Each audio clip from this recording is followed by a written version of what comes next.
A Princess of Mars, Edgar Rice Burroughs. Forward. To the reader of this work. In submitting Captain Carter's strange manuscript to you in book form, I believe that a few words relative to this remarkable personality will be of interest. My first recollection of Captain Carter is of the few months he spent at my father's home in Virginia, just prior to the opening of the Civil War.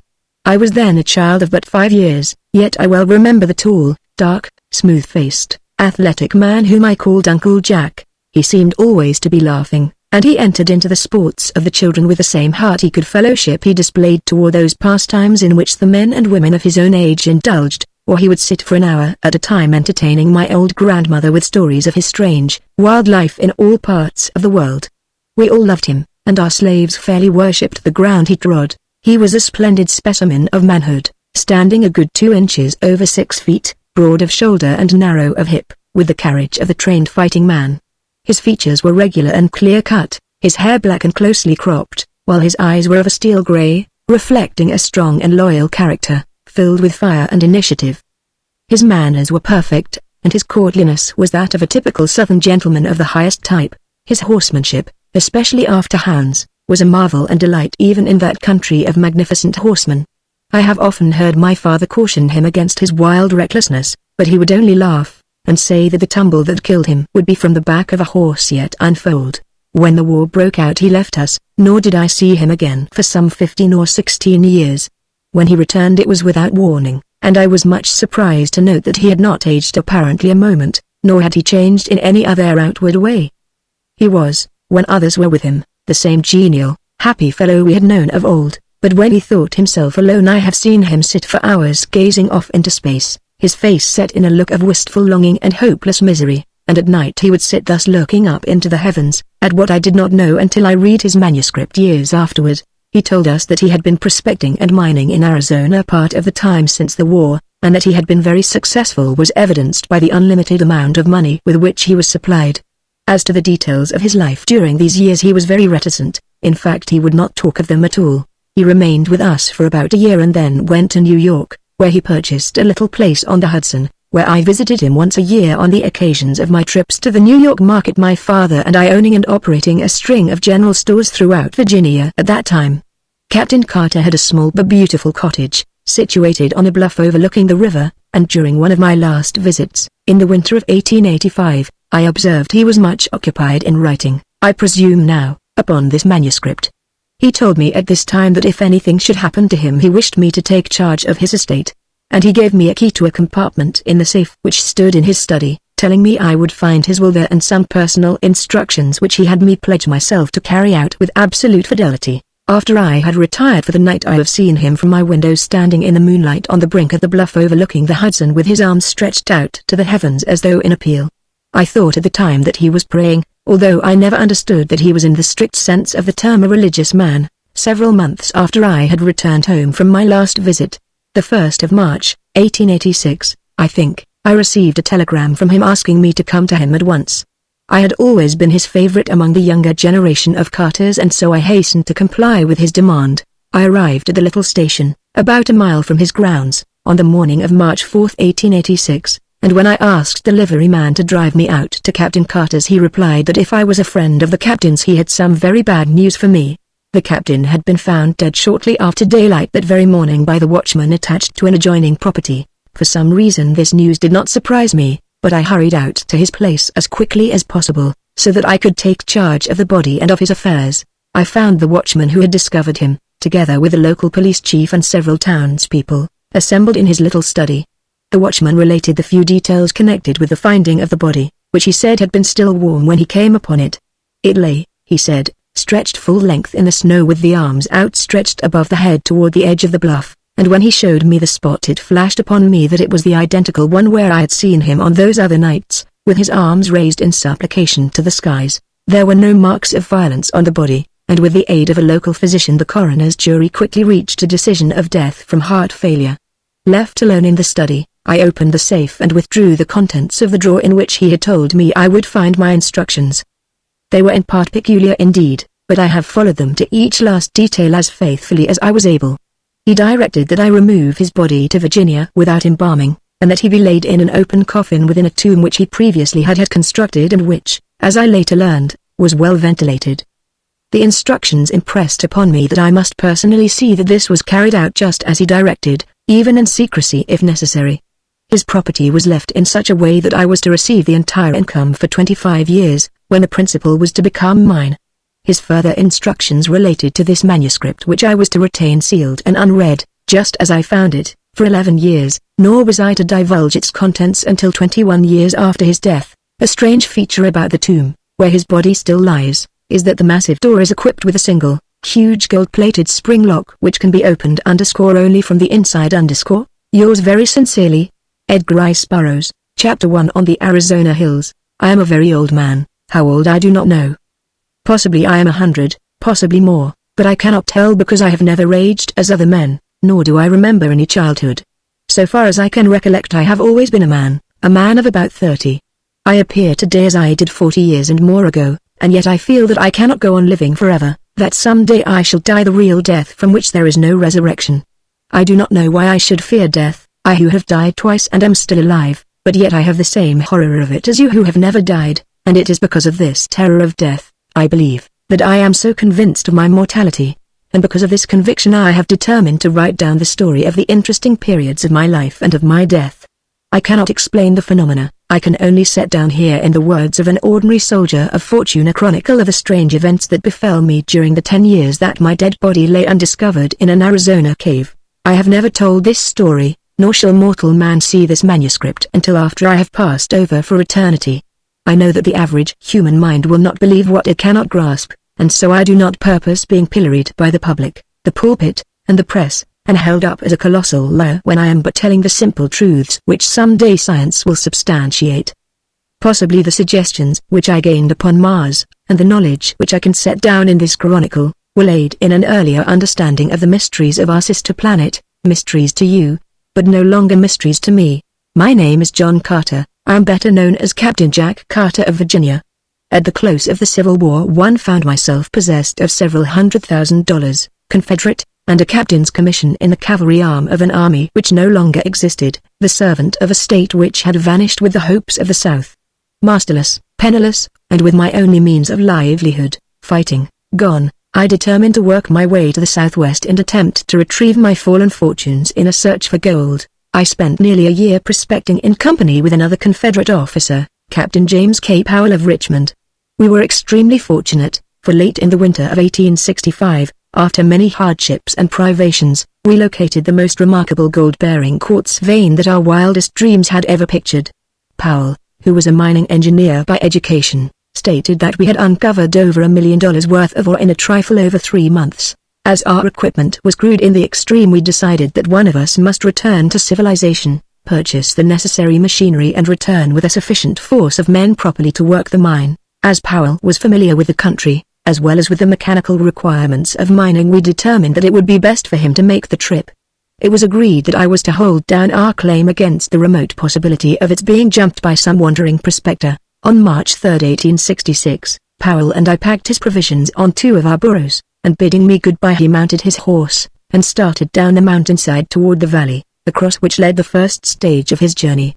The morning of Powell's departure was, like nearly all Arizona mornings, clear and beautiful. I could see him and his little pack animals picking their way down the mountainside toward the valley, and all during the morning I would catch occasional glimpses of them as they topped a hogback or came out upon a level plateau.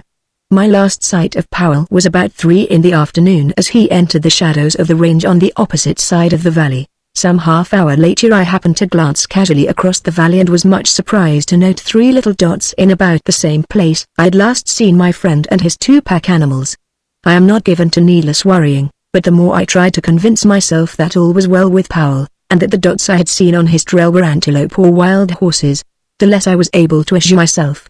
Since we had entered the territory we had not seen a hostile Indian, and we had, therefore, become careless in the extreme, and were wont to ridicule the stories we had heard of the great numbers of these vicious marauders that were supposed to haunt the trails, taking their toll in lives and torture of every white party which fell into their merciless clutches. Powell, I knew, was well armed and, further, an experienced Indian fighter, but I too had lived and fought for years among the Sioux in the north, and I knew that his chances were small against a party of cunning trailing Apaches.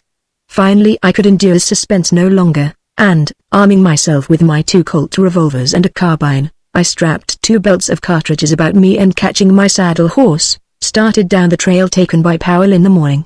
As soon as I reached comparatively level ground I urged my mount into a canter and continued this, where the going permitted, until, close upon dusk, I discovered the point where other tracks joined those of Powell. They were the tracks of unshod ponies, 3 of them, and the ponies had been galloping. I followed rapidly until, darkness shutting down, I was forced to await the rising of the moon, and given an opportunity to speculate on the question of the wisdom of my chase. Possibly I had conjured up impossible dangers, like some nervous old housewife, and when I should catch up with Powell would get a good laugh for my pains. However, I am not prone to sensitiveness, and the following of a sense of duty, wherever it may lead, has always been a kind of fetish with me throughout my life, which may account for the honors bestowed upon me by 3 republics and the decorations and friendships of an old and powerful emperor and several lesser kings, in whose service my sword has been read many a time. About 9 o'clock the moon was sufficiently bright for me to proceed on my way and I had no difficulty in following the trail at a fast walk, and in some places at a brisk trot until, about midnight, I reached the waterhole where Powell had expected to camp. I came upon the spot unexpectedly, finding it entirely deserted, with no signs of having been recently occupied as a camp. I was interested to note that the tracks of the pursuing horsemen, for such I was now convinced they must be, continued after Powell with only a brief stop at the hole for water, and always at the same rate of speed as his. I was positive now that the trailers were Apaches and that they wished to capture Powell alive for the fiendish pleasure of the torture, so I urged my horse onward at a most dangerous pace, hoping against hope that I would catch up with the red rascals before they attacked him. Further speculation was suddenly cut short by the faint report of 2 shots far ahead of me. I knew that Powell would need me now if ever, and I instantly urged my horse to his topmost speed up the narrow and difficult mountain trail. I had forged ahead for perhaps a mile or more without hearing further sounds, when the trail suddenly debouched onto a small, open plateau near the summit of the pass. I had passed through a narrow, overhanging gorge just before entering suddenly upon this tableland, and the sight which met my eyes filled me with consternation and dismay. The little stretch of level land was white with Indian teepees, and there were probably 1,000 red warriors clustered around some object near the center of the camp. Their attention was so wholly riveted to this point of interest that they did not notice me, and I easily could have turned back into the dark recesses of the gorge and made my escape with perfect safety. The fact, however, that this thought did not occur to me until the following day removes any possible right to a claim to heroism to which the narration of this episode might possibly otherwise entitle me. I do not believe that I am made of the stuff which constitutes heroes, because, in all of the hundreds of instances that my voluntary acts have placed me face to face with death, I cannot recall a single one where any alternative step to that I took occurred to me until many hours later. My mind is evidently so constituted that I am subconsciously forced into the path of duty without recourse to tiresome mental processes. However that may be, I have never regretted that cowardice is not optional with me. In this instance I was, of course, positive that Powell was the center of attraction, but whether I thought or acted first I do not know. But within an instant from the moment the scene broke upon my view I had whipped out my revolvers and was charging down upon the entire army of warriors, shooting rapidly, and whooping at the top of my lungs. Single-handed, I could not have pursued better tactics, for the red men, convinced by sudden surprise that not less than a regiment of regulars was upon them, turned and fled in every direction for their bows, arrows, and rifles. The view which their hurried routing disclosed filled me with apprehension and with rage. Under the clear rays of the Arizona moon lay Powell, his body fairly bristling with the hostile arrows of the braves. That he was already dead I could not but be convinced, and yet I would have saved his body from mutilation at the hands of the Apaches as quickly as I would have saved the man himself from death. Riding close to him I reached down from the saddle, and grasping his cartridge belt drew him up across the withers of my mount.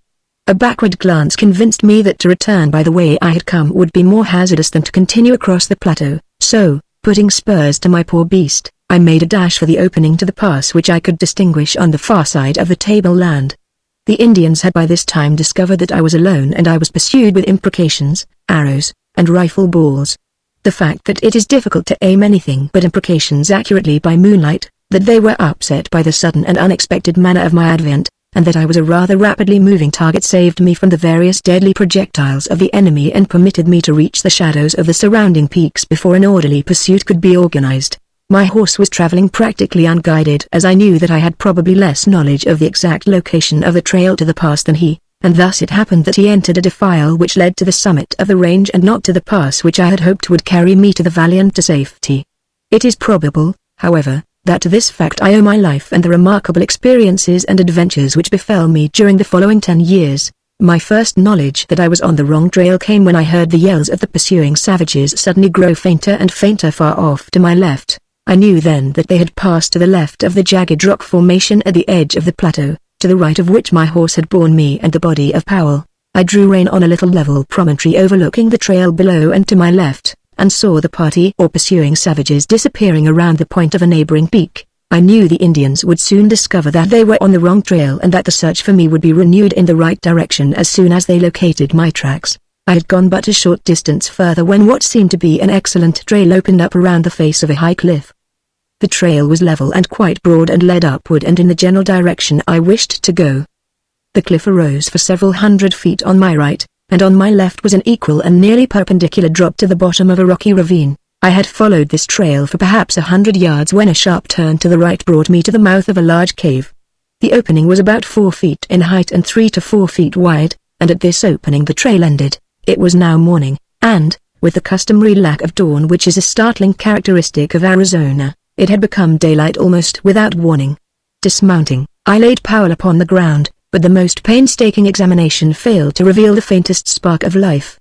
I forced water from my canteen between his dead lips, bathed his face and rubbed his hands, working over him continuously for the better part of an hour in the face of the fact that I knew him to be dead. I was very fond of Powell. He was thoroughly a man in every respect, a polished Southern gentleman, a staunch and true friend, and it was with a feeling of the deepest grief that I finally gave up my crude endeavors at resuscitation. Leaving Powell's body where it lay on the ledge, I crept into the cave to reconnoiter. I found a large chamber, possibly 100 feet in diameter and 30 or 40 feet in height, a smooth and well-worn floor, and many other evidences that the cave had, at some remote period, been inhabited. The back of the cave was so lost in dense shadow that I could not distinguish whether there were openings into other apartments or not. As I was continuing my examination, I commenced to feel a pleasant drowsiness creeping over me which I attributed to the fatigue of my long and strenuous ride, and the reaction from the excitement of the fight and the pursuit. I felt comparatively safe in my present location as I knew that one man could defend the trail to the cave against an army. I soon became so drowsy that I could scarcely resist the strong desire to throw myself on the floor of the cave for a few moments' rest, but I knew that this would never do, as it would mean certain death at the hands of my red friends, who might be upon me at any moment. With an effort I started toward the opening of the cave only to reel drunkenly against a side wall, and from there slip prone upon the floor. Chapter 2: The Escape of the Dead. A sense of delicious dreaminess overcame me, my muscles relaxed, and I was on the point of giving way to my desire to sleep when the sound of approaching horses reached my ears. I attempted to spring to my feet but was horrified to discover that my muscles refused to respond to my will. I was now thoroughly awake, but as unable to move a muscle as though turned to stone. It was then, for the first time, that I noticed a slight vapor filling the cave. It was extremely tenuous and only noticeable against the opening which led to daylight. There also came to my nostrils a faintly pungent odor, and I could only assume that I had been overcome by some poisonous gas, but why I should retain my mental faculties and yet be unable to move I could not fathom. I lay facing the opening of the cave and where I could see the short stretch of trail which lay between the cave and the turn of the cliff around which the trail led. The noise of the approaching horses had ceased, and I judged the Indians were creeping stealthily upon me along the little ledge which led to my living tomb. I remember that I hoped they would make short work of me as I did not particularly relish the thought of the innumerable things they might do to me if the spirit prompted them. I had not long to wait before a stealthy sound apprised me of their nearness, and then a war-bonneted, paint-streaked face was thrust cautiously around the shoulder of the cliff, and savage eyes looked into mine. That he could see me in the dim light of the cave I was sure, for the early morning sun was falling full upon me through the opening. The fellow, instead of approaching, merely stood and stared, his eyes bulging and his jaw dropped. And then another savage face appeared, and a third and fourth and fifth, craning their necks over the shoulders of their fellows whom they could not pass upon the narrow ledge. Each face was the picture of awe and fear, but for what reason I did not know, nor did I learn until 10 years later. That there were still other braves behind those who regarded me was apparent from the fact that the leaders passed back whispered word to those behind them. Suddenly a low but distinct moaning sound issued from the recesses of the cave behind me, and, as it reached the ears of the Indians, they turned and fled in terror, panic-stricken. So frantic were their efforts to escape from the unseen thing behind me that one of the braves was hurled headlong from the cliff to the rocks below. Their wild cries echoed in the canyon for a short time, and then all was still once more. The sound which had frightened them was not repeated, but it had been sufficient as it was to start me speculating on the possible horror which lurked in the shadows at my back. Fear is a relative term, and so I can only measure my feelings at that time by what I had experienced in previous positions of danger and by those that I have passed through since, but I can say without shame that if the sensations I endured during the next few minutes were fear, then may God help the coward, for cowardice is of a surety its own punishment, to be held paralyzed, with one's back towards some horrible and unknown danger from the very sound of which the ferocious Apache warriors turn in wild stampede, as a flock of sheep would madly flee from a pack of wolves, seems to me the last word in fearsome predicaments for a man who had ever been used to fighting for his life with all the energy of a powerful physique. Several times I thought I heard faint sounds behind me as of somebody moving cautiously, but eventually even these ceased, and I was left to the contemplation of my position without interruption. I could but vaguely conjecture the cause of my paralysis, and my only hope lay in that it might pass off as suddenly as it had fallen upon me.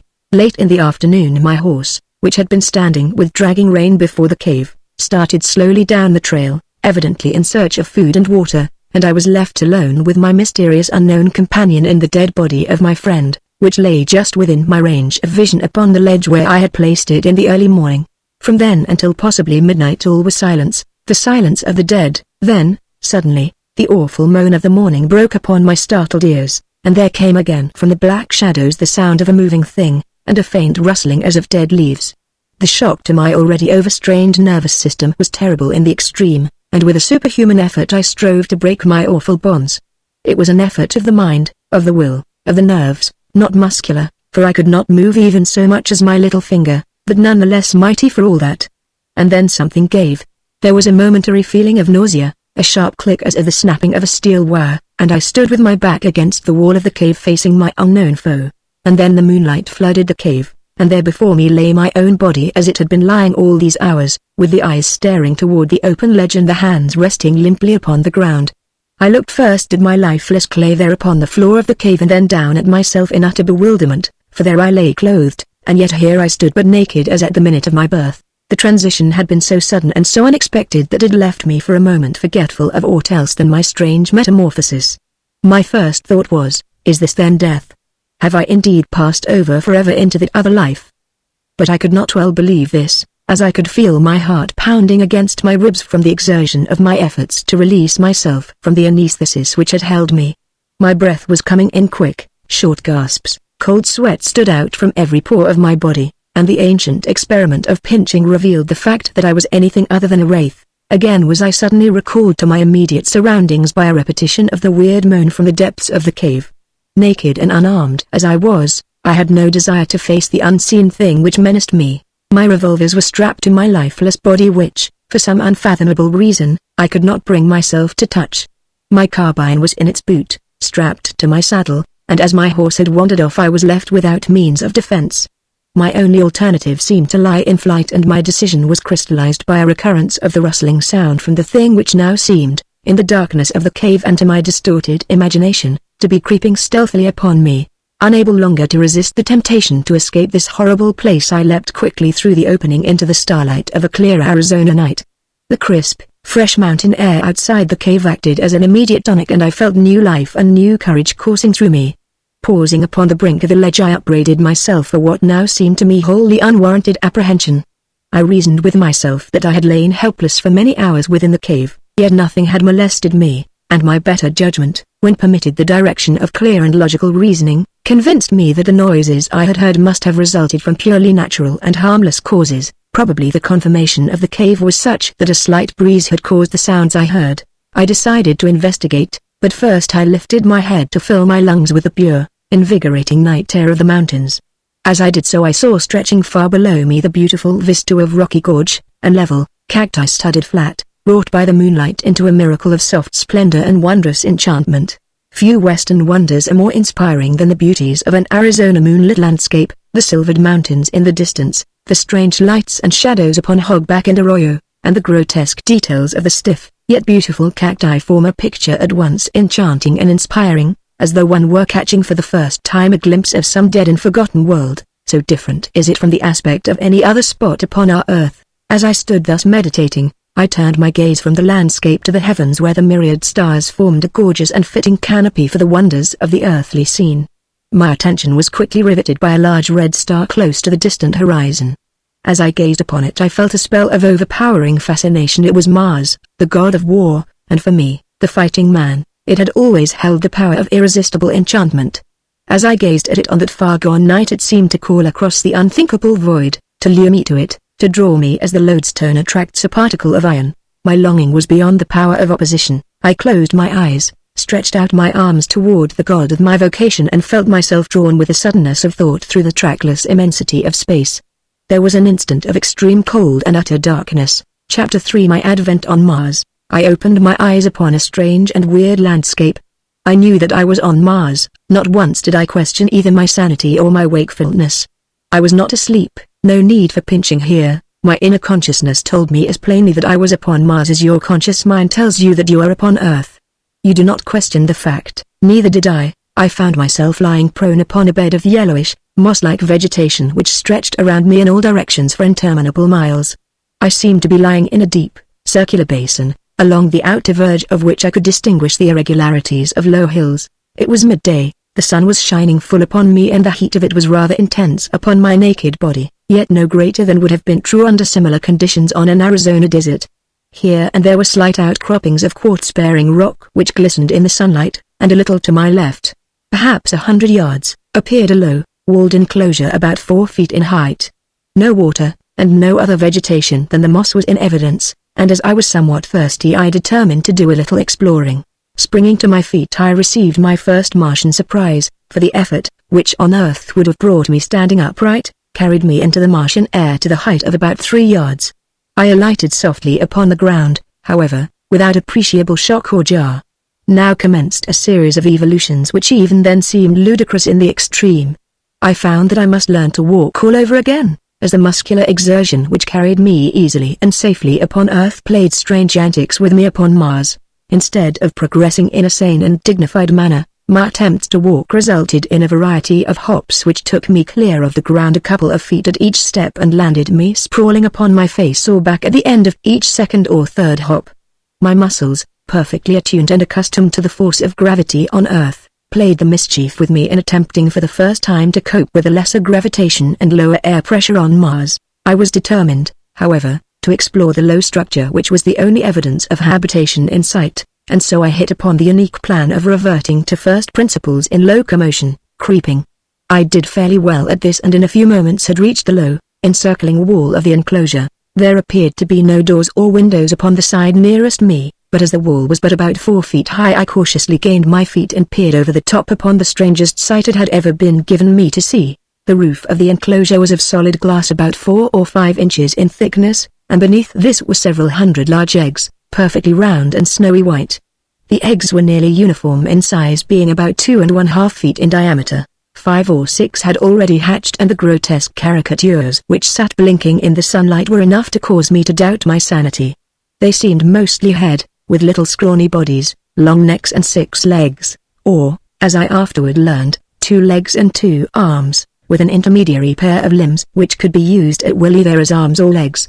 Their eyes were set at the extreme sides of their heads a trifle above the center and protruded in such a manner that they could be directed either forward or back and also independently of each other, thus permitting this queer animal to look in any direction, or in 2 directions at once, without the necessity of turning the head. The ears, which were slightly above the eyes and closer together, were small, cup-shaped antennae, protruding not more than an inch on these young specimens. Their noses were but longitudinal slits in the center of their faces, midway between their mouths and ears. There was no hair on their bodies, which were of a very light yellowish-green color. In the adults, as I was to learn quite soon, this color deepens to an olive green and is darker in the male than in the female.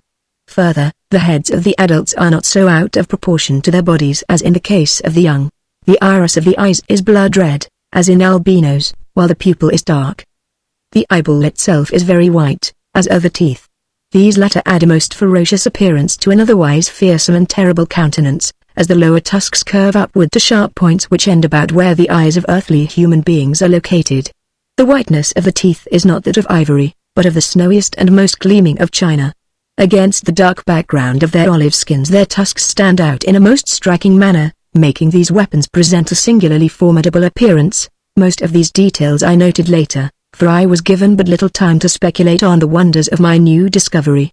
I had seen that the eggs were in the process of hatching, and as I stood watching the hideous little monsters break from their shells I failed to note the approach of a score of full-grown Martians from behind me, coming, as they did, over the soft and soundless moss, which covers practically the entire surface of Mars with the exception of the frozen areas at the poles and the scattered cultivated districts. They might have captured me easily, but their intentions were far more sinister.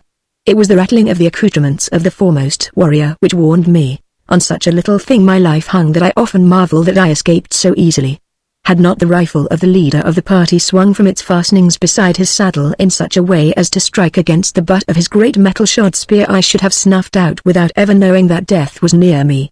But the little sound caused me to turn, and there upon me, not 10 feet from my breast, was the point of that huge spear, a spear 40 feet long, tipped with gleaming metal, and held low at the side of a mounted replica of the little devils I had been watching. But how puny and harmless they now looked beside this huge and terrific incarnation of hate, of vengeance and of death. The man himself, for such I may call him, was fully 15 feet in height and, on earth, would have weighed some 400 pounds. He sat his mount as we sit a horse, grasping the animal's barrel with his lower limbs, while the hands of his 2 right arms held his immense spear low at the side of his mount. His 2 left arms were outstretched laterally to help preserve his balance. The thing he rode having neither bridle or reins of any description for guidance, and his mount. How can earthly words describe it? It towered 10 feet at the shoulder, had 4 legs on either side, a broad flat tail, larger at the tip than at the root, and which it held straight out behind while running, a gaping mouth which split its head from its snout to its long, massive neck. Like its master, it was entirely devoid of hair, but was of a dark slate color and exceeding smooth and glossy. Its belly was white, and its legs shaded from the slate of its shoulders and hips to a vivid yellow at the feet. The feet themselves were heavily padded and nailless, which fact had also contributed to the noiselessness of their approach, and, in common with a multiplicity of legs, is a characteristic feature of the fauna of Mars. The highest type of man and one other animal, the only mammal existing on Mars, alone have well-formed nails, and there are absolutely no hoofed animals in existence there. Behind this first charging demon trailed 19 others, similar in all respects, but, as I learned later, bearing individual characteristics peculiar to themselves, precisely as no 2 of us are identical although we are all cast in a similar mold. This picture, or rather materialized nightmare, which I have described at length, made but one terrible and swift impression on me as I turned to meet it. Unarmed and naked as I was, the first law of nature manifested itself in the only possible solution of my immediate problem, and that was to get out of the vicinity of the point of the charging spear. Consequently I gave a very earthly and at the same time superhuman leap to reach the top of the Martian incubator, for such I had determined it must be. My effort was crowned with a success which appalled me no less than it seemed to surprise the Martian warriors, for it carried me fully 30 feet into the air and landed me 100 feet from my pursuers and on the opposite side of the enclosure. I alighted upon the soft moss easily and without mishap, and turning saw my enemies lined up along the further wall. Some were surveying me with expressions which I afterward discovered marked extreme astonishment, and the others were evidently satisfying themselves that I had not molested their young. They were conversing together in low tones, and gesticulating and pointing toward me. Their discovery that I had not harmed the little Martians, and that I was unarmed, must have caused them to look upon me with less ferocity, but, as I was to learn later, the thing which weighed most in my favor was my exhibition of hurdling. While the Martians are immense, their bones are very large and they are muscled only in proportion to the gravitation which they must overcome. The result is that they are infinitely less agile and less powerful, in proportion to their weight, than an Earth man, and I doubt that were one of them suddenly to be transported to Earth he could lift his own weight from the ground. In fact, I am convinced that he could not do so. My feat then was as marvelous upon Mars as it would have been upon Earth, and from desiring to annihilate me they suddenly looked upon me as a wonderful discovery to be captured and exhibited among their fellows. The respite my unexpected agility had given me permitted me to formulate plans for the immediate future and to note more closely the appearance of the warriors, for I could not disassociate these people in my mind from those other warriors who, only the day before, had been pursuing me. I noted that each was armed with several other weapons in addition to the huge spear which I have described. The weapon which caused me to decide against an attempt at escape by flight was what was evidently a rifle of some description, and which I felt, for some reason, they were peculiarly efficient in handling. These rifles were of a white metal stocked with wood, which I learned later was a very light and intensely hard growth much prized on Mars, and entirely unknown to us denizens of Earth. The metal of the barrel is an alloy composed principally of aluminum and steel, which they have learned to temper to a hardness far exceeding that of the steel with which we are familiar. The weight of these rifles is comparatively little, and with the small caliber, explosive, radium projectiles which they use, and the great length of the barrel, they are deadly in the extreme and at ranges which would be unthinkable on Earth.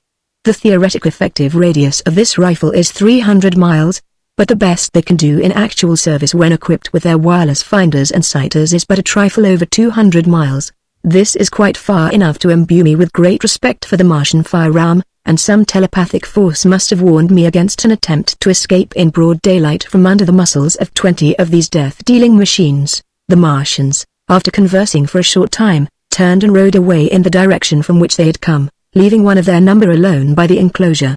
When they had covered perhaps 200 yards they halted, and turning their mounts toward us sat watching the warrior by the enclosure.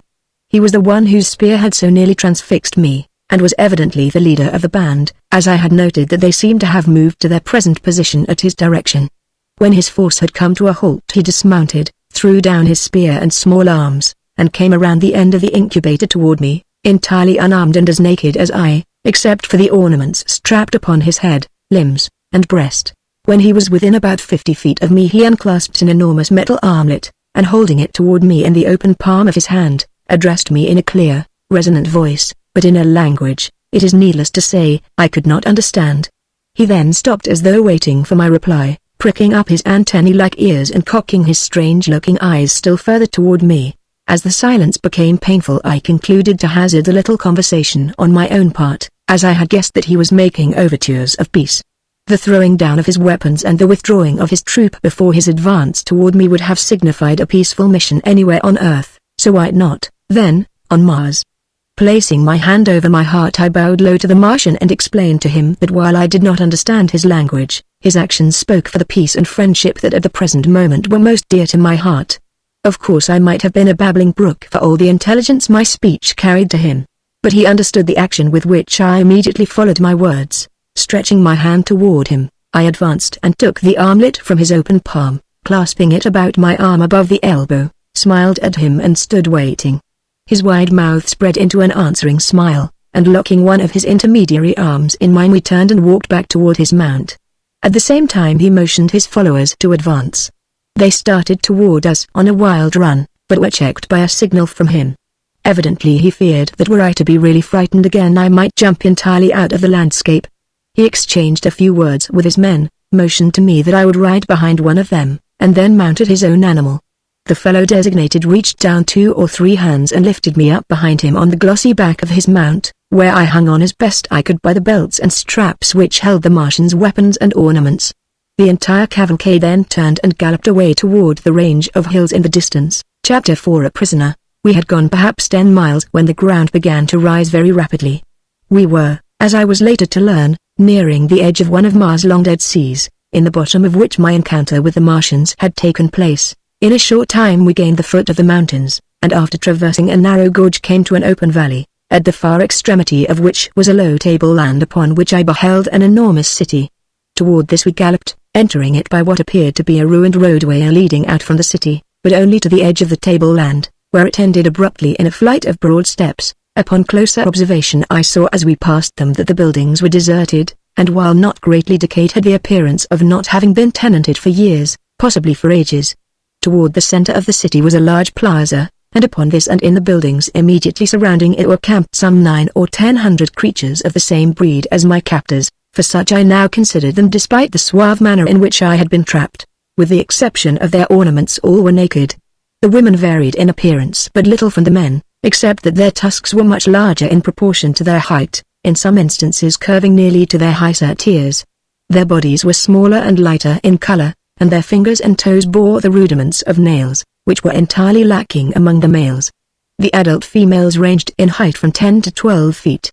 The children were light in color, even lighter than the women, and all looked precisely alike to me, except that some were taller than others, older, I presumed. I saw no signs of extreme age among them, nor is there any appreciable difference in their appearance from the age of maturity, about 40, until, at about the age of 1,000 years, they go voluntarily upon their last strange pilgrimage down the river ISS, which leads no living Martian knows whither and from whose bosom no Martian has ever returned, or would be allowed to live did he return after once embarking upon its cold, dark waters. Only about 1 Martian in 1,000 dies of sickness or disease, and possibly about 20 take the voluntary pilgrimage.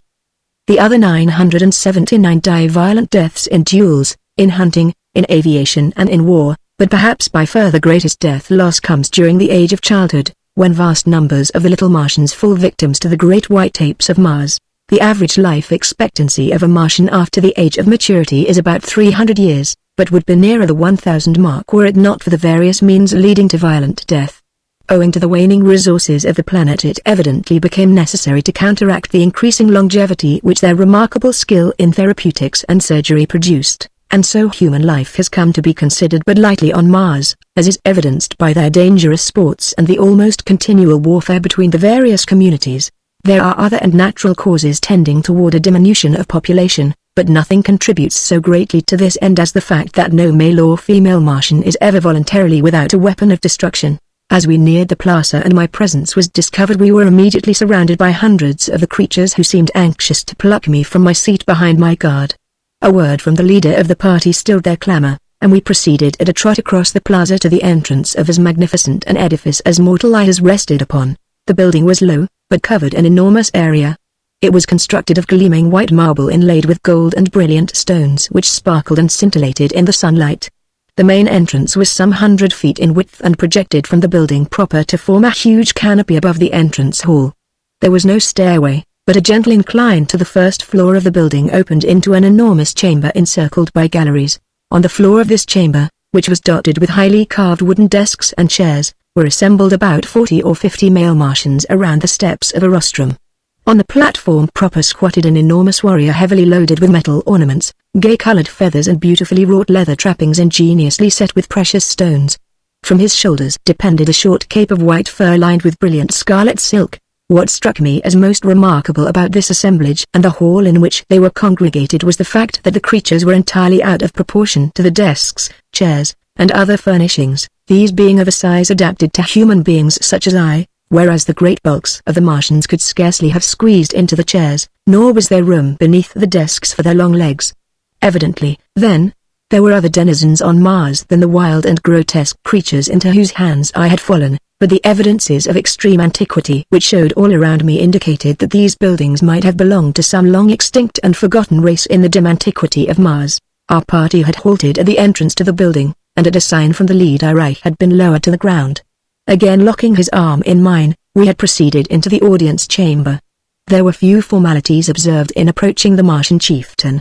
My captor merely strode up to the rostrum, the others making way for him as he advanced.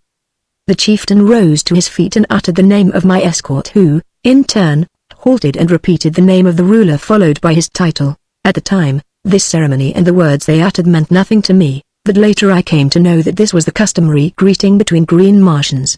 Had the men been strangers, and therefore unable to exchange names, they would have silently exchanged ornaments. Had their missions been peaceful, otherwise they would have exchanged shots, or have fought out their introduction with some other of their various weapons. My captor, whose name was Tarkas, was virtually the vice-chieftain of the community, and a man of great ability as a statesman and warrior. He evidently explained briefly the incidents connected with his expedition, including my capture, and when he had concluded the chieftain addressed me at some length. I replied in our good old English tongue merely to convince him that neither of us could understand the other, but I noticed that when I smiled slightly on concluding, he did likewise.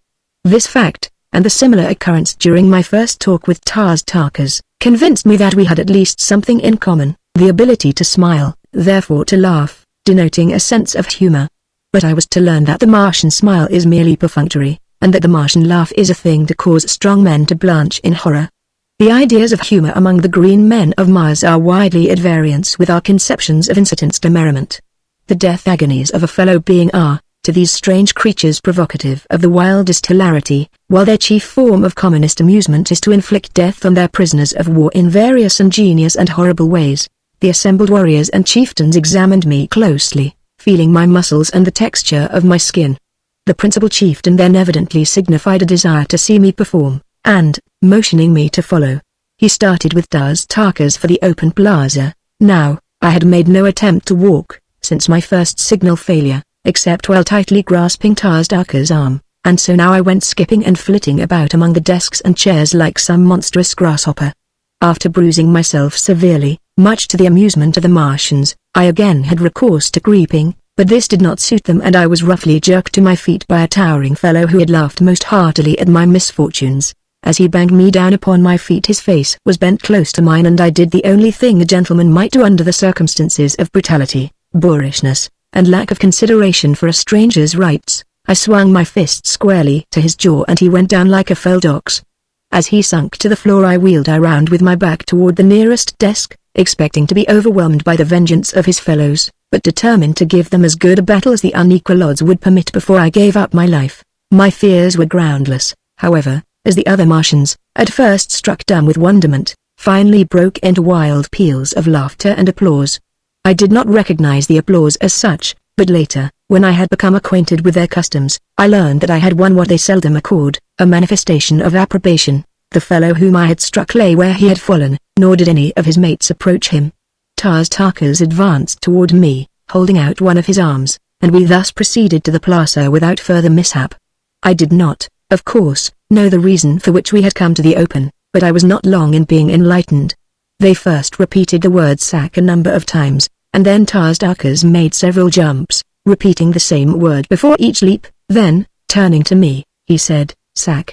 I saw what they were after, and gathering myself together I sacked with such marvelous success that I cleared a good 150 feet, nor did I this time lose my equilibrium, but landed squarely upon my feet without falling.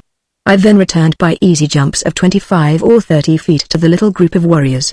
My exhibition had been witnessed by several hundred lesser Martians, and they immediately broke into demands for a repetition, which the chieftain then ordered me to make, but I was both hungry and thirsty, and determined on the spot that my only method of salvation was to demand the consideration from these creatures which they evidently would not voluntarily accord. I therefore ignored the repeated commands to sack, and each time they were made I motioned to my mouth and rubbed my stomach. Tas Tarkas and the chief exchanged a few words, and the former, calling to a young female among the throng, gave her some instructions and motioned me to accompany her. I grasped her proffered arm and together we crossed the plaza toward a large building on the far side. My fair companion was about 8 feet tall, having just arrived at maturity, but not yet to her full height. She was of a light olive green color, with a smooth, glossy hide. Her name, as I afterward learned, was Sola, and she belonged to the retinue of Das Tarkas. She conducted me to a spacious chamber in one of the buildings fronting on the plaza, and which, from the litter of silks and furs upon the floor, I took to be the sleeping quarters of several of the natives. The room was well lighted by a number of large windows and was beautifully decorated with mural paintings and mosaics, but upon all there seemed to rest that indefinable touch of the finger of antiquity which convinced me that the architects and builders of these wondrous creations had nothing in common with the crude half-brutes which now occupied them. Sola motioned me to be seated upon a pile of silks near the center of the room, and, turning, made a peculiar hissing sound, as though signaling to someone in an adjoining room. In response to her call I obtained my first sight of a new Martian wonder. It waddled in on its 10 short legs, and squatted down before the girl like an obedient puppy. The thing was about the size of a Shetland pony, but its head bore a slight resemblance to that of a frog, except that the jaws were equipped with 3 rows of long, sharp tusks. Chapter 5 I elude my watchdog. Sola stared into the brute's wicked-looking eyes, muttered a word or two of command, pointed to me, and left the chamber. I could not but wonder what this ferocious-looking monstrosity might do when left alone in such close proximity to such a relatively tender morsel of meat, but my fears were groundless, as the beast, after surveying me intently for a moment, crossed the room to the only exit which led to the street, and lay down full length across the threshold. This was my first experience with a Martian watchdog, but it was destined not to be my last, for this fellow guarded me carefully during the time I remained a captive among these green men, twice saving my life, and never voluntarily being away from me a moment. While Sola was away I took occasion to examine more minutely the room in which I found myself captive.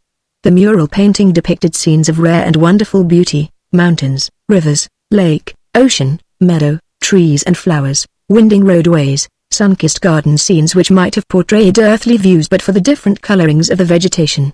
The work had evidently been wrought by a master hand, so subtle the atmosphere, so perfect the technique, yet nowhere was there a representation of a living animal, either human or brute, by which I could guess at the likeness of these other and perhaps extinct denizens of Mars. While I was allowing my fancy to run riot in wild conjecture on the possible explanation of the strange anomalies which I had so far met with on Mars, Sola returned bearing both food and drink. These she placed on the floor beside me, and seating herself a short ways off regarded me intently. The food consisted of about a pound of some solid substance of the consistency of cheese and almost tasteless, while the liquid was apparently milk from some animal. It was not unpleasant to the taste, though slightly acid, and I learned in a short time to prize it very highly. It came, as I later discovered, not from an animal, as there is only one mammal on Mars and that one very rare indeed, but from a large plant which grows practically without water, but seems to distill its plentiful supply of milk from the products of the soil, the moisture of the air, and the rays of the sun. A single plant of this species will give 8 or 10 quarts of milk per day. After I had eaten I was greatly invigorated, but feeling the need of rest I stretched out upon the silks and was soon asleep. I must have slept several hours, as it was dark when I awoke, and I was very cold. I noticed that someone had thrown a fur over me, but it had become partially dislodged and in the darkness I could not see to replace it. Suddenly a hand reached out and pulled the fur over me, shortly afterwards adding another to my covering. I presumed that my watchful guardian was Sola, nor was I wrong. This girl alone, among all the green Martians with whom I came in contact, disclosed characteristics of sympathy, kindliness, and affection. Her ministrations to my bodily wants were unfailing, and her solicitous care saved me from much suffering and many hardships. As I was to learn, the Martian nights are extremely cold, and as there is practically no twilight or dawn, the changes in temperature are sudden and the most uncomfortable, as are the transitions from brilliant daylight to darkness.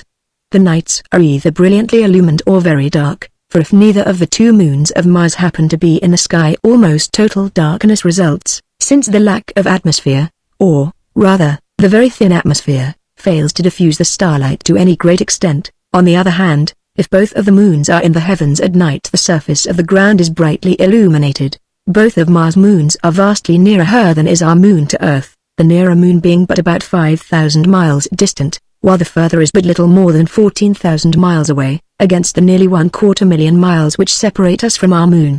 The nearer moon of Mars makes a complete revolution around the planet in a little over 7½ hours, so that she may be seen hurtling through the sky like some huge meteor 2 or 3 times each night, revealing all her phases during each transit of the heavens.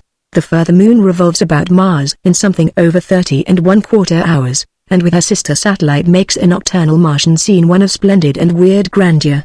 And it is well that nature has so graciously and abundantly lighted the Martian night, for the green men of Mars, being a nomadic race without high intellectual development, have but crude means for artificial lighting, depending principally upon torches, a kind of candle, and a peculiar oil lamp which generates a gas and burns without a wick. This last device produces an intensely brilliant far-reaching white light, but as the natural oil which it requires can only be obtained by mining in one of several widely separated and remote localities, it is seldom used by these creatures whose only thought is for today, and whose hatred for manual labor has kept them in a semi-barbaric state for countless ages. After Sola had replenished my coverings I again slept, nor did I awaken until daylight.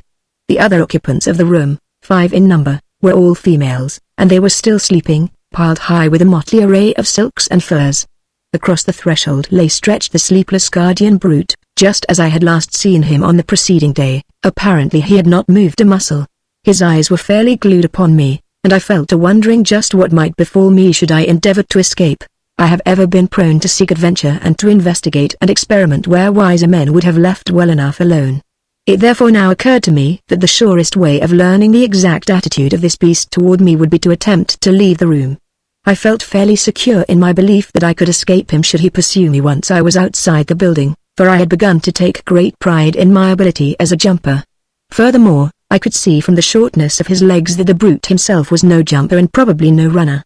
Slowly and carefully, therefore, I gained my feet, only to see that my watcher did the same. Cautiously I advanced toward him, finding that by moving with a shuffling gait I could retain my balance as well as make reasonably rapid progress.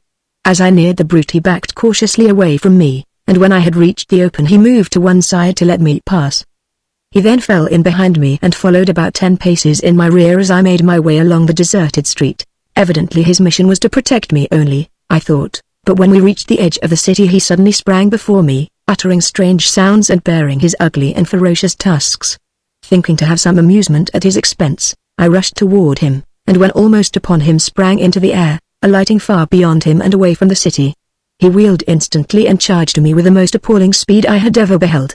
I had thought his short legs a bar to swiftness, but had he been coursing with greyhounds the latter would have appeared as though asleep on a doormat. As I was to learn, this is the fleetest animal on Mars, and owing to its intelligence, loyalty, and ferocity is used in hunting, in war, and as the protector of the Martian man. I quickly saw that I would have difficulty in escaping the fangs of the beast on a straightaway course, and so I met his charge by doubling in my tracks and leaping over him as he was almost upon me. This maneuver gave me a considerable advantage, and I was able to reach the city quite a bit ahead of him, and as he came tearing after me I jumped for a window about 30 feet from the ground in the face of one of the buildings overlooking the valley. Grasping the sill I pulled myself up to a sitting posture without looking into the building, and gazed down at the baffled animal beneath me. My exultation was short-lived, however, for scarcely had I gained a secure seat upon the sill than a huge hand grasped me by the neck from behind and dragged me violently into the room.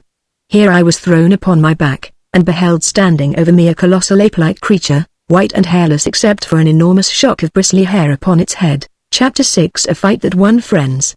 The thing, which more nearly resembled our earthly men than it did the Martians I had seen, held me pinioned to the ground with one huge foot, while it jabbered and gesticulated at some answering creature behind me. This other, which was evidently its mate, soon came toward us, bearing a mighty stone cudgel with which it evidently intended to brain me. The creatures were about 10 or 15 feet tall, standing erect, and had, like the green Martians, an intermediary set of arms or legs, midway between their upper and lower limbs. Their eyes were close together and non-protruding, their ears were high-set, but more laterally located than those of the Martians, while their snouts and teeth were strikingly like those of our African gorilla. Altogether they were not unlovely when viewed in comparison with the green Martians. The cudgel was swinging in the arc which ended upon my upturned face when a bolt of myriad-legged horror hurled itself through the doorway full upon the breast of my executioner. With a shriek of fear the ape which held me leapt through the open window, but its mate closed in a terrific death struggle with my preserver, which was nothing less than my faithful watch-thing. I cannot bring myself to call so hideous a creature a dog. As quickly as possible I gained my feet and backing against the wall I witnessed such a battle as it is vouchsafed few beings to see. The strength, agility, and blind ferocity of these two creatures is approached by nothing known to earthly man. My beast had an advantage in his first hold, having sunk his mighty fangs far into the breast of his adversary, but the great arms and paws of the ape, backed by muscles far transcending those of the Martian men I had seen, had locked the throat of my guardian and slowly were choking out his life, and bending back his head and neck upon his body, where I momentarily expected the former to fall limp at the end of a broken neck. In accomplishing this the ape was tearing away the entire front of its breast, which was held in the vice-like grip of the powerful jaws. Back and forth upon the floor they rolled, neither one emitting a sound of fear or pain. Presently I saw the great eyes of my beast bulging completely from their sockets and blood flowing from its nostrils. That he was weakening perceptibly was evident, but so also was the ape, whose struggles were growing momentarily less. Suddenly I came to myself and, with that strange instinct which seems ever to prompt me to my duty, I seized the cudgel, which had fallen to the floor at the commencement of the battle, and swinging it with all the power of my earthly arms I crashed it full upon the head of the ape, crushing his skull as though it had been an eggshell. Scarcely had the blow descended when I was confronted with a new danger. The ape's mate, recovered from its first shock of terror, had returned to the scene of the encounter by way of the interior of the building. I glimpsed him just before he reached the doorway, and the sight of him, now roaring as he perceived his lifeless fellow stretched upon the floor, and frothing at the mouth, in the extremity of his rage, filled me, I must confess, with dire forebodings.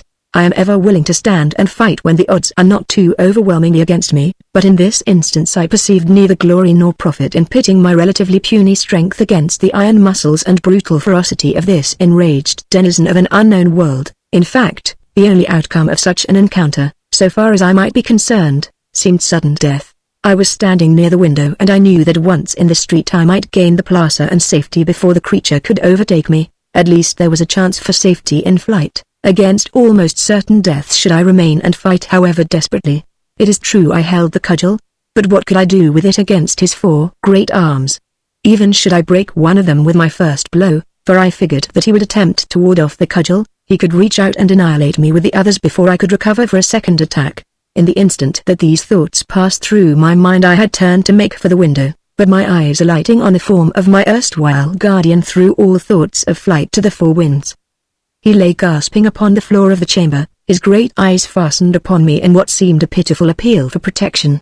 I could not withstand that look, nor could I, on second thought, have deserted my rescuer without giving as good an account of myself in his behalf as he had in mine. Without more ado, therefore, I turned to meet the charge of the infuriated bull ape.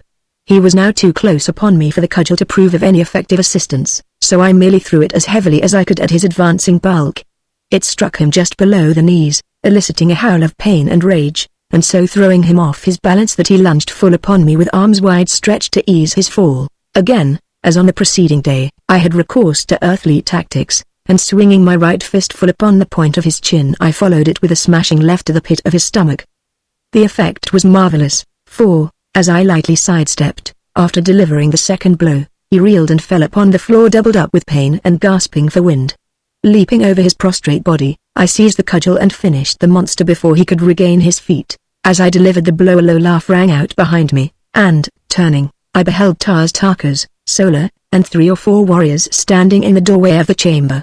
As my eyes met theirs, I was, for the second time, the recipient of their zealously guarded applause. My absence had been noted by Solar on her awakening, and she had quickly informed Tarkas, who had set out immediately with a handful of warriors to search for me. As they had approached the limits of the city, they had witnessed the actions of the bull ape as he bolted into the building, frothing with rage. They had followed immediately behind him, thinking it barely possible that his actions might prove a clue to my whereabouts, and had witnessed my short but decisive battle with him. This encounter, together with my settle with the Martian warrior on the previous day and my feats of jumping, placed me upon a high pinnacle in their regard. Evidently devoid of all the finer sentiments of friendship, love, or affection, these people fairly worship physical prowess and bravery, and nothing is too good for the object of their adoration as long as he maintains his position by repeated examples of his skill, strength, and courage. Solar, who had accompanied the searching party of her own volition, was the only one of the Martians whose face had not been twisted in laughter as I battled for my life. She, on the contrary, was sober with apparent solicitude and, as soon as I had finished the monster, rushed to me and carefully examined my body for possible wounds or injuries. Satisfying herself that I had come off unscathed, she smiled quietly, and, taking my hand, started toward the door of the chamber. Tarkas and the other warriors had entered and were standing over the now rapidly reviving brute which had saved my life, and whose life I, in turn, had rescued. They seemed to be deep in argument, and finally one of them addressed me, but remembering my ignorance of his languages, turned back to Tarkas, who, with a word and gesture, gave some command to the fellow and turned to follow us from the room. There seemed something menacing in their attitude toward my beast, and I hesitated to leave until I had learned the outcome. It was well I did so, for the warrior drew an evil-looking pistol from its holster and was on the point of putting an end to the creature when I sprang forward and struck up his arm. The bullet, striking the wooden casing of the window, exploded, blowing a hole completely through the wood and the masonry. I then knelt down beside the fearsome-looking thing, and raising it to its feet motioned for it to follow me. The looks of surprise which my actions elicited from the Martians were ludicrous. They could not understand, except in a feeble and childish way, such attributes as gratitude and compassion. Their warrior, whose gun I had struck up, looked inquiringly at Tarkas, but the latter signed that I be left to my own devices, and so we returned to the plaza with my great beast following close at heel, and Solar grasping me tightly by the arm. I had at least 2 friends on Mars, a young woman who watched over me with motherly solicitude, and a dumb brute which, as I later came to know, held in its poor ugly carcass more love, more loyalty, more gratitude than could have been found in the entire 5 million green Martians who rove the deserted cities and dead sea bottoms of Mars. Chapter 7, Child Raising on Mars.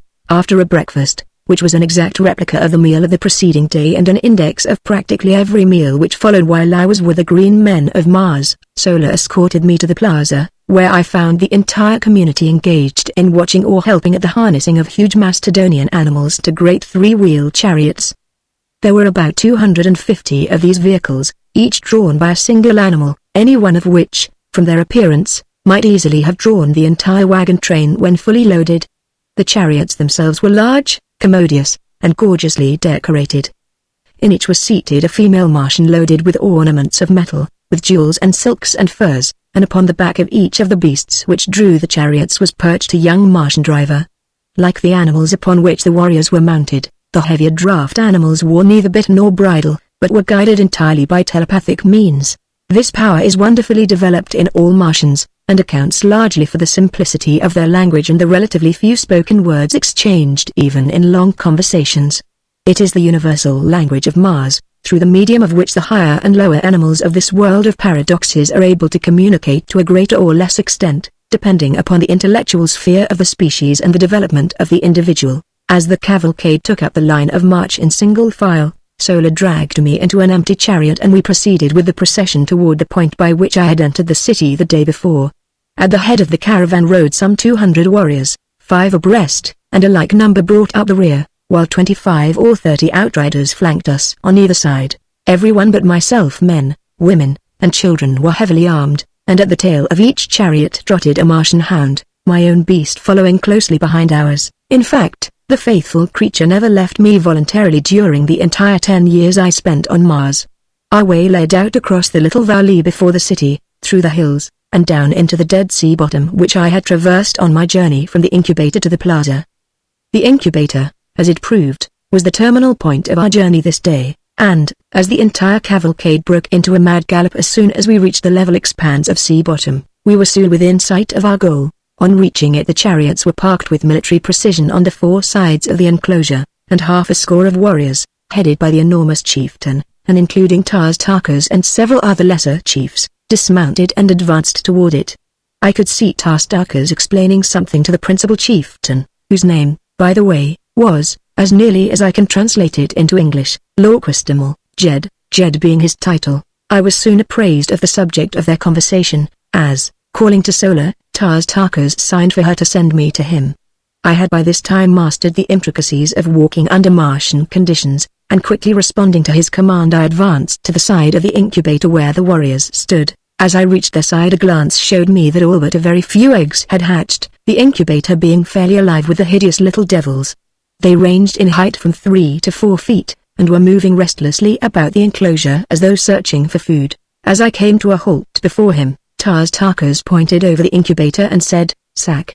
I saw that he wanted me to repeat my performance of yesterday for the edification of Lorquistimal, and, as I must confess that my prowess gave me no little satisfaction, I responded quickly, leaping entirely over the parked chariots on the far side of the incubator. As I returned, Lorquistimal grunted something at me, and turning to his warriors gave a few words of command relative to the incubator. They paid no further attention to me, and I was thus permitted to remain close and watch their operations, which consisted in breaking an opening in the wall of the incubator large enough to permit of the exit of the young Martians. On either side of this opening the women and the younger Martians, both male and female, formed 2 solid walls leading out through the chariots and quite a way into the plain beyond. Between these walls the little Martians scampered, wild as deer, being permitted to run the full length of the aisle, where they were captured one at a time by the women and older children, the last in the line capturing the first little one to reach the end of the gauntlet, her opposite in the line capturing the second, and so on until all the little fellows had left the enclosure and been appropriated by some youth or female. As the women caught the young they fell out of line and returned to their respective chariots, while those who fell into the hands of the young men were later turned over to some of the women. I saw that the ceremony, if it could be dignified by such a name, was over, and seeking out Solar I found her in our chariot with a hideous little creature held tightly in her arms. The work of rearing young, green Martians consists solely in teaching them to talk, and to use the weapons of warfare with which they are loaded down from the very first year of their lives. Coming from eggs in which they have lain for 5 years, the period of incubation, they step forth into the world perfectly developed except in size. Entirely unknown to their mothers, who, in turn, would have difficulty in pointing out the fathers with any degree of accuracy, they are the common children of the community, and their education devolves upon the females who chance to capture them as they leave the incubator. Their foster mothers may not even have had an egg in the incubator, as was the case with Solar, who had not commenced to lay, until less than a year before she became the mother of another woman's offspring. But this counts for little among the green Martians, as parental and filial love is as unknown to them as it is common among us. I believe this horrible system which has been carried on for ages is the direct cause of the loss of all the finer feelings and higher humanitarian instincts among these poor creatures. From birth they know no father or mother love, They know not the meaning of the word home. They are taught that they are only suffered to live until they can demonstrate by their physique and ferocity that they are fit to live.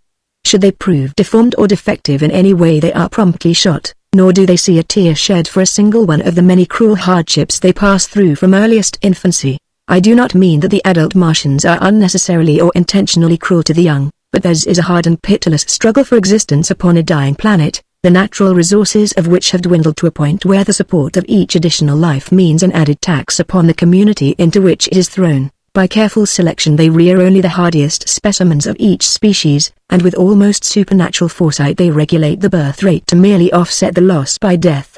Each adult Martian female brings forth about 13 eggs each year, and those which meet the size, weight, and specific gravity tests are hidden in the recesses of some subterranean vault where the temperature is too low for incubation.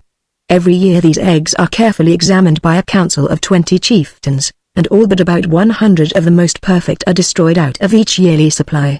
At the end of 5 years about 500 almost perfect eggs have been chosen from the thousands brought forth. These are then placed in the almost airtight incubators to be hatched by the sun's rays after a period of another 5 years. The hatching which we had witnessed today was a fairly representative event of its kind, all but about 1% of the eggs hatching in 2 days. If the remaining eggs ever hatched, we knew nothing of the fate of the little Martians. They were not wanted, as their offspring might inherit and transmit the tendency to prolonged incubation, and thus upset the system which has maintained for ages and which permits the adult Martians to figure the proper time for return to the incubators, almost to an hour. The incubators are built in remote fastnesses, where there is little or no likelihood of their being discovered by other tribes. The result of such a catastrophe would mean no children in the community for another 5 years. I was later to witness the results of the discovery of an alien incubator. The community of which the Green Martians with whom my lot was cast formed a part was composed of some 30,000 souls. They roamed an enormous tract of arid and semi-arid land between 40 and 80 degrees south latitude, and bounded on the east and west by 2 large fertile tracts. Their headquarters lay in the southwest corner of this district, near the crossing of 2 of the so-called Martian canals. As the incubator had been placed far north of their own territory in a supposedly uninhabited and unfrequented area, we had before us a tremendous journey, concerning which I, of course, knew nothing. After our return to the dead city I passed several days in comparative idleness. On the day following our return all the warriors had ridden forth early in the morning and had not returned until just before darkness fell.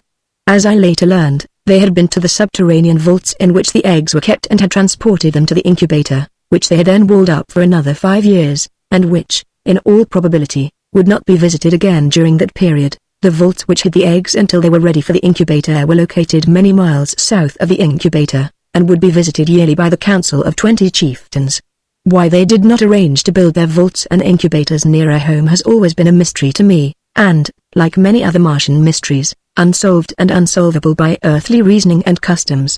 Sola's duties were now doubled, as she was compelled to care for the young Martian as well as for me, but neither one of us required much attention, and as we were both about equally advanced in Martian education, Sola took it upon herself to train us together.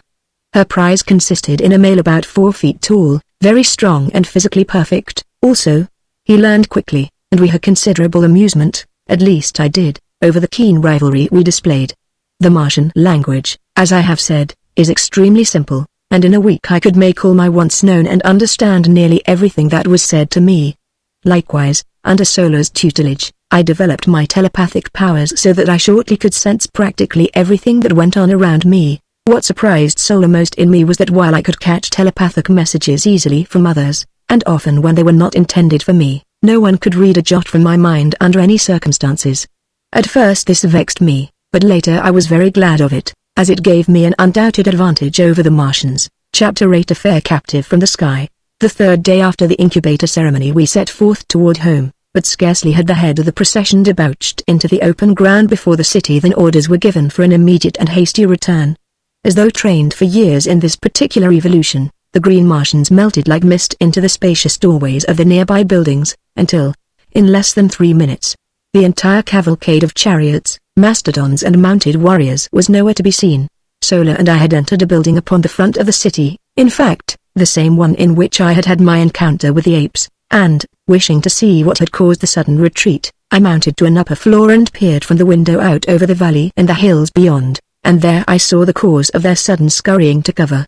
A huge craft, long, low, and grey-painted, swung slowly over the crest of the nearest hill.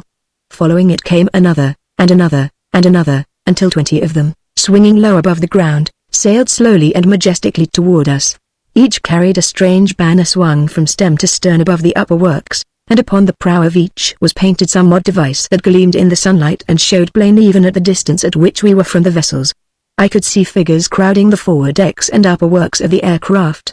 Whether they had discovered us or simply were looking at the deserted city I could not say, but in any event they received a rude reception, for suddenly and without warning the green Martian warriors fired a terrific volley from the windows of the buildings facing the little valley across which the great ships were so peacefully advancing. Instantly the scene changed as by magic. The foremost vessel swung broadside toward us, and bringing her guns into play returned our fire, at the same time moving parallel to our front for a short distance and then turning back with the evident intention of completing a great circle which would bring her up to position once more opposite our firing line. The other vessels followed in her wake, each one opening upon us as she swung into position. Our own fire never diminished, and I doubt if 25% of our shots went wild. It had never been given me to see such deadly accuracy of aim, and it seemed as though a little figure on one of the craft dropped at the explosion of each bullet, while the banners and upper works dissolved in spurts of flame as the irresistible projectiles of our warriors mowed through them. The fire from the vessels was most ineffectual, owing, as I afterward learned, to the unexpected suddenness of the first volley, which caught the ship's crews entirely unprepared and the sighting apparatus of the guns unprotected from the deadly aim of our warriors. It seems that each green warrior had certain objective points for his fire under relatively identical circumstances of warfare. For example, a proportion of them, always the best marksmen, direct their fire entirely upon the wireless finding and sighting apparatus of the big guns of an attacking naval force. Another detail attends to the smaller guns in the same way, others pick off the gunners, still others the officers, while certain other quotas concentrate their attention upon the other members of the crew, upon the upper works, and upon the steering gear and propellers. 20 minutes after the first volley the great fleet swung trailing off in the direction from which it had first appeared. Several of the craft were limping perceptibly, and seemed but barely under the control of their depleted crews. Their fire had ceased entirely and all their energies seemed focused upon escape.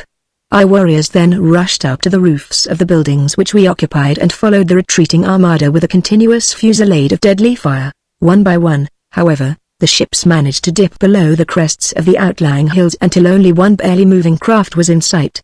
This had received the brunt of our fire and seemed to be entirely unmanned, as not a moving figure was visible upon her decks. Slowly she swung from her course, circling back toward us in an erratic and pitiful manner. Instantly the warriors ceased firing, for it was quite apparent that the vessel was entirely helpless, and, far from being in a position to inflict harm upon us, she could not even control herself sufficiently to escape. As she neared the city the warriors rushed out upon the plain to meet her, but it was evident that she still was too high for them to hope to reach her decks. From my vantage point in the window I could see the bodies of her crew strewn about, although I could not make out what manner of creatures they might be. Not a sign of life was manifest upon her as she drifted slowly with a light breeze in a southeasterly direction. She was drifting some 50 feet above the ground, followed by all but some 100 of the warriors who had been ordered back to the roofs to cover the possibility of a return of the fleet, or of reinforcements. It soon became evident that she would strike the face of the buildings about a mile south of our position, and as I watched the progress of the chase I saw a number of warriors gallop ahead, dismount and enter the building she seemed destined to touch. As the craft neared the building, and just before she struck, the Martian warriors swarmed upon her from the windows, and with their great spears eased the shock of the collision, and in a few moments they had thrown out grappling hooks and the big boat was being hauled to ground by their fellows below. After making her fast, they swarmed the sides and searched the vessel from stem to stern. I could see them examining the dead sailors, evidently for signs of life, and presently a party of them appeared from below dragging a little figure among them. The creature was considerably less than half as tall as the green Martian warriors, and from my balcony I could see that it walked erect upon two legs and surmised that it was some new and strange Martian monstrosity with which I had not as yet become acquainted. They removed their prisoner to the ground and then commenced a systematic rifling of the vessel. This operation required several hours, during which time a number of the chariots were requisitioned to transport the loot, which consisted in arms, ammunition, silks, furs, jewels, strangely carved stone vessels, and a quantity of solid foods and liquids, including many casks of water, the first I had seen since my advent upon Mars. After the last load had been removed, the warriors made lines fast to the craft and towed her far out into the valley in a southwesterly direction. A few of them then boarded her and were busily engaged in what appeared, from my distant position, as the emptying of the contents of various carboys upon the dead bodies of the sailors and over the decks and works of the vessel. This operation concluded, they hastily clambered over her sides, sliding down the guy ropes to the ground. The last warrior to leave the deck turned and threw something back upon the vessel, waiting an instant to note the outcome of his act. As a faint spurt of flame rose from the point where the missile struck, he swung over the side and was quickly upon the ground. Scarcely had he alighted than the guy ropes were simultaneously released, and the great warship, lightened by the removal of the loot, soared majestically into the air, her decks and upper works a mass of roaring flames. Slowly she drifted to the southeast, rising higher and higher as the flames ate away her wooden parts and diminished the weight upon her. Ascending to the roof of the building, I watched her for hours, until finally she was lost in the dim vistas of the distance. The sight was awe-inspiring in the extreme as one contemplated this mighty floating funeral pyre, drifting unguided and unmanned through the lonely wastes of the Martian heavens, a derelict of death and destruction, typifying the life story of these strange and ferocious creatures into whose unfriendly hands fate had carried it. Much depressed, and, to me, unaccountably so, I slowly descended to the street. The scene I had witnessed seemed to mark the defeat and annihilation of the forces of a kindred people, rather than the routing by our green warriors of a horde of similar, though unfriendly, creatures. I could not fathom the seeming hallucination, nor could I free myself from it. But somewhere in the innermost recesses of my soul I felt a strange yearning toward these unknown foemen, and a mighty hope surged through me that the fleet would return and demand a reckoning from the green warriors who had so ruthlessly and wantonly attacked it. Close at my heel, in his now accustomed place, followed Willa, the hound, and as I emerged upon the street, Sola rushed up to me as though I had been the object of some search on her part. The cavalcade was returning to the plaza, the homeward march having been given up for that day, nor, in fact, was it recommenced for more than a week, owing to the fear of a return attack by the aircraft.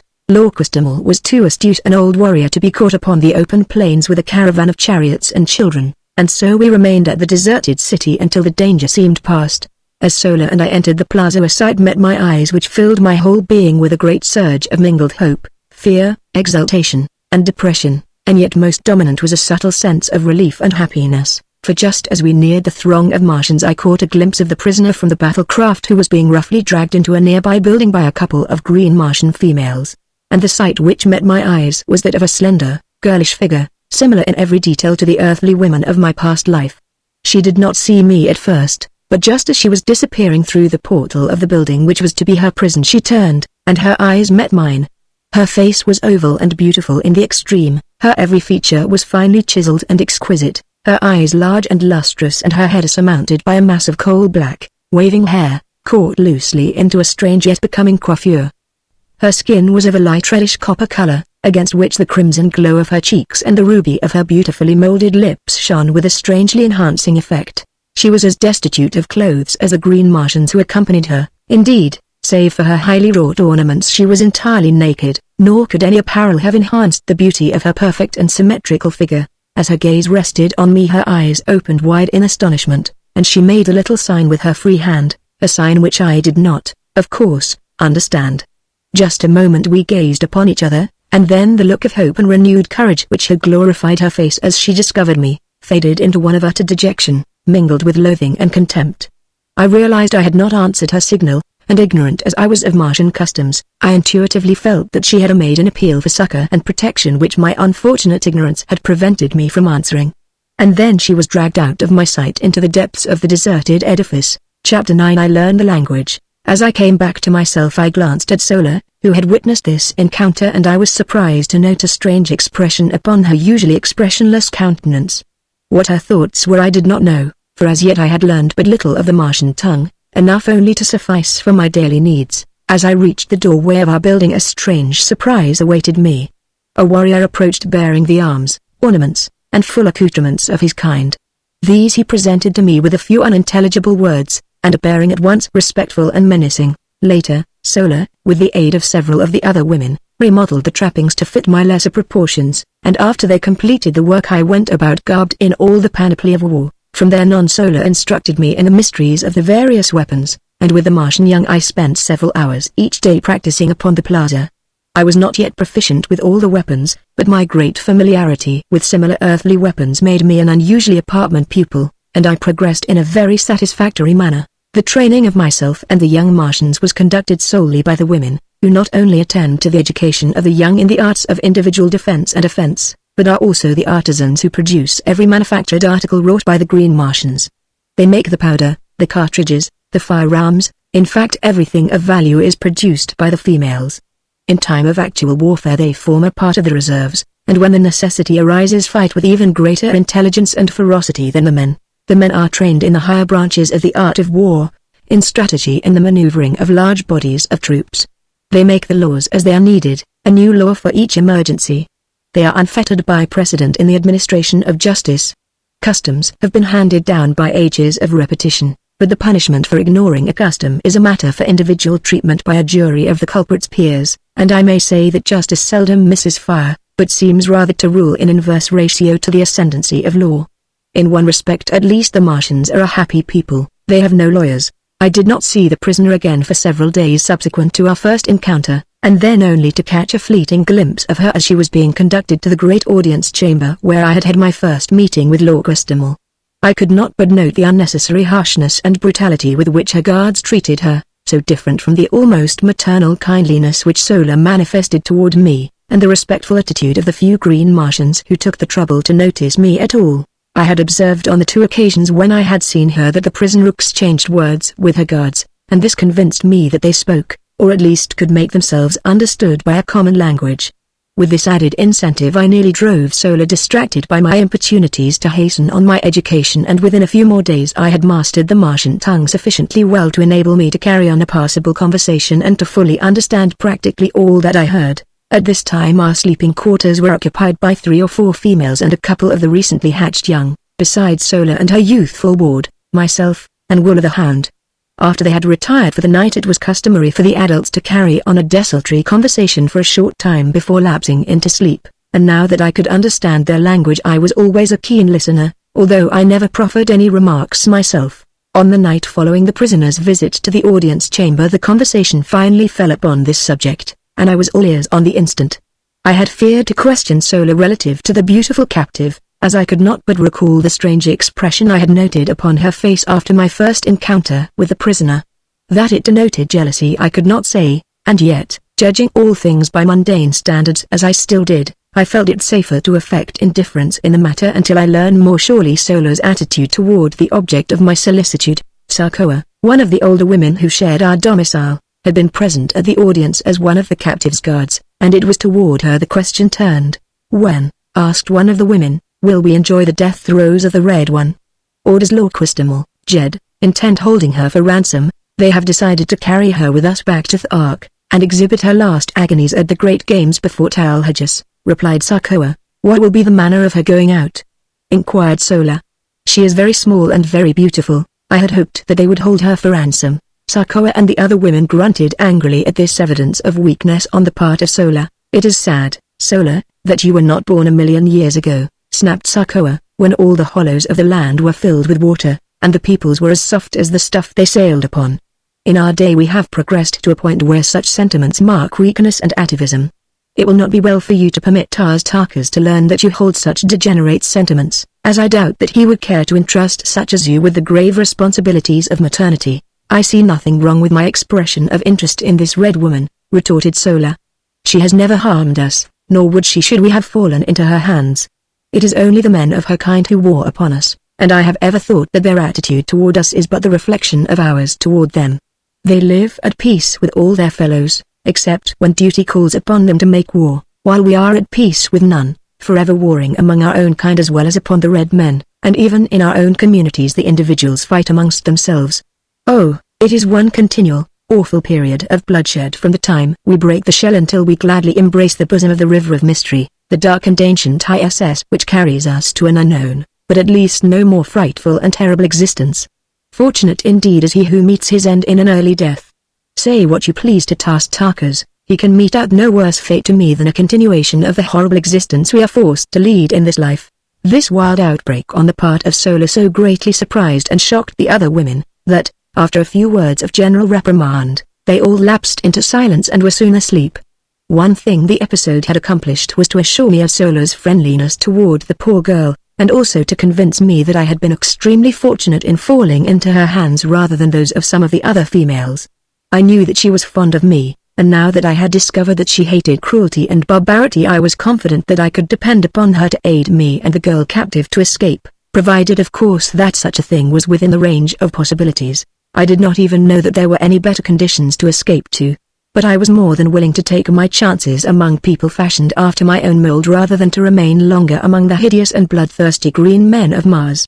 But where to go, and how, was as much of a puzzle to me as the age-old search for the spring of eternal life has been to earthly men since the beginning of time. I decided that at the first opportunity I would take Sola into my confidence and openly ask her to aid me, and with this resolution strong upon me I turned among my silks and furs and slept the dreamless and refreshing sleep of Mars. Chapter 10 Champion and Chief. Early the next morning I was astir. Considerable freedom was allowed me, as Sola had informed me that so long as I did not attempt to leave the city I was free to go and come as I pleased. She had warned me, however, against venturing forth unarmed, as this city, like all other deserted metropolises of an ancient Martian civilization, was peopled by the great white apes of my second day's adventure. In advising me that I must not leave the boundaries of the city, Sola had explained that Willow would prevent this anyway should I attempt it, and she warned me most urgently not to arouse his fierce nature by ignoring his warnings should I venture too close to the forbidden territory. His nature was such, she said, that he would bring me back into the city dead or alive should I persist in opposing him, preferably dead, she added. On this morning I had chosen a new street to explore when suddenly I found myself at the limits of the city. Before me were low hills pierced by narrow and inviting ravines. I longed to explore the country before me, and, like the pioneer stock from which I sprang, to view what the landscape beyond the encircling hills might disclose from the summits which shut out my view. It also occurred to me that this would prove an excellent opportunity to test the qualities of Willa. I was convinced that the brute loved me. I had seen more evidences of affection in him than in any other Martian animal, man or beast, and I was sure that gratitude for the acts that had twice saved his life would more than outweigh his loyalty to the duty imposed upon him by cruel and loveless masters. As I approached the boundary line, Willa ran anxiously before me, and thrust his body against my legs. His expression was pleading rather than ferocious, nor did he bare his great tusks or utter his fearful guttural warnings. Denied the friendship and companionship of my kind, I had developed considerable affection for Willa and Sola, for the normal earthly man must have some outlet for his natural affections, and so I decided upon an appeal to a like instinct in this great brute, sure that I could not be disappointed. I had never petted nor fondled him. But now I sat upon the ground and putting my arms around his heavy neck I stroked and coaxed him, talking in my newly acquired Martian tongue as I would have to my hound at home, as I would have talked to any other friend among the lower animals. His response to my manifestation of affection was remarkable to a degree. He stretched his great mouth to its full width, baring the entire expanse of his uprows of tusks and wrinkling his snout until his great eyes were almost hidden by the folds of flesh. If you have ever seen a collie smile, you may have some idea of Willa's facial distortion. He threw himself upon his back and fairly wallowed at my feet, jumped up and sprang upon me, rolling me upon the ground by his great weight, then wriggling and squirming around me like a playful puppy presenting its back for the petting it craves.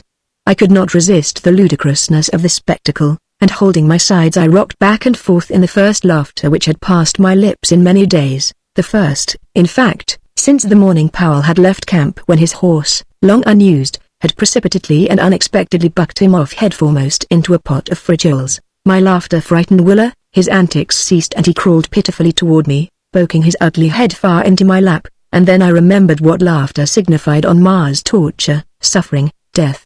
Quieting myself, I rubbed the poor old fellow's head and back, talked to him for a few minutes, and then in an authoritative tone commanded him to follow me, and arising started for the hills. There was no further question of authority between us. Willa was my devoted slave from that moment hence, and I his only and undisputed master. My walk to the hills occupied but a few minutes, and I found nothing of particular interest to reward me.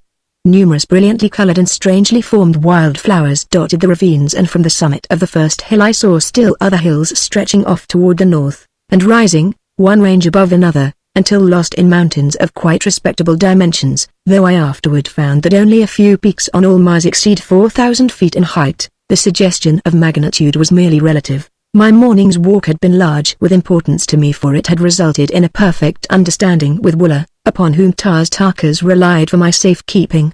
I now knew that while theoretically a prisoner I was virtually free, and I hastened to regain the city limits before the defection of Wooler could be discovered by his erstwhile masters. The adventure decided me never again to leave the limits of my prescribed stamping grounds until I was ready to venture forth for good and all, as it would certainly result in a curtailment of my liberties, as well as the probable death of Wooler, were we to be discovered. On regaining the plaza I had my third glimpse of the captive girl. She was standing with her guards before the entrance to the audience chamber, and as I approached she gave me one haughty glance and turned her back full upon me. The act was so womanly, so earthly womanly, that though it stung my pride it also warmed my heart with a feeling of companionship. It was good to know that someone else on Mars beside myself had human instincts of a civilized order, even though the manifestation of them was so painful and mortifying. Had a green Martian woman desired to show dislike or contempt she would, in all likelihood, have done it with a sword thrust or a movement of her trigger finger, but as their sentiments are mostly atrophied it would have required a serious injury to have aroused such passions in them. Solar, let me add, was an exception. I never saw her perform a cruel or uncouth act, or fail in uniform kindliness and good nature. She was indeed, as her fellow Martian had said of her, an atavism, a dear and precious reversion to a former type of loved and loving ancestor. Seeing that the prisoner seemed the center of attraction I halted to view the proceedings. I had not long to wait, for presently Lord Quistimal and his retinue of chieftains approached the building and, signing the guards to follow with the prisoner, entered the audience chamber. Realizing that I was a somewhat favored character, and also convinced that the warriors did not know of my proficiency in their language, as I had pleaded with Solar to keep this a secret on the grounds that I did not wish to be forced to talk with the men until I had perfectly mastered the Martian tongue, I chanced an attempt to enter the audience chamber and listen to the proceedings. The council squatted upon the steps of the rostrum, while below them stood the prisoner and her two guards. I saw that one of the women was Sarkoa, and thus understood how she had been present at the hearing of the preceding day, the results of which she had reported to the occupants of our dormitory last night. Her attitude toward the captive was most harsh and brutal. When she held her, she sunk her rudimentary nails into the poor girl's flesh, or twisted her arm in a most painful manner. When it was necessary to move from one spot to another she either jerked her roughly, or pushed her headlong before her. She seemed to be venting upon this poor defenseless creature all the hatred, cruelty, ferocity, and spite of her 900 years, backed by unguessable ages of fierce and brutal ancestors.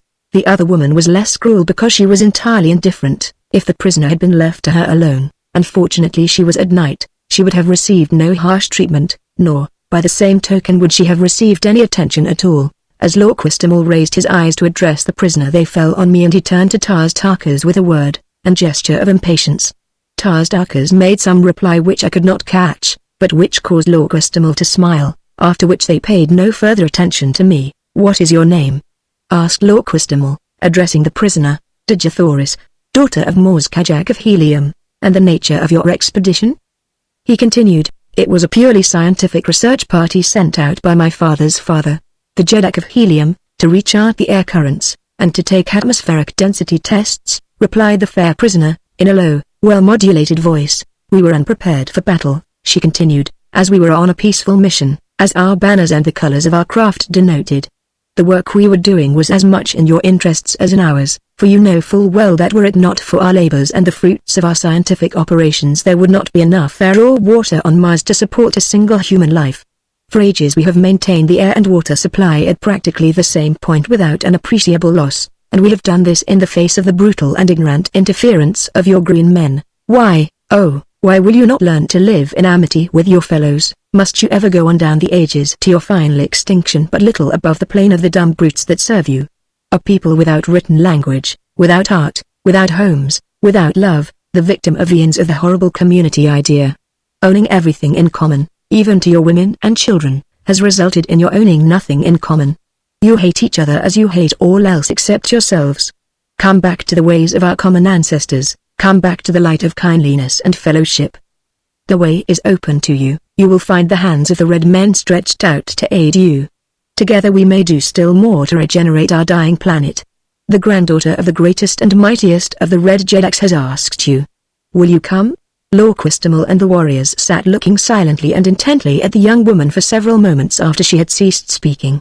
What was passing in their minds no man may know, but that they were moved I truly believe, and if one man high among them had been strong enough to rise above custom, that moment would have marked a new and mighty era for Mars. I saw Tar's rise to speak, and on his face was such an expression as I had never seen upon the countenance of a green Martian warrior. It bespoke an inward and mighty battle with self, with heredity, with age-old custom, and as he opened his mouth to speak, a look almost of benignity, of kindliness, momentarily lighted up his fierce and terrible countenance. What words of moment were to have fallen from his lips were never spoken, as just then a young warrior, evidently sensing the trend of thought among the older men, leapt down from the steps of the rostrum, and striking the frail captive a powerful blow across the face, which felled her to the floor, placed his foot upon her prostrate form and turning toward the assembled council broke into peals of horrid, mirthless laughter.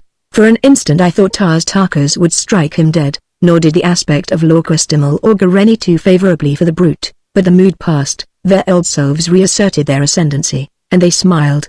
It was portentous however that they did not laugh aloud, for the brute's act constituted a side-splitting witticism according to the ethics which rule green Martian humor. That I have taken moments to write down a part of what occurred as that blow fell does not signify that I remained inactive for any such length of time. I think I must have sensed something of what was coming, for I realize now that I was crouched as for a spring as I saw the blow aimed at her beautiful, upturned, pleading face, and ere the hand descended I was halfway across the hall. Scarcely had his hideous laugh rang out but once, when I was upon him. The brute was 12 feet in height and armed to the teeth, but I believe that I could have accounted for the whole roomful in the terrific intensity of my rage.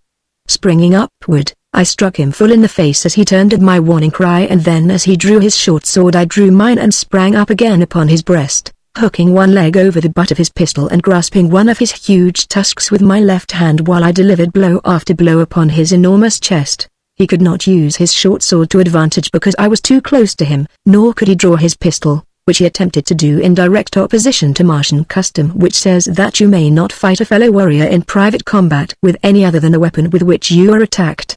In fact, he could do nothing but make a wild and futile attempt to dislodge me. With all his immense bulk he was little if any stronger than I, and it was but the matter of a moment or two before he sank, bleeding and lifeless, to the floor. Dejathoris had raised herself upon one elbow and was watching the battle with wide, staring eyes. When I had regained my feet I raised her in my arms and bore her to one of the benches at the side of the room. Again no Martian interfered with me, and tearing a piece of silk from my cape I endeavored to staunch the flow of blood from her nostrils. I was soon successful as her injuries amounted to little more than an ordinary nosebleed, and when she could speak she placed her hand upon my arm and looking up into my eyes, said, "Why did you do it? You who refused me even friendly recognition in the first hour of my peril. And now you risk your life and kill one of your companions for my sake. I cannot understand. What strange manner of man are you, that you consort with the green men, though your form is that of my race, while your color is little darker than that of the white ape? Tell me, are you human, or are you more than human?" "It is a strange tale," I replied, "too long to attempt to tell you now, and one which I so much doubt the credibility of myself that I fear to hope that others will believe it. Suffice it, for the present, that I am your friend, and, so far as our captors will permit, your protector and your servant. Then you too are a prisoner. But why, then, those arms and the regalia of a Tharkian chieftain? What is your name? Where your country?" "Yes, Dejathoris, I too am a prisoner. My name is John Carter, and I claim Virginia, one of the United States of America, Earth, as my home. But why I am permitted to wear arms I do not know, nor was I aware that my regalia was that of a chieftain." We were interrupted at this juncture by the approach of one of the warriors, bearing arms, accoutrements and ornaments, and in a flash one of her questions was answered and a puzzle cleared up for me. I saw that the body of my dead antagonist had been stripped, and I read in the menacing yet respectful attitude of the warrior who had brought me these trophies of the kill the same demeanor as that evinced by the other who had brought me my original equipment, and now for the first time I realized that my blow, on the occasion of my first battle in the audience chamber, had resulted in the death of my adversary. The reason for the whole attitude displayed toward me was now apparent. I had won my spurs, so to speak, and in the crude justice, which always marks Martian dealings, and which, among other things, has caused me to call her the planet of paradoxes, I was accorded the honors due a conqueror, the trappings and the position of the man I killed. In truth, I was a Martian chieftain, and this I learned later was the cause of my great freedom and my toleration in the audience chamber. As I had turned to receive the dead warrior's chattels, I had noticed that Tarkas and several others had pushed forward toward us, and the eyes of the former rested upon me in a most quizzical manner. Finally he addressed me. "You speak the tongue of Barsoom quite readily for one who was deaf and dumb to us a few short days ago.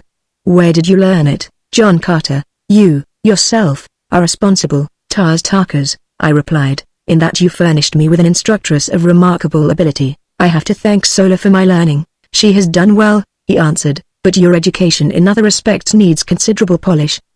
Do you know what your unprecedented temerity would have cost you had you failed to kill either of the two chieftains whose metal you now wear?" "I presume that one whom I had failed to kill, would have killed me," I answered, smiling. "No, you are wrong. Only in the last extremity of self-defense would a Martian warrior kill a prisoner. We like to save them for other purposes," and his face bespoke possibilities that were not pleasant to dwell upon. "But one thing can save you now," he continued. "Should you, in recognition of your remarkable valor, ferocity, and prowess, be considered by Talhajas as worthy of his service, you may be taken into the community and become a full-fledged Tharkian. Until we reach the headquarters of Talhajas, it is the will of Lord Questemel that you be accorded the respect your acts have earned you. You will be treated by us as a Tharkian chieftain, but you must not forget that every chief who ranks you is responsible for your safe delivery to our mighty and most ferocious ruler." "I'm done, I hear you, Tarkas," I answered. "As you know, I am not of Barsoom. Your ways are not my ways, and I can only act in the future as I have in the past, in accordance with the dictates of my conscience and guided by the standards of mine own people. If you will leave me alone, I will go in peace, but if not, let the individual Barsoomians with whom I must deal either respect my rights as a stranger among you, or take whatever consequences may befall. Of one thing let us be sure, whatever may be your ultimate intentions toward this unfortunate young woman, whoever would offer her injury or insult in the future must figure on making a full accounting to me. I understand that you belittle all sentiments of generosity and kindliness, but I do not, and I can convince your most doughty warrior that these characteristics are not incompatible with an ability to fight. Ordinarily I am not given to long speeches, nor ever before had I descended to bombast, but I had guessed at the key note which would strike an answering chord in the breasts of the Green Martians, nor was I wrong, for my harangue evidently deeply impressed them, and their attitude toward me thereafter was still further respectful. Tarkas himself seemed pleased with my reply, but his only comment was more or less enigmatical. "And I think I know Talhajas, Jeddak of Thark." I now turned my attention to Digithoris, and assisting her to her feet I turned with her toward the exit, ignoring her hovering guardian harpies as well as the inquiring glances of the chieftains. Was I not now a chieftain also? Well, then, I would assume the responsibilities of one. They did not molest us, and so did Digithoris, Princess of Helium, and John Carter, Gentleman of Virginia, followed by the faithful Wooler, passed through utter silence from the audience chamber of Lord Questemel, Jed among the Tharks of Barsoom. Chapter 11. With Digithoris. As we reached the open, the two female guards who had been detailed to watch over Digithoris hurried up and made as though to assume custody of her once more. The poor child shrank against me and I felt her two little hands fold tightly over my arm. Waving the women away, I informed them that Sola would attend the captive hereafter, and I further warned Sarkoa that any more of her cruel attentions bestowed upon Digithoris would result in Sarkoa's sudden and painful demise. My threat was unfortunate and resulted in more harm than good to Digithoris, for, as I learned later, men do not kill women upon Mars, nor women, men. So Sarkoa merely gave us an ugly look and departed to hatch up deviltries against us. I soon found Sola and explained to her that I wished her to guard Digithoris as she had guarded me, that I wished her to find other quarters where they would not be molested by Sarkoa, and I finally informed her that I myself would take up my quarters among the men. Sola glanced at the accoutrements which were carried in my hand and slung across my shoulder. "You are a great chieftain now, John Carter," she said, "and I must do your bidding, though indeed I am glad to do it under any circumstances. The man whose metal you carry was young, but he was a great warrior, and had by his promotions and kills won his way close to the rank of Tarkas, who, as you know, is second to Lord Questemel only. You are 11th, there are but 10 chieftains in this community who rank you in prowess. And if I should kill Lord Questemel?" I asked. "You would be first, John Carter, but you may only win that honor by the will of the entire council that Lord Questemel meet you in combat, or should he attack you, you may kill him in self-defense, and thus win first place." I laughed, and changed the subject. I had no particular desire to kill Lord Questemel, and less to be a Jed among the Tharks. I accompanied Sola and Digithoris in a search for new quarters, which we found in a building nearer the audience chamber and of far more pretentious architecture than our former habitation. We also found in this building real sleeping apartments with ancient beds of highly wrought metal swinging from enormous gold chains depending from the marble ceilings. The decoration of the walls was most elaborate, and, unlike the frescoes in the other buildings I had examined, portrayed many human figures in the compositions. These were of people like myself, and of a much lighter color than Digithoris. They were clad in graceful, flowing robes, highly ornamented with metal and jewels, and their luxuriant hair was of a beautiful golden and reddish bronze. The men were beardless and only a few wore arms. The scenes depicted for the most part, a fair-skinned, fair-haired people at play. Digithoris clasped her hands with an exclamation of rapture as she gazed upon these magnificent works of art, wrought by a people long extinct, while Sola, on the other hand, apparently did not see them. We decided to use this room, on the second floor and overlooking the plaza, for Digithoris and Sola, and another room adjoining and in the rear for the cooking and supplies. I then dispatched Sola to bring the bedding and such food and utensils as she might need, telling her that I would guard Digithoris until her return. As Sola departed, Digithoris turned to me with a faint smile, "And where to, then, would your prisoner escape should you leave her, unless it was to follow you and crave your protection, and ask your pardon for the cruel thoughts she has harbored against you these past few days?" "You are right," I answered, "there is no escape for either of us unless we go together. I heard your challenge to the creature you call Tarkas, and I think I understand your position among these people, but what I cannot fathom is your statement that you are not of Barsoom. In the name of my first ancestor, then," she continued, "where may you be from? You are like unto my people, and yet so unlike. You speak my language, and yet I heard you tell Tarkas that you had but learned it recently. All Barsoomians speak the same tongue from the ice-clad south to the ice-clad north, though their written languages differ.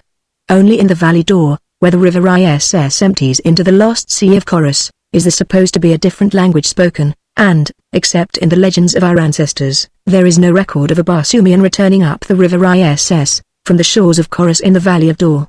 Do not tell me that you have thus returned.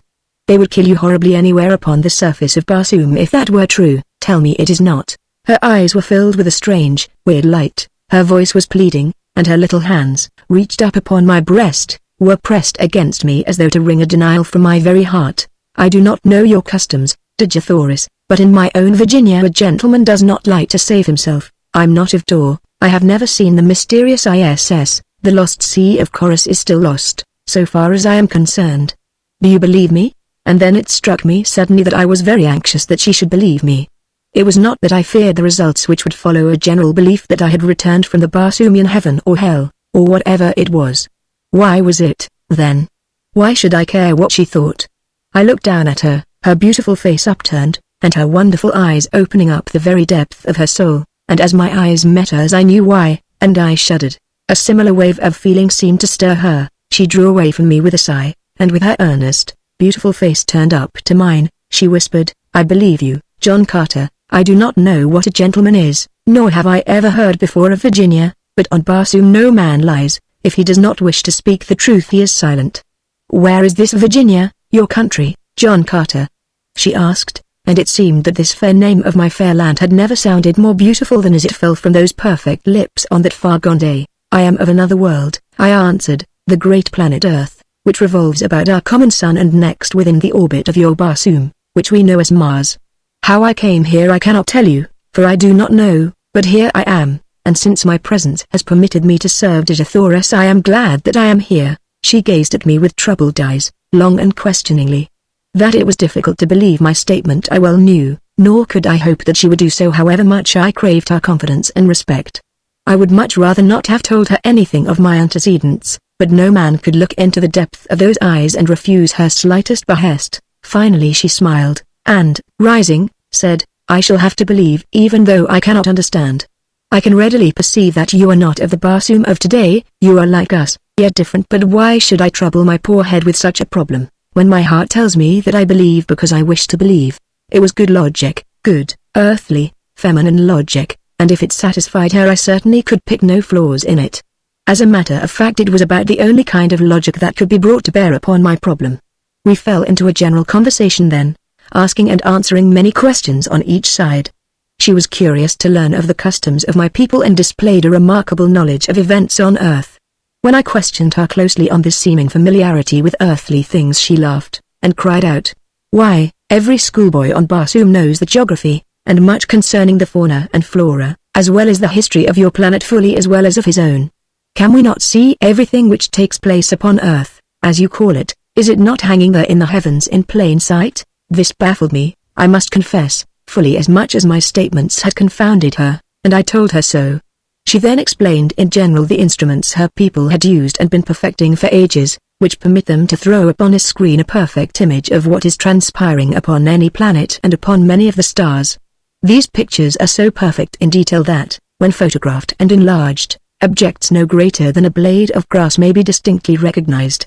I afterward, in helium, saw many of these pictures, as well as the instruments which produced them. "If, then, you are so familiar with earthly things," I asked, "why is it that you do not recognize me as identical with the inhabitants of that planet?" She smiled again as one might in bored indulgence of a questioning child. "Because, John Carter," she replied, "nearly every planet and star having atmospheric conditions at all approaching those of Barsoom, shows forms of animal life almost identical with you and me, and, further, Earthmen, almost without exception, cover their bodies with strange, unsightly pieces of cloth, and their heads with hideous contraptions the purpose of which we have been unable to conceive, while you, when found by the Tharkian warriors, were entirely undisfigured and unadorned.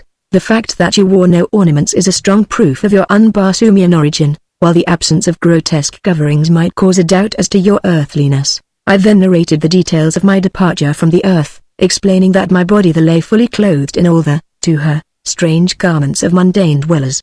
At this point Sola returned with our meager belongings and her young Martian protégé, who, of course, would have to share the quarters with them. Sola asked us if we had had a visitor during her absence, and seemed much surprised when we answered in the negative. It seemed that as she had mounted the approach to the upper floors where our quarters were located, she had met Sarkoa descending. We decided that she must have been eavesdropping, but as we could recall nothing of importance that had passed between us, we dismissed the matter as of little consequence, merely promising ourselves to be warned to the utmost caution in the future. Dejathoris and I then fell to examining the architecture and decorations of the beautiful chambers of the building we were occupying. She told me that these people had presumably flourished over 100,000 years before. They were the early progenitors of the race, but had mixed with the other great race of early Martians, who were very dark, almost black, and also with the reddish-yellow race which had flourished at the same time. These three great divisions of the higher Martians had been forced into a mighty alliance, as the drying up of the Martian seas had compelled them to seek the comparatively few and always diminishing fertile areas, and to defend themselves, under new conditions of life, against the wild hordes of green men. Ages of close relationship and intermarrying had resulted in the race of red men, of which Dejathoris was a fair and beautiful daughter. During the ages of hardships and incessant warring between their own various races, as well as with the green men, and before they had fitted themselves to the changed conditions, much of the high civilization and many of the arts of the fair-haired Martians had become lost, but the red race of today has reached a point where it feels that it has made up in new discoveries and in a more practical civilization for all that lies irretrievably buried with the ancient Barsoomians, beneath the countless intervening ages. These ancient Martians had been a highly cultivated and literary race, but during the vicissitudes of those trying centuries of readjustment to new conditions, not only did their advancement and production cease entirely, but practically all their archives, records, and literature were lost. Dejathoris related many interesting facts and legends concerning this lost race of noble and kindly people. She said that the city in which we were camping was supposed to have been a center of commerce and culture known as Garad. It had been built upon a beautiful, natural harbor, landlocked by magnificent hills. The little valley on the west front of the city, she explained, was all that remained of the harbor, while the pass through the hills to the old sea bottom had been the channel through which the shipping passed up to the city's gates. The shores of the ancient seas were dotted with just such cities, and lesser ones, in diminishing numbers, were to be found converging toward the center of the oceans, as the people had found it necessary to follow the receding waters until necessity had forced upon them their ultimate salvation, the so-called Martian canals. We had been so engrossed in exploration of the building and in our conversation that it was late in the afternoon before we realized it. We were brought back to a realization of our present conditions by a messenger bearing a summons from Lorquestimal directing me to appear before him forthwith. Bidding Dejathoris and Sola farewell, and commanding Walla to remain on guard, I hastened to the audience chamber, where I found Lorquestimal and Taz Tarkas seated upon the rostrum. Chapter 12 A Prisoner with Power. As I entered and saluted, Lord Questemel signaled me to advance, and, fixing his great, hideous eyes upon me, addressed me thus. You have been with us a few days, yet during that time you have by your prowess won a high position among us. Be that as it may, you are not one of us, you owe us no allegiance. Your position is a peculiar one, he continued. You are a prisoner and yet you give commands which must be obeyed. You are an alien and yet you are a Tharkian chieftain. You are a midget and yet you can kill a mighty warrior with one blow of your fist. And now you are reported to have been plotting to escape with another prisoner of another race, a prisoner who, from her own admission, half believes you are returned from the Valley of Dor. Either one of these accusations, if proved, would be sufficient grounds for your execution, but we are a just people and you shall have a trial on our return to Thark, if Talhajas so commands. But, he continued, in his fierce guttural tones, if you run off with the red girl, it is I who shall have to account to Talhajas, it is I who shall have to face Tars Tarkas, and either demonstrate my right to command, or the metal from my dead carcass will go to a better man, for such is the custom of the Tharks. I have no quarrel with Tars Tarkas, together we rule supreme the greatest of the lesser communities among the green men. We do not wish to fight between ourselves, and so if you were dead, John Carter, I should be glad. Under two conditions only, however, may you be killed by us without orders from Talhajas, in personal combat in self-defense, should you attack one of us, or are you apprehended in an attempt to escape. As a matter of justice I must warn you that we only await one of these two excuses for ridding ourselves of so great a responsibility. The safe delivery of the Red Girl to Talhajas is of the greatest importance. Not in 1,000 years have the Tharks made such a capture. She is the granddaughter of the greatest of the Red Jedaks, who is also our bitterest enemy. I have spoken. The Red Girl told us that we were without the softer sentiments of humanity, but we are a just and truthful race. You may go. Turning, I left the audience chamber. So this was the beginning of Sarkoa's persecution. I knew that none other could be responsible for this report which had reached the ears of Lord Questemel so quickly, and now I recalled those portions of our conversation which had touched upon escape and upon my origin. Sarkoa was at this time Tars Tarka's oldest and the most trusted female. As such she was a mighty power behind the throne, for no warrior had the confidence of Lord Questemel to such an extent as did his ablest lieutenant, Tars Tarkas. However, instead of putting thoughts of possible escape from my mind, my audience with Lord Questemel only served to center my every faculty on this subject. Now, more than before, the absolute necessity for escape, insofar as Digithoris was concerned, was impressed upon me, for I was convinced that some horrible fate awaited her at the headquarters of Talhajas. As described by Solar, this monster was the exaggerated personification of all the ages of cruelty, ferocity, and brutality from which he had descended. Cold, cunning, calculating. He was, also, in marked contrast to most of his fellows, a slave to that brute passion which the waning demands for procreation upon their dying planet has almost stilled in the Martian breast. The thought that the divine Digithoris might fall into the clutches of such an abysmal atavism started the cold sweat upon me. Far better that we save friendly bullets for ourselves at the last moment, as did those brave frontier women of my lost land, who took their own lives rather than fall into the hands of the Indian braves. As I wandered about the plaza lost in my gloomy forebodings, Tars Tarkas approached me on his way from the audience chamber. His demeanor toward me was unchanged, and he greeted me as though we had not just parted a few moments before. "Where are your quarters, John Carter?" he asked. "I have selected none," I replied. It seemed best that I quartered either by myself or among the other warriors, and I was awaiting an opportunity to ask your advice. "As you know," and I smiled, "I am not yet familiar with all the customs of the Tharks. Come with me," he directed, and together we moved off across the plaza to a building which I was glad to see adjoined that occupied by Solar and her charges. "My quarters are on the first floor of this building," he said, "and the second floor also is fully occupied by warriors, but the third floor and the floors above are vacant. You may take your choice of these. I understand," he continued, "that you have given up your woman to the Red Prisoner. Well, as you have said, your ways are not our ways, but you can fight well enough to do about as you please, and so, if you wish to give your woman to a captive, it is your own affair, but as a chieftain you should have those to serve you, and in accordance with our customs you may select any or all the females from the retinues of the chieftains whose metal you now wear." I thanked him, but assured him that I could get along very nicely without assistance except in the matter of preparing food, and so he promised to send women to me for this purpose and also for the care of my arms and the manufacture of my ammunition, which he said would be necessary. I suggested that they might also bring some of the sleeping silks and furs which belonged to me as spoils of combat, for the nights were cold and I had none of my own. He promised to do so, and departed. Left alone, I ascended the winding corridor to the upper floors in search of suitable quarters. The beauties of the other buildings were repeated in this, and, as usual, I was soon lost in a tour of investigation and discovery. I finally chose a front room on the 3rd floor, because this brought me nearer to Digithoris, whose apartment was on the 2nd floor of the adjoining building, and it flashed upon me that I could rig up some means of communication whereby she might signal me in case she needed either my services or my protection. Adjoining my sleeping apartment were baths, dressing rooms, and other sleeping and living apartments, in all some 10 rooms on this floor. The windows of the back rooms overlooked an enormous court, which formed the center of the square made by the buildings which faced the 4 contiguous streets, and which was now given over to the quartering of the various animals belonging to the warriors occupying the adjoining buildings.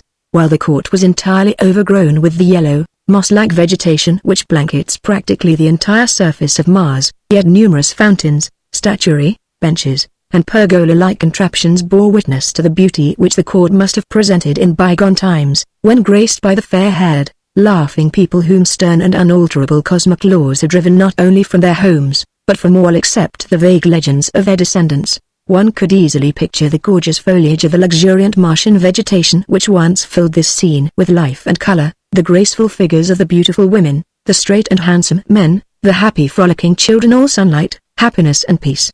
It was difficult to realize that they had gone down through ages of darkness, cruelty, and ignorance, until their hereditary instincts of culture and humanitarianism had risen ascendant once more in the final composite race which now is dominant upon Mars. My thoughts were cut short by the advent of several young females bearing loads of weapons, silks, furs, jewels, cooking utensils, and casks of food and drink, including considerable loot from the aircraft.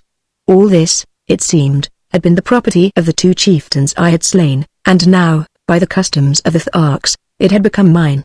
At my direction they placed the stuff in one of the back rooms, and then departed, only to return with a second load, which they advised me constituted the balance of my goods.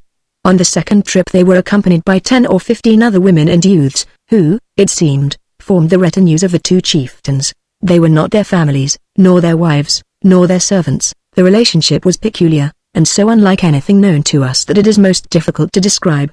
All property among the Green Martians is owned in common by the community, except the personal weapons, ornaments and sleeping silks and furs of the individuals. These alone can one claim undisputed right to, nor may he accumulate more of these than are required for his actual needs. The surplus he holds merely as custodian, and it is passed on to the younger members of the community as necessity demands. The women and children of a man's retinue may be likened to a military unit for which he is responsible in various ways, as in matters of instruction, discipline, sustenance, and the exigencies of their continual roamings and their unending strife with other communities and with the Red Martians. His women are in no sense wives. The Green Martians use no word corresponding in meaning with this earthly word. Their mating is a matter of community interest solely, and is directed without reference to natural selection. The Council of Chieftains of each community control the matter as surely as the owner of a Kentucky racing stud directs the scientific breeding of his stock for the improvement of the whole. In theory it may sound well, as is often the case with theories, but the results of ages of this unnatural practice, coupled with the community interest in the offspring being held paramount to that of the mother, is shown in the cold, cruel creatures, and their gloomy, loveless, mirthless existence. It is true that the Green Martians are absolutely virtuous, both men and women, with the exception of such degenerates as Talhagus, but better far a finer balance of human characteristics even at the expense of a slight and occasional loss of chastity. Finding that I must assume responsibility for these creatures, whether I would or not, I made the best of it and directed them to find quarters on the upper floors, leaving the 3rd floor to me. One of the girls I charged with the duties of my simple cuisine, and directed the others to take up the various activities which had formerly constituted their vocations. Thereafter I saw little of them, nor did I care to. Chapter 13 Lovemaking on Mars. Following the battle with the airships, the community remained within the city for several days, abandoning their homeward march until they could feel reasonably assured that the ships would not return, for to be caught on the open plains with a cavalcade of chariots and children was far from the desire of even so warlike a people as the Green Martians. During our period of inactivity, Tarsdarkers had instructed me in many of the customs and arts of war familiar to the Tharks, including lessons in riding and guiding the great beasts which bore the warriors. These creatures, which are known as thoats, are as dangerous and vicious as their masters, but when once subdued are sufficiently tractable for the purposes of the Green Martians. 2 of these animals had fallen to me from the warriors whose metal I wore, and in a short time I could handle them quite as well as the native warriors. The method was not at all complicated. If the thoats did not respond with sufficient celerity to the telepathic instructions of their riders, they were dealt a terrific blow between the ears with the butt of a pistol, and if they showed fight, this treatment was continued until the brutes either were subdued, or had unseated their riders. In the latter case it became a life-and-death struggle between the man and the beast. If the former were quick enough with his pistol, he might live to ride again, though upon some other beast. If not, his torn and mangled body was gathered up by his women and burned in accordance with Tharkian custom.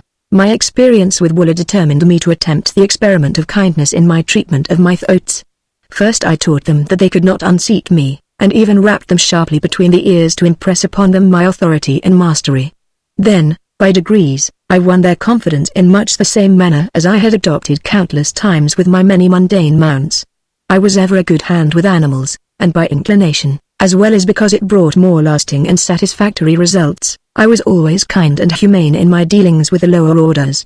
I could take a human life, if necessary, with far less compunction than that of a poor, unreasoning, irresponsible brute. In the course of a few days my thoats were the wonder of the entire community. They would follow me like dogs, rubbing their great snouts against my body in awkward evidence of affection, and respond to my every command with an alacrity and docility which caused the Martian warriors to ascribe to me the possession of some earthly power unknown on Mars. "How have you bewitched them?" asked Tarkas one afternoon, when he had seen me run my arm far between the great jaws of one of my thoats which had wedged a piece of stone between 2 of his teeth while feeding upon the moss-like vegetation within our courtyard. "By kindness," I replied. "You see, Tarkas, the softer sentiments have their value, even to a warrior. In the height of battle as well as upon the march I know that my thoats will obey my every command, and therefore my fighting efficiency is enhanced, and I am a better warrior for the reason that I am a kind master. Your other warriors would find it to the advantage of themselves as well as of the community to adopt my methods in this respect. Only a few days since you, yourself, told me that these great brutes, by the uncertainty of their tempers, often were the means of turning victory into defeat, since, at a crucial moment, they might elect to unseat and rend their riders. "Show me how you accomplish these results," was Tarkas' only rejoinder. And so I explained as carefully as I could the entire method of training I had adopted with my beasts, and later he had me repeat it before Lorquestimal and the assembled warriors.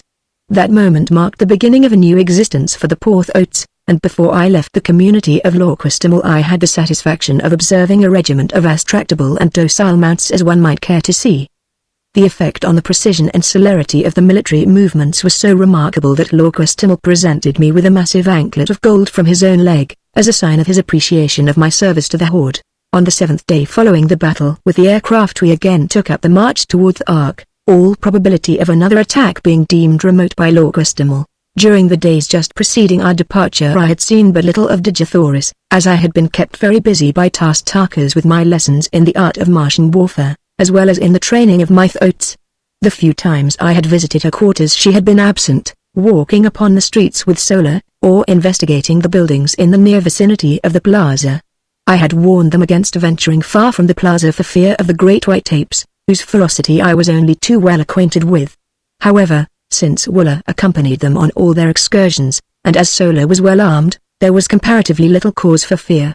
On the evening before our departure I saw them approaching along one of the great avenues which lead into the plaza from the east. I advanced to meet them, and telling Solar that I would take the responsibility for Digithoris' safekeeping, I directed her to return to her quarters on some trivial errand. I liked and trusted Solar, but for some reason I desired to be alone with Digithoris, who represented to me all that I had left behind upon Earth in agreeable and congenial companionship. There seemed bonds of mutual interest between us as powerful as though we had been born under the same roof rather than upon different planets, hurtling through space some 48 million miles apart. That she shared my sentiments in this respect I was positive, for on my approach the look of pitiful hopelessness left her sweet countenance to be replaced by a smile of joyful welcome, as she placed her little right hand upon my left shoulder in true red Martian salute. "Sarkoa told Solar that you had become a truth Ark," she said, "and that I could now see no more of you than of any of the other warriors. Sarkoa is a liar of the first magnitude, I replied, notwithstanding the proud claim of the Tharks to absolute verity. Digisaurus laughed. I knew that even though you became a member of the community you would not cease to be my friend. A warrior may change his mettle, but not his heart, as the saying is upon Barsoom. I think they have been trying to keep us apart, she continued, for whenever you have been off duty one of the older women of Daztaka's retinue has always arranged to trump up some excuse to get Solar and me out of sight. They have had me down in the pits below the buildings helping them mix their awful radium powder, and make their terrible projectiles.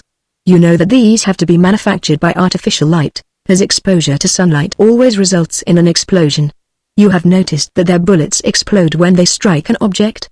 Well, the opaque, outer coating is broken by the impact, exposing a glass cylinder, almost solid, in the forward end of which is a minute particle of radium powder. The moment the sunlight, even though diffused, strikes this powder it explodes with a violence which nothing can withstand. If you ever witness a night battle you will note the absence of these explosions, while the morning following the battle will be filled at sunrise with the sharp detonations of exploding missiles fired the preceding night. As a rule, however, non-exploding projectiles are used at night. I have used the word radium in describing this powder because in the light of recent discoveries on Earth I believe it to be a mixture of which radium is the base. In Captain Carter's manuscript it is mentioned always by the name used in the written language of helium and is spelled in hieroglyphics which it would be difficult and useless to reproduce. While I was much interested in Digisaurus' explanation of this wonderful adjunct to Martian warfare, I was more concerned by the immediate problem of their treatment of her. That they were keeping her away from me was not a matter for surprise, but that they should subject her to dangerous and arduous labor filled me with rage. Have they ever subjected you to cruelty and ignominy, Digisaurus? I asked, feeling the hot blood of my fighting ancestors leap in my veins as I awaited her reply. Only in little ways, John Carter, she answered. Nothing that can harm me outside my pride. They know that I am the daughter of 10,000 Jedaks, that I trace my ancestry straight back without a break to the builder of the first great waterway, and they, who do not even know their own mothers, are jealous of me. At heart they hate their horrid fates, and so wreak their poor spite on me who stand for everything they have not, and for all they most crave and never can attain. Let us pity them, my chieftain, for even though we die at their hands we can afford them pity, since we are greater than they and they know it. Had I known the significance of those words my chieftain, as applied by a red Martian woman to a man, I should have had the surprise of my life, but I did not know at that time, nor for many months thereafter.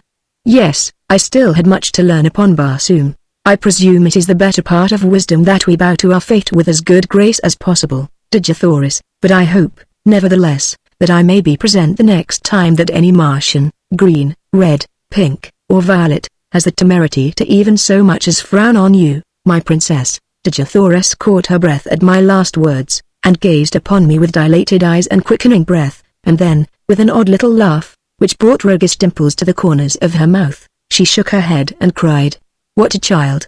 A great warrior and yet a stumbling little child. What have I done now?" I asked, in sore perplexity. "Someday you shall know, John Carter, if we live, but I may not tell you. And I, the daughter of Mors Kajak, son of Dardos Mors, have listened without anger," she soliloquized in conclusion. Then she broke out again into one of her gay, happy, laughing moods, joking with me on my prowess as a Thark warrior as contrasted with my soft heart and natural kindliness. "I presume that should you accidentally wound an enemy you would take him home and nurse him back to health," she laughed. "That is precisely what we do on Earth," I answered. "At least among civilized men." This made her laugh again. She could not understand it, for, with all her tenderness and womanly sweetness, she was still a Martian, and to a Martian the only good enemy is a dead enemy, for every dead man means so much more to divide between those who live. I was very curious to know what I had said or done to cause her so much perturbation a moment before, and so I continued to importune her to enlighten me. "No," she exclaimed, "it is enough that you have said it and that I have listened. And when you learn, John Carter, and if I be dead, as likely I shall be ere the further moon has circled Barsoom another 12 times, remember that I listened and that I smiled. It was all Greek to me, but the more I begged her to explain the more positive became her denials of my request, and, so, in very hopelessness, I desisted. Day had now given away to night, and as we wandered along the great avenue lighted by the 2 moons of Barsoom, and with Earth looking down upon us out of her luminous green eye, it seemed that we were alone in the universe, and I, at least, was content that it should be so. The chill of the Martian night was upon us, and removing my silks I threw them across the shoulders of Digithoris.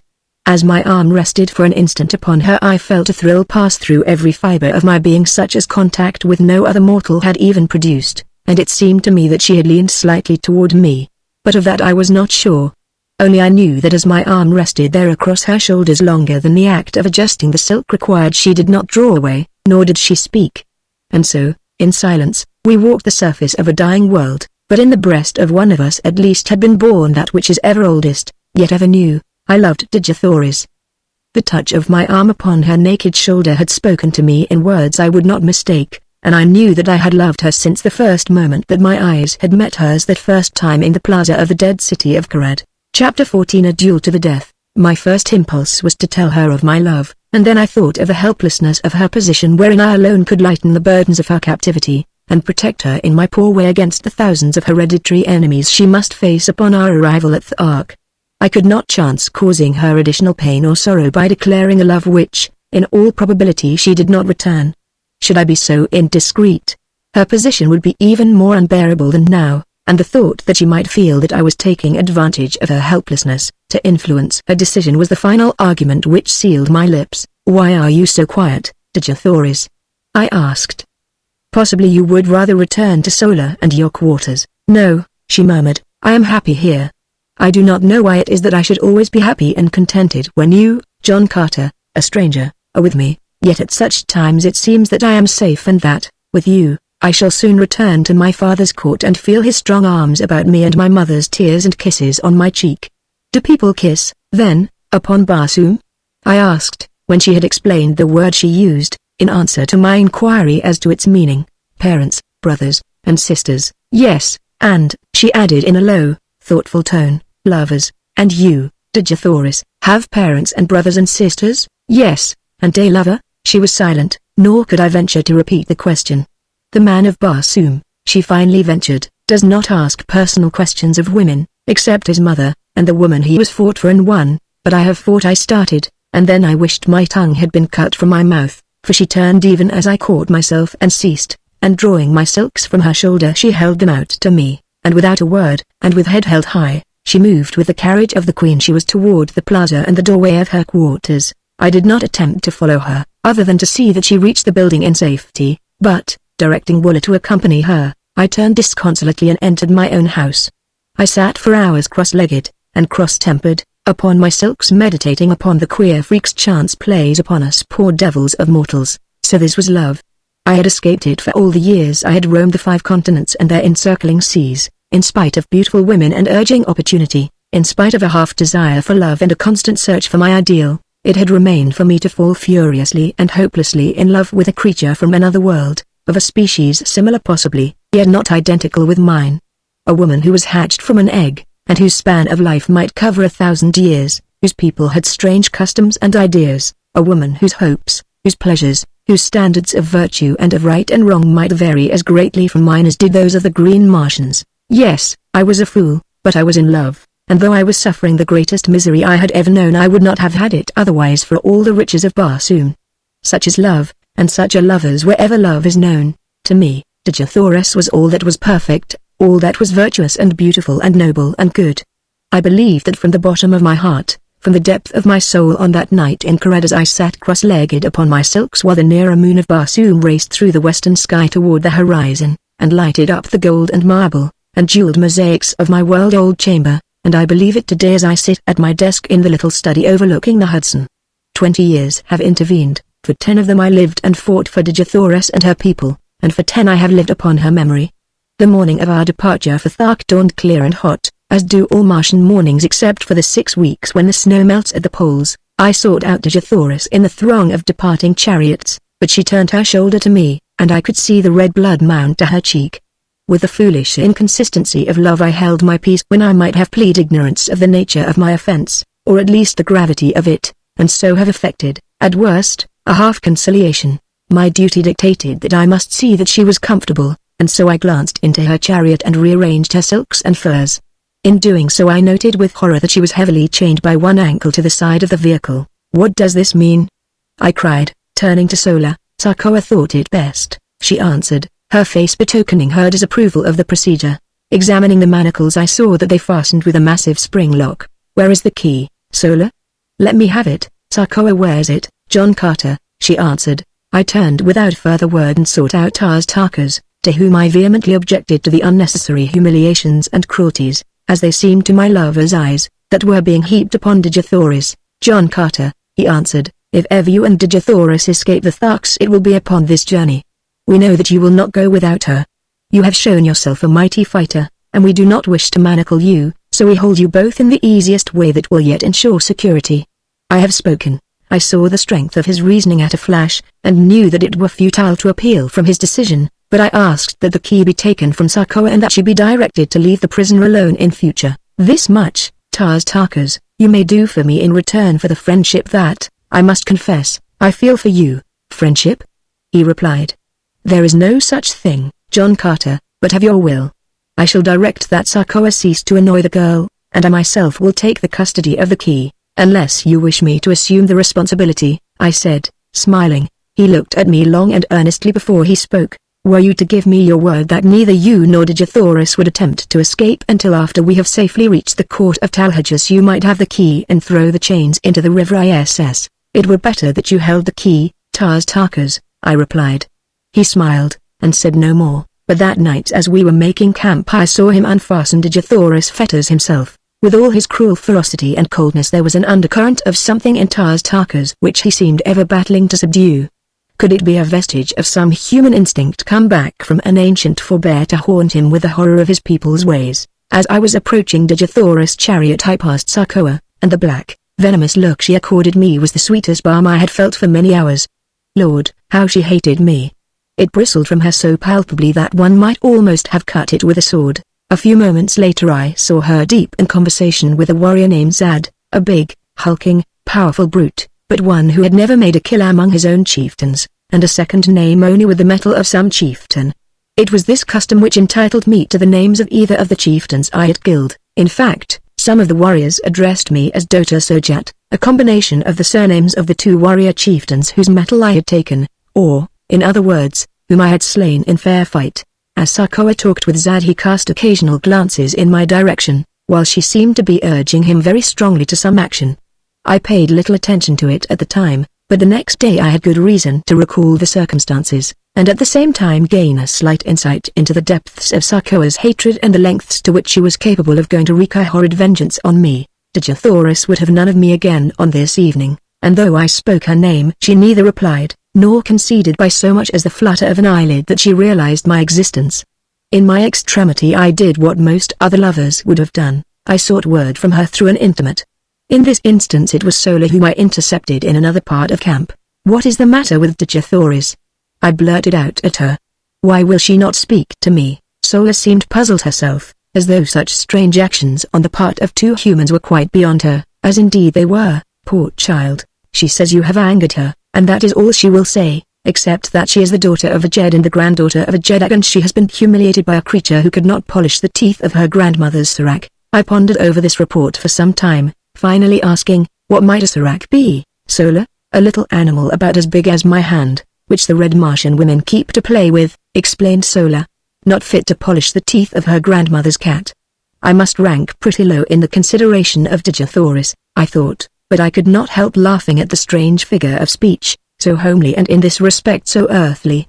It made me homesick, for it sounded very much like not fit to polish her shoes. And then commenced a train of thought quite new to me. I began to wonder what my people at home were doing. I had not seen them for years. There was a family of Carters in Virginia who claimed close relationship with me. I was supposed to be a great-uncle, or something of the kind equally foolish. I could pass anywhere for 25 to 30 years of age, and to be a great-uncle always seemed the height of incongruity, for my thoughts and feelings were those of a boy. There was two little kiddies in the Carter family whom I had loved and who had thought there was no one on earth like Uncle Jack. I could see them just as plainly, as I stood there under the moonlit skies of Barsoom, and I longed for them as I had never longed for any mortals before. By nature a wanderer, I had never known the true meaning of the word home, but the great hall of the Carters had always stood for all that the word did mean to me, and now my heart turned toward it from the cold and unfriendly peoples I had been thrown amongst. For did not even Digithoris despise me? I was a low creature, so low in fact that I was not even fit to polish the teeth of her grandmother's cat, and then my saving sense of humor came to my rescue, and laughing I turned into my silks and furs and slept upon the moon-haunted ground the sleep of a tired and healthy fighting man. We broke camp the next day at an early hour and marched with only a single halt until just before dark. 2 incidents broke the tediousness of the march. About noon we espied far to our right what was evidently an incubator, and Lorquistamal directed Tarkas to investigate it. The latter took a dozen warriors, including myself, and we raced across the velvety carpeting of moss to the little enclosure. It was indeed an incubator, but the eggs were very small in comparison with those I had seen hatching in ours at the time of my arrival on Mars. Tarkas dismounted and examined the enclosure minutely, finally announcing that it belonged to the green men of Warhoon and that the cement was scarcely dry where it had been walled up. "They cannot be a day's march ahead of us," he exclaimed, the light of battle leaping to his fierce face. The work at the incubator was short indeed. Their warriors tore open the entrance and a couple of them, crawling in, soon demolished all the eggs with their short swords. Then remounting we dashed back to join the cavalcade. During the ride I took occasion to ask Tarkas if these Warhoons whose eggs we had destroyed were a smaller people than his Tharks. I noticed that their eggs were so much smaller than those I saw hatching in your incubator, I added. He explained that the eggs had just been placed there, but, like all green Martian eggs, they would grow during the 5-year period of incubation until they obtained the size of those I had seen hatching on the day of my arrival on Barsoom.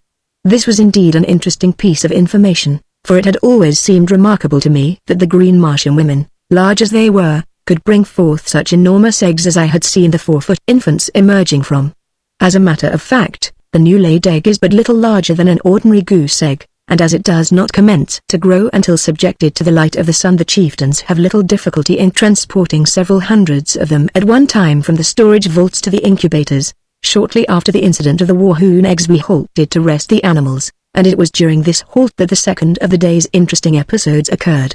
I was engaged in changing my riding cloths from one of my throats to the other, for I divided the day's work between them, when Zad approached me, and without a word struck my animal a terrific blow with his long sword. I did not need a manual of green Martian etiquette to know what reply to make, for, in fact, I was so wild with anger that I could scarcely refrain from drawing my pistol and shooting him down, for the brute he was, but he stood waiting with drawn long sword, and my only choice was to draw my own and meet him in fair fight with his choice of weapons or a lesser one. This latter alternative is always permissible, therefore I could have used my short sword, my dagger, my hatchet, or my fists had I wished, and been entirely within my rights, but I could not use firearms or a spear while he held only his long sword. I chose the same weapon he had drawn because I knew he prided himself upon his ability with it, and I wished, if I worsted him at all, to do it with his own weapon.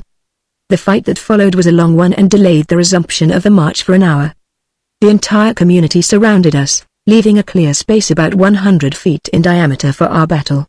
Zad first attempted to rush me down as a bull might a wolf, but I was much too quick for him, and each time I sidestepped his rushes he would go lunging past me, only to receive a nick from my sword upon his arm or back. He was soon streaming blood from a half-dozen minor wounds, but I could not obtain an opening to deliver an effective thrust. Then he changed his tactics, and fighting warily and with extreme dexterity, he tried to do by science what he was unable to do by brute strength. I must admit that he was a magnificent swordsman, and had it not been for my greater endurance and the remarkable agility the lesser gravitation of Mars lent me, I might not have been able to put up the creditable fight I did against him. We circled for some time without doing much damage on either side, the long, straight, needle-like swords flashing in the sunlight, and ringing out upon the stillness as they crashed together with each effective parry. Finally Zad, realizing that he was tiring more than I, evidently decided to close in and end the battle in a final blaze of glory for himself. Just as he rushed me, a blinding flash of light struck full in my eyes, so that I could not see his approach and could only leap blindly to one side in an effort to escape the mighty blade that it seemed I could already feel in my vitals. I was only partially successful, as a sharp pain in my left shoulder attested, but in the sweep of my glance as I sought to again locate my adversary, a sight met my astonished gaze which paid me well for the wound the temporary blindness had caused me. There, upon Digithoris' chariot stood 3 figures, for the purpose evidently of witnessing the encounter above the heads of the intervening Tharks. There were Digithoris, Solar, and Sarkoa, and as my fleeting glance swept over them a little tableau was presented which will stand graven in my memory to the day of my death. As I looked, Dejathoris turned upon Sarkoa with the fury of a young tigress and struck something from her upraised hand, something which flashed in the sunlight as it spun to the ground. Then I knew what had blinded me at that crucial moment of the fight, and how Sarkoa had found a way to kill me without herself delivering the final thrust. Another thing I saw, too, which almost lost my life for me then and there, for it took my mind for the fraction of an instant entirely from my antagonist, for, as Dejathoris struck the tiny mirror from her hand, Sarkoa, her face livid with hatred and baffled rage, whipped out her dagger and aimed a terrific blow at Dejathoris, and then Sola, our dear and faithful Sola, sprang between them. The last I saw was the great knife descending upon her shielding breast. My enemy had recovered from his thrust and was making it extremely interesting for me, so I reluctantly gave my attention to the work in hand, but my mind was not upon the battle. We rushed each other furiously time after time, till suddenly, feeling the sharp point of his sword at my breast in a thrust I could neither parry nor escape, I threw myself upon him with outstretched sword and with all the weight of my body, determined that I could not die alone if I could prevent it. I felt the steel tear into my chest, all went black before me, my head whirled in dizziness, and I felt my knees giving beneath me. Chapter 15 Sola tells me her story, when consciousness returned, and, as I soon learned, I was down but a moment. I sprang quickly to my feet searching for my sword, and there I found it, buried to the hilt in the green breast of Zad, who lay stone dead upon the ochre moss of the ancient sea bottom. As I regained my full senses I found his weapon piercing my left breast, but only through the flesh and muscles which cover my ribs, entering near the center of my chest and coming out below the shoulder. As I had lunged I had turned so that his sword merely passed beneath the muscles, inflicting a painful but not dangerous wound. Removing the blade from my body I also regained my own, and turning my back upon his ugly carcass, I moved, sick, sore, and disgusted, toward the chariots which bore my retinue and my belongings. A murmur of Martian applause greeted me, but I cared not for it. Bleeding and weak I reached my women, who, accustomed to such happenings, dressed my wounds, applying the wonderful healing and remedial agents which make only the most instantaneous of death blows fatal. Give a Martian woman a chance and death must take a back seat. They soon had me patched up so that, except for weakness from loss of blood and a little soreness around the wound, I suffered no great distress from this thrust which, under earthly treatment, undoubtedly would have put me flat on my back for days. As soon as they were through with me I hastened to the chariot of Dejathoris, where I found my poor Sola with her chest swathed in bandages, but apparently little the worse for her encounter with Sarkoa, whose dagger it seemed had struck the edge of one of Sola's metal breast ornaments and, thus deflected, had inflicted but a slight flesh wound. As I approached I found Dejathoris lying prone upon her silks and furs, her lithe form racked with sobs. She did not notice my presence, nor did she hear me speaking with Sola, who was standing a short distance from the vehicle. Is she injured?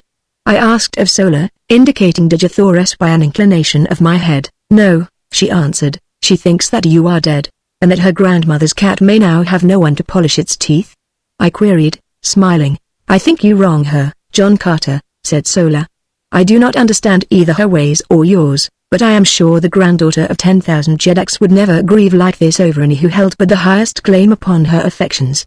They are a proud race, but they are just, as are all Barsumians, and you must have hurt or wronged her grievously that she will not admit your existence living, though she mourns you dead. Tears are a strange sight upon Barsum, she continued, and so it is difficult for me to interpret them. I have seen but two people weep in all my life, other than Dejathoris. One wept from sorrow, the other from baffled rage. The first was my mother, years ago before they killed her, the other was Sarkoa, when they dragged her from me today. Your mother? I exclaimed, but, Sola, you could not have known your mother, child, but I did. And my father also, she added. If you would like to hear the strange and unbarsumian story, come to the chariot tonight, John Carter, and I will tell you that of which I have never spoken in all my life before. And now the signal has been given to resume the march. You must go. I will come tonight, Sola, I promised. Be sure to tell Dejathoris I am alive and well. I shall not force myself upon her, and be sure that you do not let her know I saw her tears.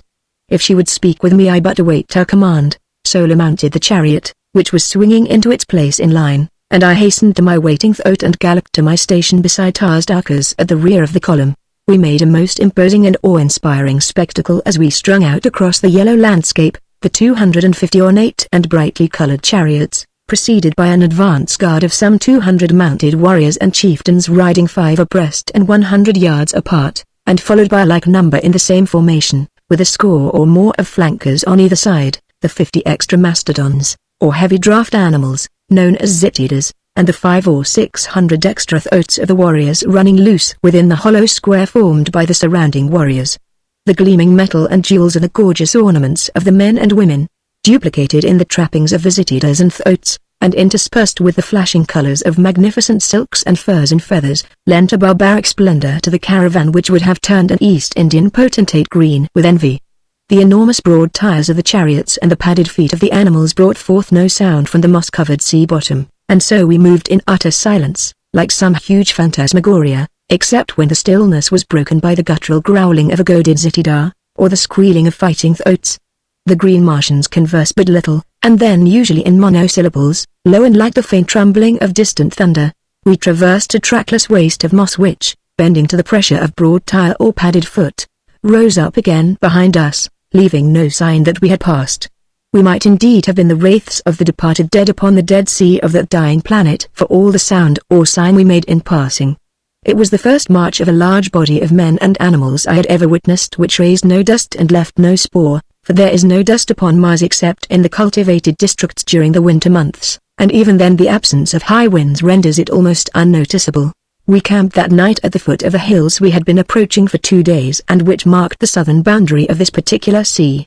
Our animals had been 2 days without drink, nor had they had water for nearly 2 months, not since shortly after leaving the Ark, but, as Tarsdarkers explained to me, they require but little and can live almost indefinitely upon the moss which covers Barsoom, and which, he told me, holds in its tiny stem sufficient moisture to meet the limited demands of the animals. After partaking of my evening meal of cheese-like food and vegetable milk I sought out Sola, whom I found working by the light of a torch upon some of Tarsdarker's trappings.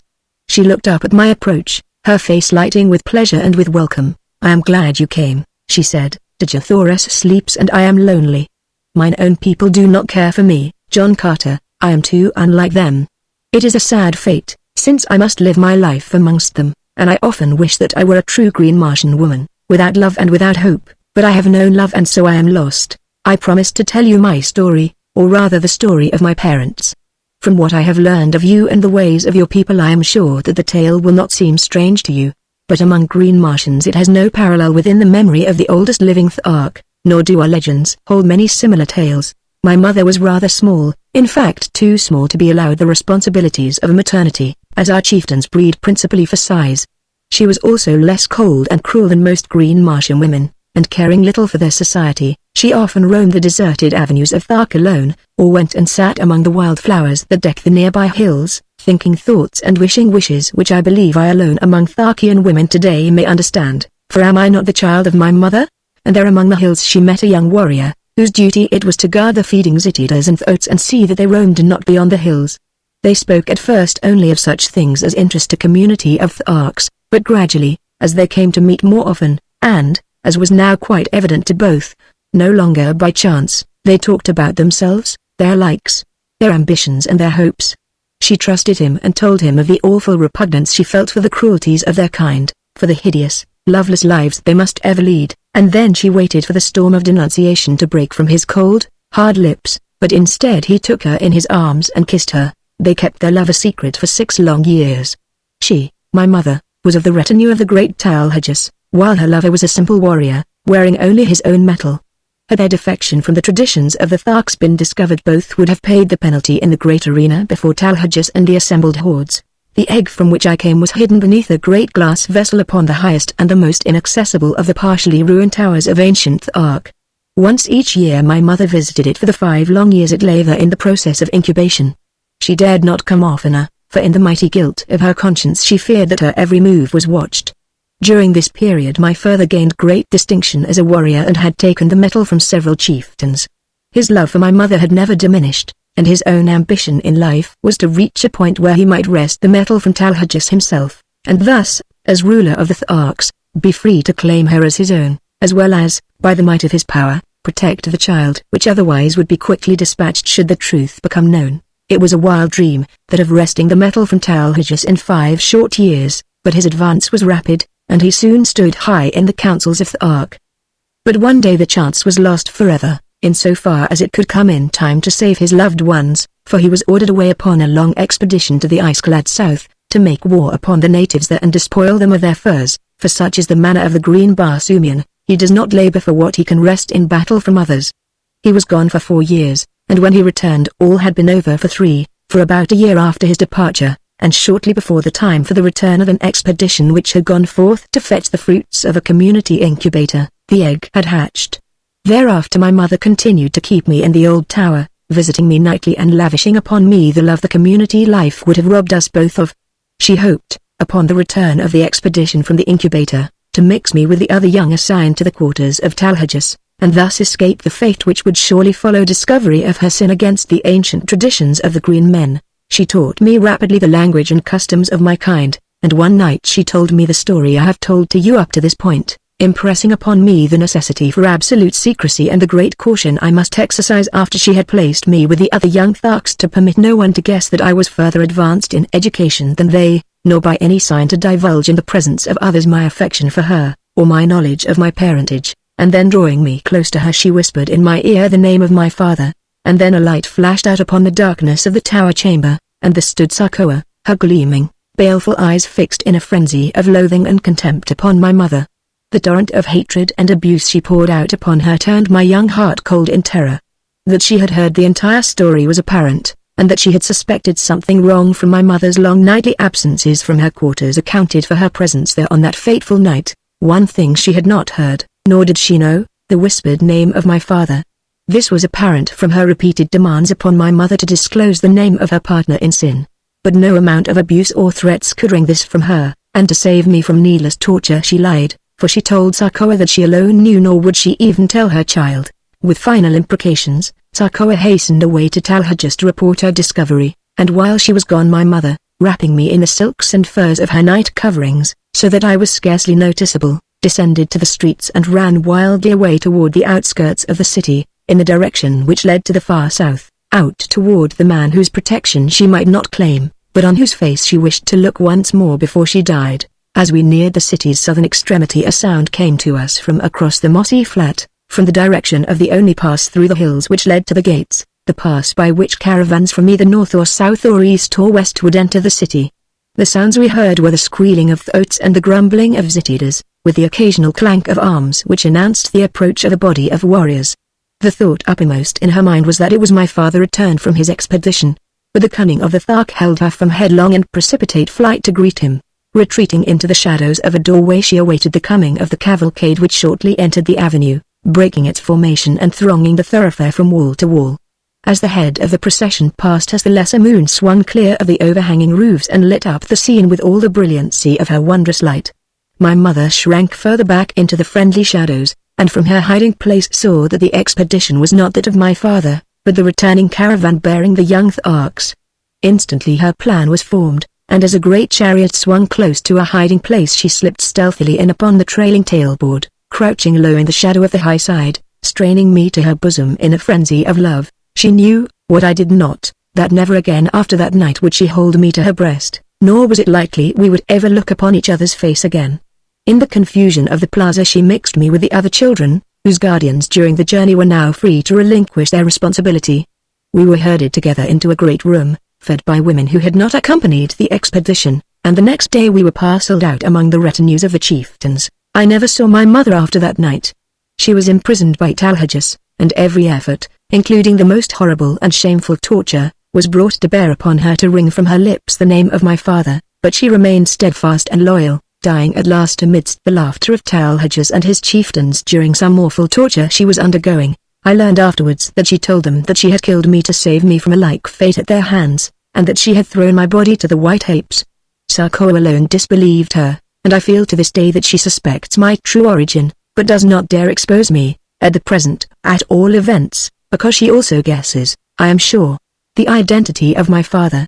When he returned from his expedition and learned the story of my mother's fate I was present as Talhajas told him, but never by the quiver of a muscle did he betray the slightest emotion. Only he did not laugh as Talhajas gleefully described her death struggles. From that moment on he was the cruelest of the cruel, and I am awaiting the day when he shall win the goal of his ambition, and feel the carcass of Talhajas beneath his foot, for I am as sure that he but waits the opportunity to wreak a terrible vengeance, and that his great love is as strong in his breast as when it first transfigured him nearly 40 years ago, as I am that we sit here upon the edge of a world-old ocean while sensible people sleep. John Carter, and your father, Solar, is he with us now? I asked. Yes, she replied, but he does not know me for what I am, nor does he know who betrayed my mother to Talhajas. I alone know my father's name, and only I and Talhajas and Sarkoa knows that it was she who carried the tale that brought death and torture upon her he loved. We sat silent for a few moments, she wrapped in the gloomy thoughts of her terrible past, and I in pity for the poor creatures whom the heartless, senseless customs of their race had doomed to loveless lives of cruelty and of hate. Presently she spoke. John Carter, if ever a real man walked the cold, dead bosom of Barsoom, you are one. I know that I can trust you, and because the knowledge may someday help you or him or Digithoris or myself, I am going to tell you the name of my father, nor place any restrictions or conditions upon your tongue. When the time comes, speak the truth if it seems best to you.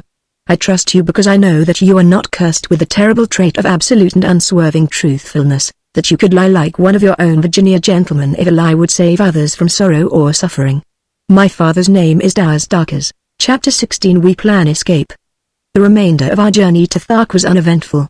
We were 20 days upon the road, crossing 2 sea bottoms and passing through or around a number of ruined cities, mostly smaller than Karad. Twice we crossed the famous Martian waterways, or canals, so called by our earthly astronomers.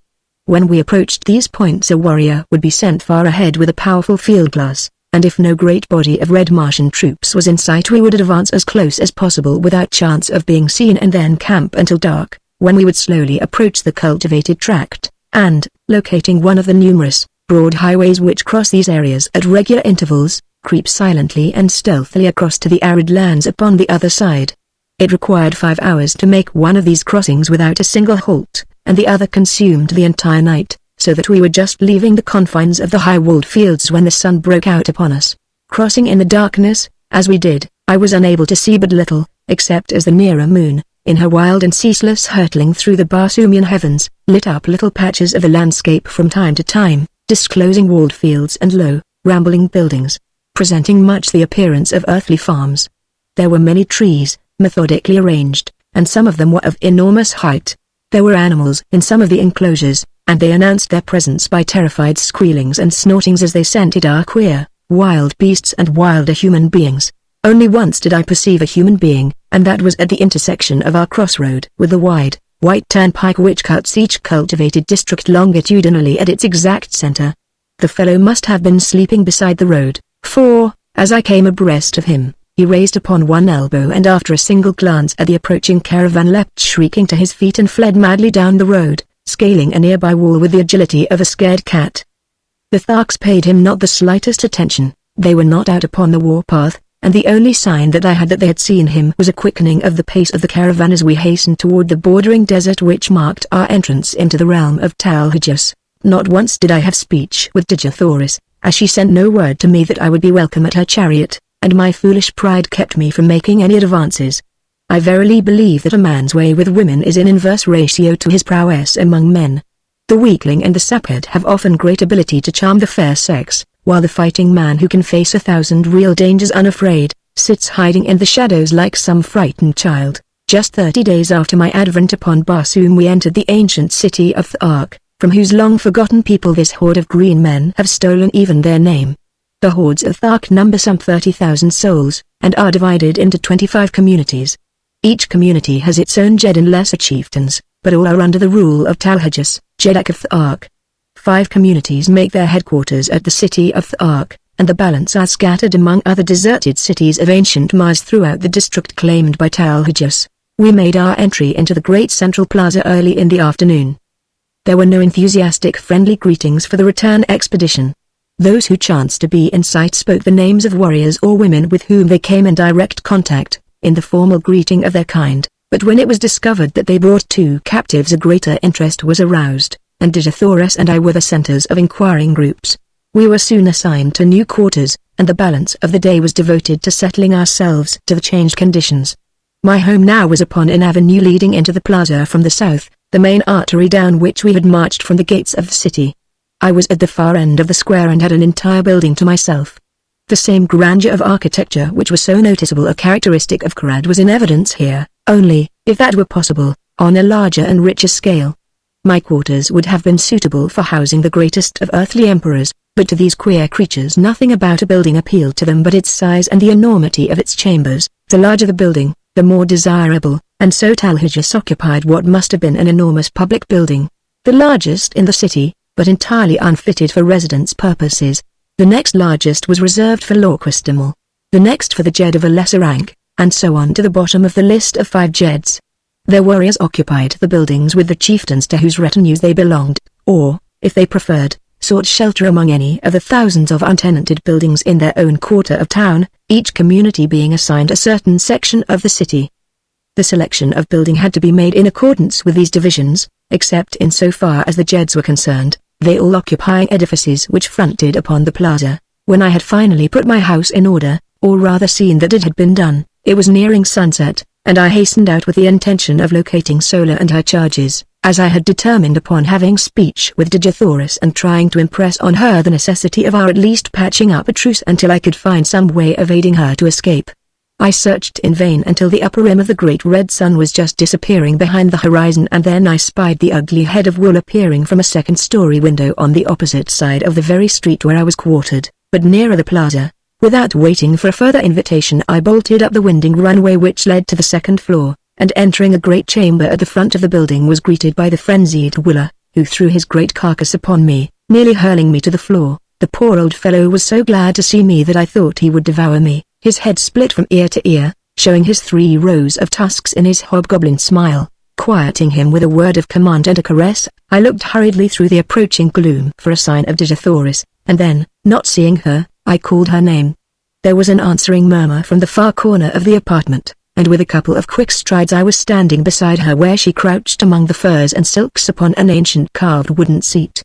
As I waited she rose to her full height and looking me straight in the eye said, "What would Dotisojat, the Ark, of Digithoris his captive? Digithoris, I do not know how I have angered you. It was furthest from my desire to hurt or offend you, whom I had hoped to protect and comfort. Have none of me if it is your will, but that you must aid me in effecting your escape, if such a thing be possible, is not my request, but my command. When you are safe once more at your father's court you may do with me as you please, but from now on until that day I am your master, and you must obey and aid me." She looked at me long and earnestly and I thought that she was softening toward me. "I understand your words, Dotisojat," she replied, "but you I do not understand. You are a queer mixture of child and man, of brute and noble. I only wish that I might read your heart. Look down at your feet, Digithoris, it lies there now where it has lain since that other night at Grad, and where it will ever lie beating alone for you until death stills it forever." She took a little step toward me, her beautiful hands outstretched in a strange, groping gesture. "What do you mean, John Carter?" she whispered. "What are you saying to me?" "I am saying what I had promised myself that I would not say to you, at least until you were no longer a captive among the green men. What from your attitude toward me for the past 20 days I had thought never to say to you. I am saying, Digithoris, that I am yours, body and soul, to serve you, to fight for you, and to die for you. Only one thing I ask of you in return, and that is that you make no sign, either of condemnation or of approbation of my words until you are safe among your own people, and that whatever sentiments you harbor toward me they be not influenced or colored by gratitude. Whatever I may do to serve you will be prompted solely from selfish motives, since it gives me more pleasure to serve you than not. I will respect your wishes, John Carter, because I understand the motives which prompt them, and I accept your service no more willingly than I bow to your authority. Your word shall be my law. I have twice wronged you in my thoughts and again I ask your forgiveness." Further conversation of a personal nature was prevented by the entrance of Sola, who was much agitated and wholly unlike her usual calm and possessed self. "That horrible Sarkoa has been before Talhajas," she cried, "and from what I heard upon the plaza there is little hope for either of you." "What do they say?" inquired Digithoris. "That you will be thrown to the wild calots, dogs, in the great arena as soon as the hordes have assembled for the yearly games." "Sola," I said, "you are a Ark, but you hate and loathe the customs of your people as much as we do. Will you not accompany us in one supreme effort to escape?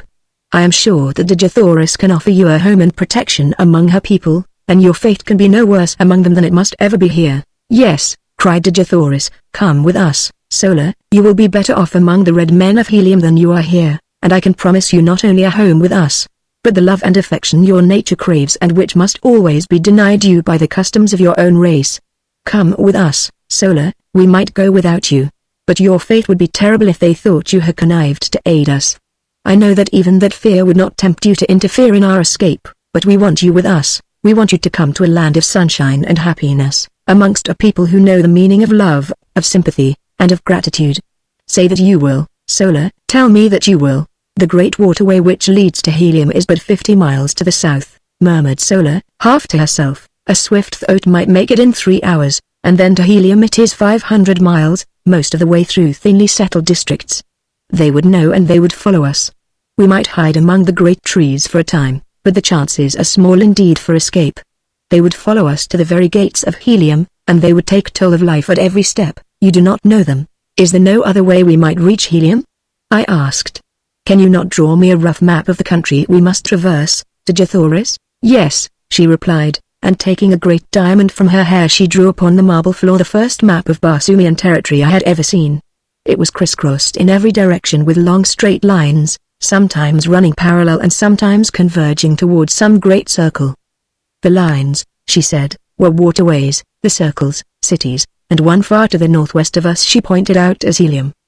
There were other cities closer, but she said she feared to enter many of them, as they were not all friendly toward Helium. Finally, after studying the map carefully in the moonlight which now flooded the room, I pointed out a waterway far to the north of us which also seemed to lead to Helium. Does not this pierce your grandfather's territory?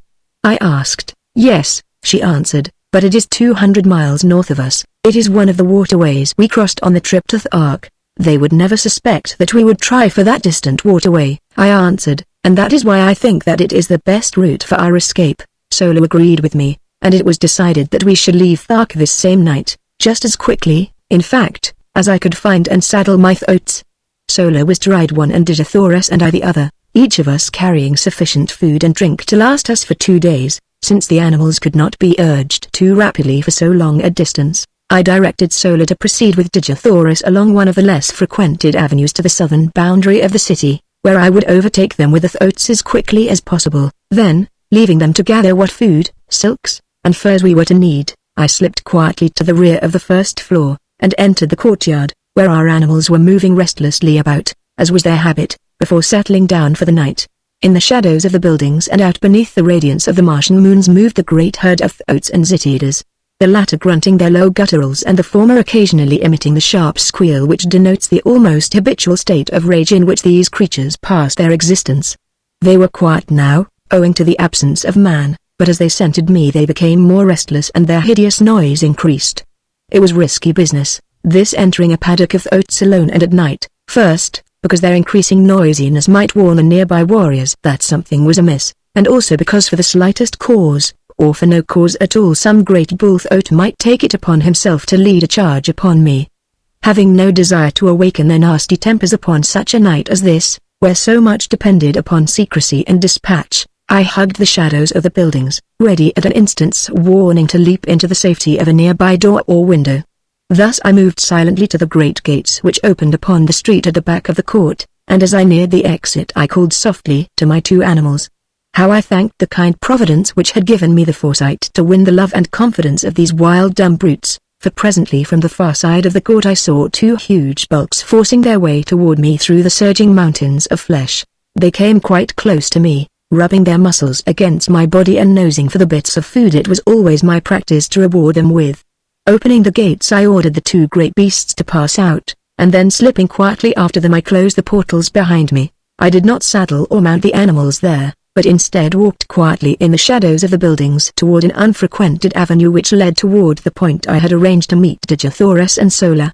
With the noiselessness of disembodied spirits we moved stealthily along the deserted streets, but not until we were within sight of the plain beyond the city did I commence to breathe freely.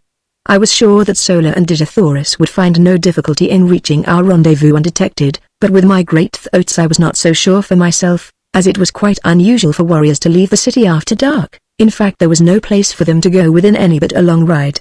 I reached the appointed meeting place safely, but as Dejathoris and Solar were not there I led my animals into the entrance hall of one of the large buildings. presuming that one of the other women of the same household may have come in to speak to Sola, and so delayed their departure. I did not feel any undue apprehension until nearly an hour had passed without a sign of them, and by the time another half hour had crawled away I was becoming filled with grave anxiety. Then there broke upon the stillness of the night the sound of an approaching party, which, from the noise, I knew could be no fugitives creeping stealthily toward liberty. Soon the party was near me, and from the black shadows of my entranceway I perceived a score of mounted warriors, who, in passing, dropped a dozen words that fetched my heart clean into the top of my head. He would likely have arranged to meet them just without the city, and so I heard no more. They had passed on, but it was enough. Our plan had been discovered, and the chances for escape from now on to the fearful end would be small indeed. My one hope now was to return undetected to the quarters of Dejathoris and learn what fate had overtaken her, but how to do it with these great monstrous oaths upon my hands, now that the city probably was aroused by the knowledge of my escape, was a problem of no mean proportions. Suddenly an idea occurred to me, and acting on my knowledge of the construction of the buildings of these ancient Martian cities with a hollow court within the center of each square, I groped my way blindly through the dark chambers, calling the great thoats after me. They had difficulty in negotiating some of the doorways, but as the buildings fronting the city's principal exposures were all designed upon a magnificent scale, they were able to wriggle through without sticking fast, and thus we finally made the inner court, where I found, as I had expected, the usual carpet of moss-like vegetation which would prove their food and drink until I could return them to their own enclosure.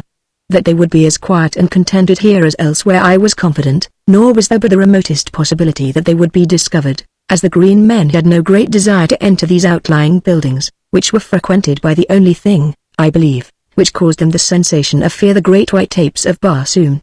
Removing the saddle trappings, I hid them just within the rear doorway of the building through which we had entered the court, and, turning the beasts loose, quickly made my way across the court to the rear of the buildings upon the further side, and thence to the avenue beyond.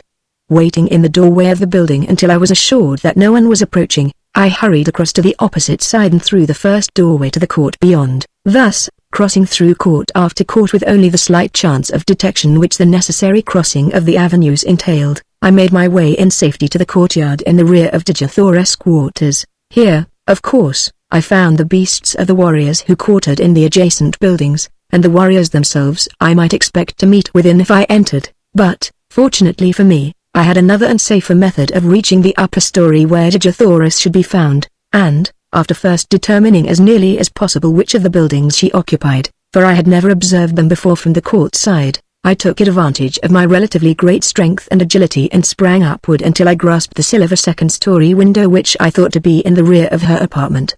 Drawing myself inside the room I moved stealthily toward the front of the building, and not until I had quite reached the doorway of her room was I made aware by voices that it was occupied. I did not rush headlong in, but listened without to assure myself that it was Dejathoris and that it was safe to venture within.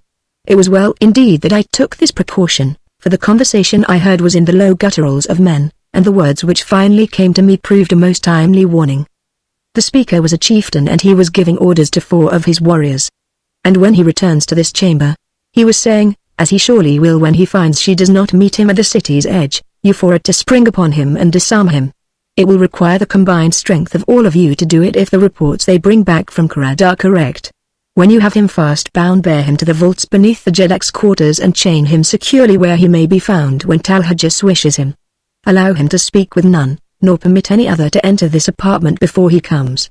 There will be no danger of the girl returning, for by this time she is safe in the arms of Talhajus, and may all her ancestors have pity upon her, for Talhajus will have none. The great Sarkoa has done a noble knight's work. I go, and if you fail to capture him when he comes, I commend your carcasses to the cold bosom of ISS. Chapter 17 A Costly Recapture. As the speaker ceased he turned to leave the apartment by the door where I was standing, but I needed to wait no longer. I had heard enough to fill my soul with dread, and stealing quietly away I returned to the courtyard by the way I had come. My plan of action was formed upon the instant, and crossing the square and the bordering avenue upon the opposite side I soon stood within the courtyard of Talhajus. The brilliantly lighted apartments of the first floor told me where first to seek, and advancing to the windows I peered within. I soon discovered that my approach was not to be the easy thing I had hoped, for the rear rooms bordering the court were filled with warriors and women. I then glanced up at the stories above, discovering that the third was apparently unlighted, and so decided to make my entrance to the building from that point. It was the work of but a moment for me to reach the windows above, and soon I had drawn myself within the sheltering shadows of the unlighted third floor. Fortunately the room I had selected was untenanted, and creeping noiselessly to the corridor beyond I discovered a light in the apartments ahead of me. Reaching what appeared to be a doorway, I discovered that it was but an opening upon an immense inner chamber which towered from the first floor, 2 stories below me, to the dome-like roof of the building, high above my head. The floor of this great circular hall was thronged with chieftains, warriors and women, and at one end was a great raised platform upon which squatted the most hideous beast I had ever put my eyes upon. He had all the cold, hard, cruel, terrible features of the Green Warriors, but accentuated and debased by the animal passions to which he had given himself over for many years. There was not a mark of dignity or pride upon his bestial countenance, while his enormous bulk spread itself out upon the platform where he squatted like some huge devilfish, his 6 limbs accentuating the similarity in a horrible and startling manner. But the sight that froze me with apprehension was that of Digisaurus and Sola standing there before him, and the fiendish leer of him as he let his great protruding eyes gloat upon the lines of her beautiful figure. She was speaking, but I could not hear what she said, nor could I make out the low grumbling of his reply. She stood there erect before him, her head high held, and even at the distance I was from them I could read the scorn and disgust upon her face as she let her haughty glance rest without sign of fear upon him. She was indeed the proud daughter of 1,000 Jedaks, every inch of her dear, precious little body, so small, so frail beside the towering warriors around her, but in her majesty dwarfing them into insignificance. She was the mightiest figure among them, and I verily believe that they felt it. Presently Talhajas made a sign that the chamber be cleared, and that the prisoners be left alone before him. Slowly the chieftains, their warriors and the women melted away into the shadows of the surrounding chambers, and Digisaurus and Sola stood alone before the Jedak of the Tharks. One chieftain alone had hesitated before departing. I saw him standing in the shadows of a mighty column, his fingers nervously toying with the hilt of his great sword and his cruel eyes bent in implacable hatred upon Talhajas. It was Tarkas, and I could read his thoughts as they were an open book for the undisguised loathing upon his face. He was thinking of that other woman who, 40 years ago, had stood before this beast, and could I have spoken a word into his ear at that moment the reign of Talhajas would have been over. But finally he also strode from the room, not knowing that he left his own daughter at the mercy of the creature he most loathed. Talhajas arose, and I, half fearing, half anticipating his intentions, hurried to the winding runway which led to the floors below. No one was near to intercept me, and I reached the main floor of the chamber unobserved, taking my station in the shadow of the same column that Tarkas had but just deserted. As I reached the floor Talhajas was speaking. "Princess of Helium, I might wring a mighty ransom from your people would I but return you to them unharmed, but 1,000 times rather would I watch that beautiful face writhe in the agony of torture. It shall be long drawn out, that I promise you. 10 days of pleasure were all too short to show the love I harbor for your race. The terrors of your death shall haunt the slumbers of the red men through all the ages to come. They will shudder in the shadows of the night as their fathers tell them of the awful vengeance of the green men, of the power and the might and hate and cruelty of Talhajas. But before the torture you shall be mine for 1 short hour, and word of that too shall go forth to Tardos Mors, Jedak of Helium, your grandfather, that he may grovel upon the ground in the agony of his sorrow.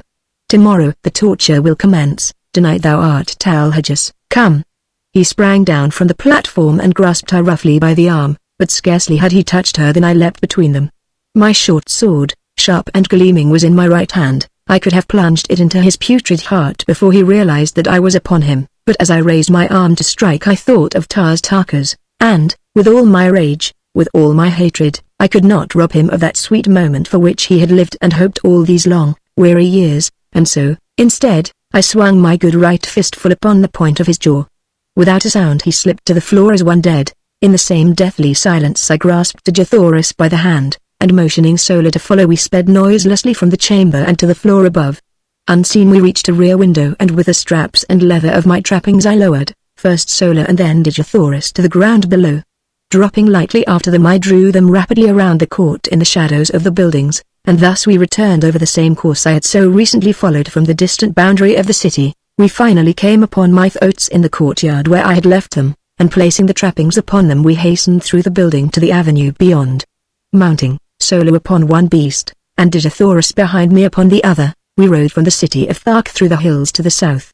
Instead of circling back around the city to the northwest and toward the nearest waterway which lay so short a distance from us, we turned to the northeast and struck out upon the mossy waste across which, for 200 dangerous and weary miles, lay another main artery leading to Helium. No word was spoken until we had left the city far behind, but I could hear the quiet sobbing of Dejathoris as she clung to me with her dear head resting against my shoulder. If we make it, my chieftain, the debt of Helium will be a mighty one, greater than she can ever pay you. And should we not make it, she continued, the debt is no less, though Helium will never know, for you have saved the last of our line from worse than death. I did not answer, but instead reached to my side and pressed the little fingers of her I loved where they clung to me for support, and then, in unbroken silence, we sped over the yellow, moonlit moss, each of us occupied with his own thoughts. For my part, one could not be other than joyful had I tried, with Dejathoris' warm body pressed close to mine, and with all our unpassed danger my heart was singing as gaily as though we were already entering the gates of Helium. Our earlier plans had been so sadly upset that we now found ourselves without food or drink, and I alone was armed. We therefore urged our beasts to a speed that must tell on them sorely before we could hope to sight the ending of the first stage of our journey. We rode all night and all the following day with only a few short rests. On the second night both we and our animals were completely fagged, and so we lay down upon the moss and slept for some 5 or 6 hours, taking up the journey once more before daylight. All the following day we rode, and when, late in the afternoon, we had sighted no distant trees, the mark of the great waterways throughout all Barsoom, the terrible truth flashed upon us: we were lost. Evidently we had circled, but which way it was difficult to say, nor did it seem possible with the sun to guide us by day and the moons and stars by night. At any rate, no waterway was in sight, and the entire party was almost ready to drop from hunger, thirst and fatigue. Far ahead of us and a trifle to the right we could distinguish the outlines of low mountains. These we decided to attempt to reach in the hope that from some ridge we might discern the missing waterway. Night fell upon us before we reached our goal, and, almost fainting from weariness and weakness, we lay down and slept. I was awakened early in the morning by some huge body pressing close to mine, and opening my eyes with a start I beheld my blessed old Waller snuggling close to me. The faithful brute had followed us across that trackless waste to share our fate, whatever it might be. Putting my arms about his neck I pressed my cheek close to his, nor am I ashamed that I did it, nor of the tears that came to my eyes as I thought of his love for me. Shortly after this Dejathoris and Solo awakened, and it was decided that we push on at once in an effort to gain the hills. We had gone scarcely a mile when I noticed that my throat was commencing to stumble and stagger in a most pitiful manner, although we had not attempted to force them out of the walk since about noon of the preceding day. Suddenly he lurched wildly to one side and pitched violently to the ground. Dejathoris and I were thrown clear of him and fell upon the soft moss with scarcely a jar, but the poor beast was in a pitiable condition, not even being able to rise, although relieved of our weight. Sola told me that the coolness of the night, when it fell, together with the rest would doubtless revive him, and so I decided not to kill him, as was my first intention, as I had thought it cruel to leave him alone to die of hunger and thirst. Relieving him of his trappings, which I flung down beside him, we left the poor fellow to his fate, and pushed on with the one throat as best we could. Sola and I walked, making Dejathoris ride, much against her will. In this way we had progressed her within about a mile of the hills we were endeavoring to reach when Dejathoris, from her point of vantage upon the throat, cried out that she saw a great party of mounted men filing down from a pass in the hills several miles away. Sola and I both looked in the direction she indicated, and there, plainly discernible, were several hundred mounted warriors. They seemed to be headed in a southwesterly direction, which would take them away from us. They doubtless were Thark warriors who had been sent out to capture us, and we breathed a great sigh of relief that they were traveling in the opposite direction. Quickly lifting Dejathoris from the throat, I commanded the animal to lie down and we three did the same, presenting as small an object as possible for fear of attracting the attention of the warriors toward us. We could see them as they filed out of the pass, just for an instant, before they were lost to view behind a friendly ridge, to us a most providential ridge, since, had they been in view for any great length of time, they scarcely could have failed to discover us. As what proved to be the last warrior came into view from the pass, he halted and, to our consternation, threw his small but powerful field glass to his eye and scanned the sea bottom in all directions. Evidently he was a chieftain, for in certain marching formations among the green men a chieftain brings up the extreme rear of the column. As his glass swung toward us our hearts stopped in our breasts, and I could feel the cold sweat start from every pore in my body, presently it swung full upon us and stopped. The tension on our nerves was near the breaking point, and I doubt if any of us breathed for the few moments he held us covered by his glass, and then he lowered it and we could see him shout a command to the warriors who had passed from our sight behind the ridge. He did not wait for them to join him, however. Instead he wheeled his throat and came tearing madly in our direction. There was but one slight chance, and that we must take quickly. Raising my strange Martian rifle to my shoulder, I sighted and touched the button which controlled the trigger. There was a sharp explosion as the missile reached its goal, and the charging chieftain pitched backward from his flying mount. Springing to my feet, I urged the throat to rise, and directed Solar to take Dejathoris with her upon him and make a mighty effort to reach the hills before the green warriors were upon us. I knew that in the ravines and gullies they might find a temporary hiding place, and even though they died there of hunger and thirst, it would be better so than that they fell into the hands of the Tharks. Forcing my 2 revolvers upon them as a slight means of protection, and, as a last resort, as an escape for themselves from the horrid death which recapture would surely mean, I lifted Dejathoris in my arms and placed her upon the throat behind Solar, who had already mounted at my command. "Goodbye, my princess," I whispered, "we may meet in Helium yet. I have escaped from worse plights than this," and I tried to smile as I lied. "What?" she cried, "are you not coming with us?" "How may I, Dejathoris? Someone must hold these fellows off for a while, and I can better escape them alone than could the 3 of us together." She sprang quickly from the throat and, throwing her dear arms about my neck, turned to Solar, saying with quiet dignity, "Fly, Solar. Dejathoris remains to die with the man she loves." Those words are engraved upon my heart. Ah! Gladly would I give up my life 1,000 times could I only hear them once again, but I could not then give even a second to the rapture of her sweet embrace, and pressing my lips to hers for the first time, I picked her up bodily and tossed her to her seat behind Solar again, commanding the latter in peremptory tones to hold her there by force, and then, slapping the throat upon the flank, I saw them borne away, Dejathoris struggling to the last to free herself from Solar's grasp. Turning, I beheld the green warriors mounting the ridge and looking for their chieftain. In a moment they saw him, and then me, but scarcely had they discovered me than I commenced firing, lying flat upon my belly in the moss. I had an even 100 rounds in the magazine of my rifle, and another 100 in the belt at my back, and I kept up a continuous stream of fire until I saw all of the warriors who had been first to return from behind the ridge either dead or scurrying to cover. My respite was short-lived however, for soon the entire party, numbering some 1,000 men, came charging into view, racing madly toward me. I fired until my rifle was empty and they were almost upon me, and then a glance showing me that Dejathoris and Solar had disappeared among the hills, I sprang up, throwing down my useless gun, and started away in the direction opposite to that taken by Solar and her charge. If ever Martians had an exhibition of jumping, it was granted those astonished warriors on that day long years ago, but while it led them away from Dejathoris it did not distract their attention from endeavoring to capture me. They raced wildly after me until, finally, my foot struck a projecting piece of quartz, and down I went sprawling upon the moss. As I looked up they were upon me, and although I drew my long sword in an attempt to sell my life as dearly as possible, it was soon over.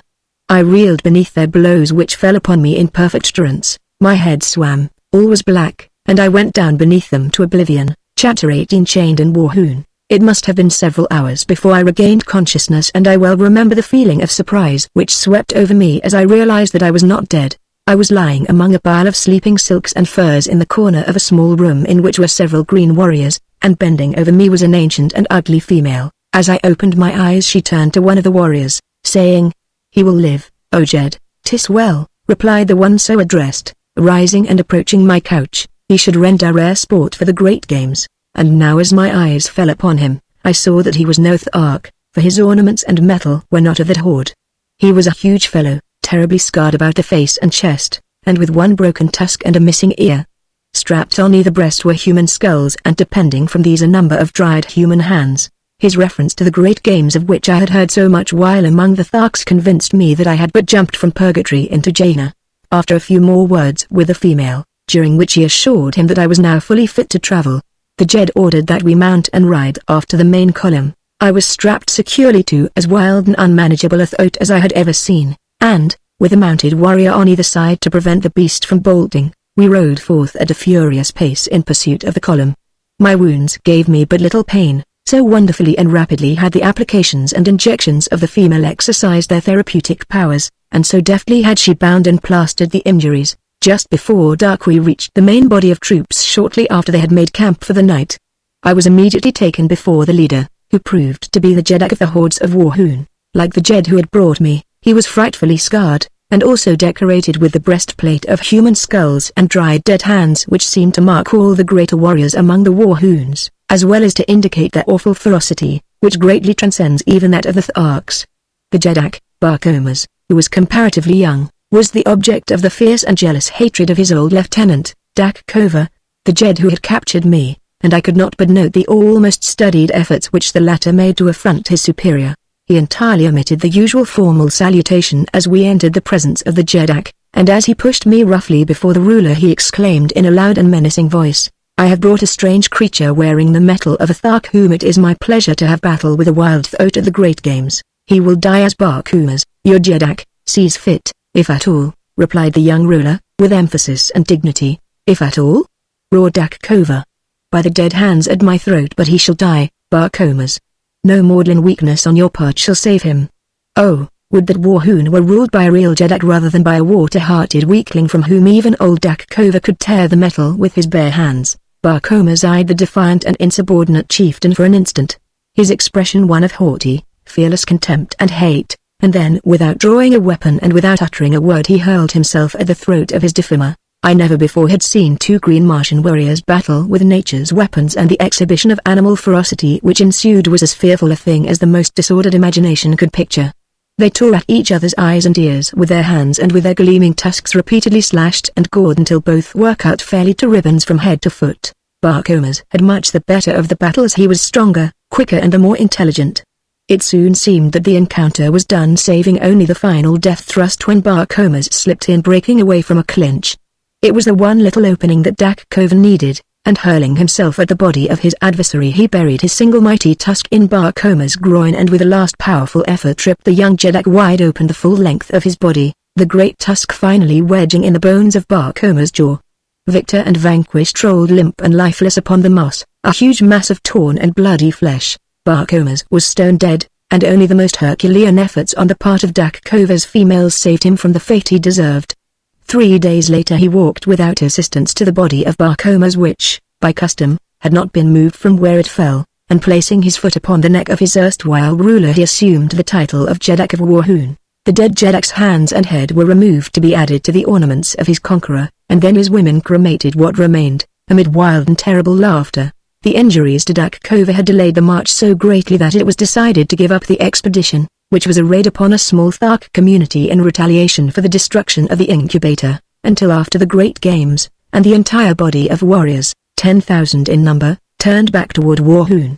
My introduction to these cruel and bloodthirsty people was but an index to the scenes I witnessed almost daily while with them.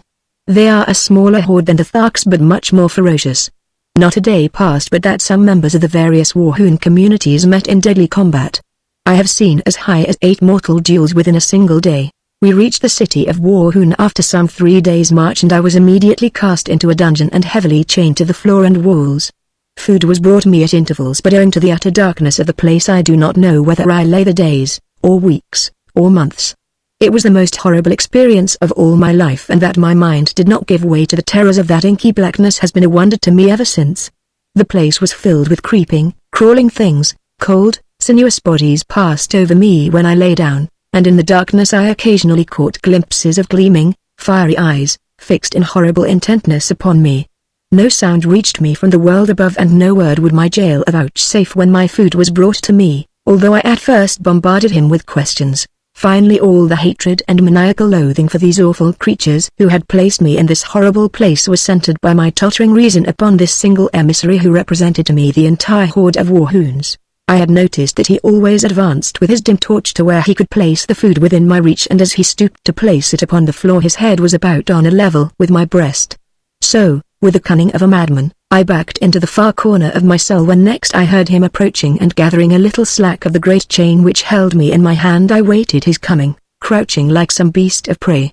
As he stooped to place my food upon the ground I swung the chain above my head and crashed the links with all my strength upon his skull. Without a sound he slipped to the floor, stone dead.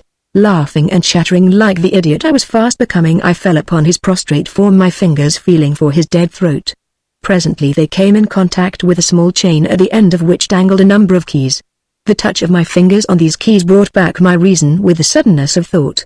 No longer was I a gibbering idiot, but a sane, reasoning man with a means of escape within my very hands. As I was groping to remove the chain from about my victim's neck, I glanced up into the darkness to see 6 pairs of gleaming eyes fixed, unwinking, upon me. Slowly they approached and slowly I shrank back from the awful horror of them. Back into my corner I crouched, holding my hands palms out, before me, and stealthily on came the awful eyes until they reached the dead body at my feet. Then slowly they retreated, but this time with a strange grating sound, and finally they disappeared in some black and distant recess of my dungeon. Chapter 19 Battling in the Arena. Slowly I regained my composure and finally essayed again to attempt to remove the keys from the dead body of my former jailer. But as I reached out into the darkness to locate it, I found to my horror that it was gone. Then the truth flashed on me. The owners of those gleaming eyes had dragged my prize away from me to be devoured in their neighboring lair, as they had been waiting for days, for weeks, for months, through all this awful eternity of my imprisonment, to drag my dead carcass to their feast. For 2 days no food was brought me. But then a new messenger appeared and my incarceration went on as before. But not again did I allow my reason to be submerged by the horror of my position. Shortly after this episode another prisoner was brought in and chained near me. By the dim torchlight I saw that he was a red Martian, and I could scarcely await the departure of his guards to address him. As their retreating footsteps died away in the distance, I called out softly the Martian word of greeting, "Cow, who are you who speaks out of the darkness?" He answered, "John Carter, a friend of the Red Men of Helium." "I am of Helium," he said, "but I do not recall your name."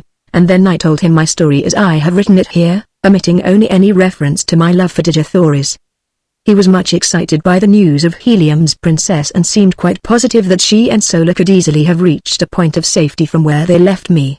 He said that he knew the place well because the defile through which the Warhoon warriors had passed when they discovered us was the only one ever used by them when marching to the south. Digithoris and Sola entered the hills not 5 miles from a great waterway and are now probably quite safe, he assured me. My fellow prisoner was Kantos Kan, a Padwar lieutenant, in the Navy of Helium.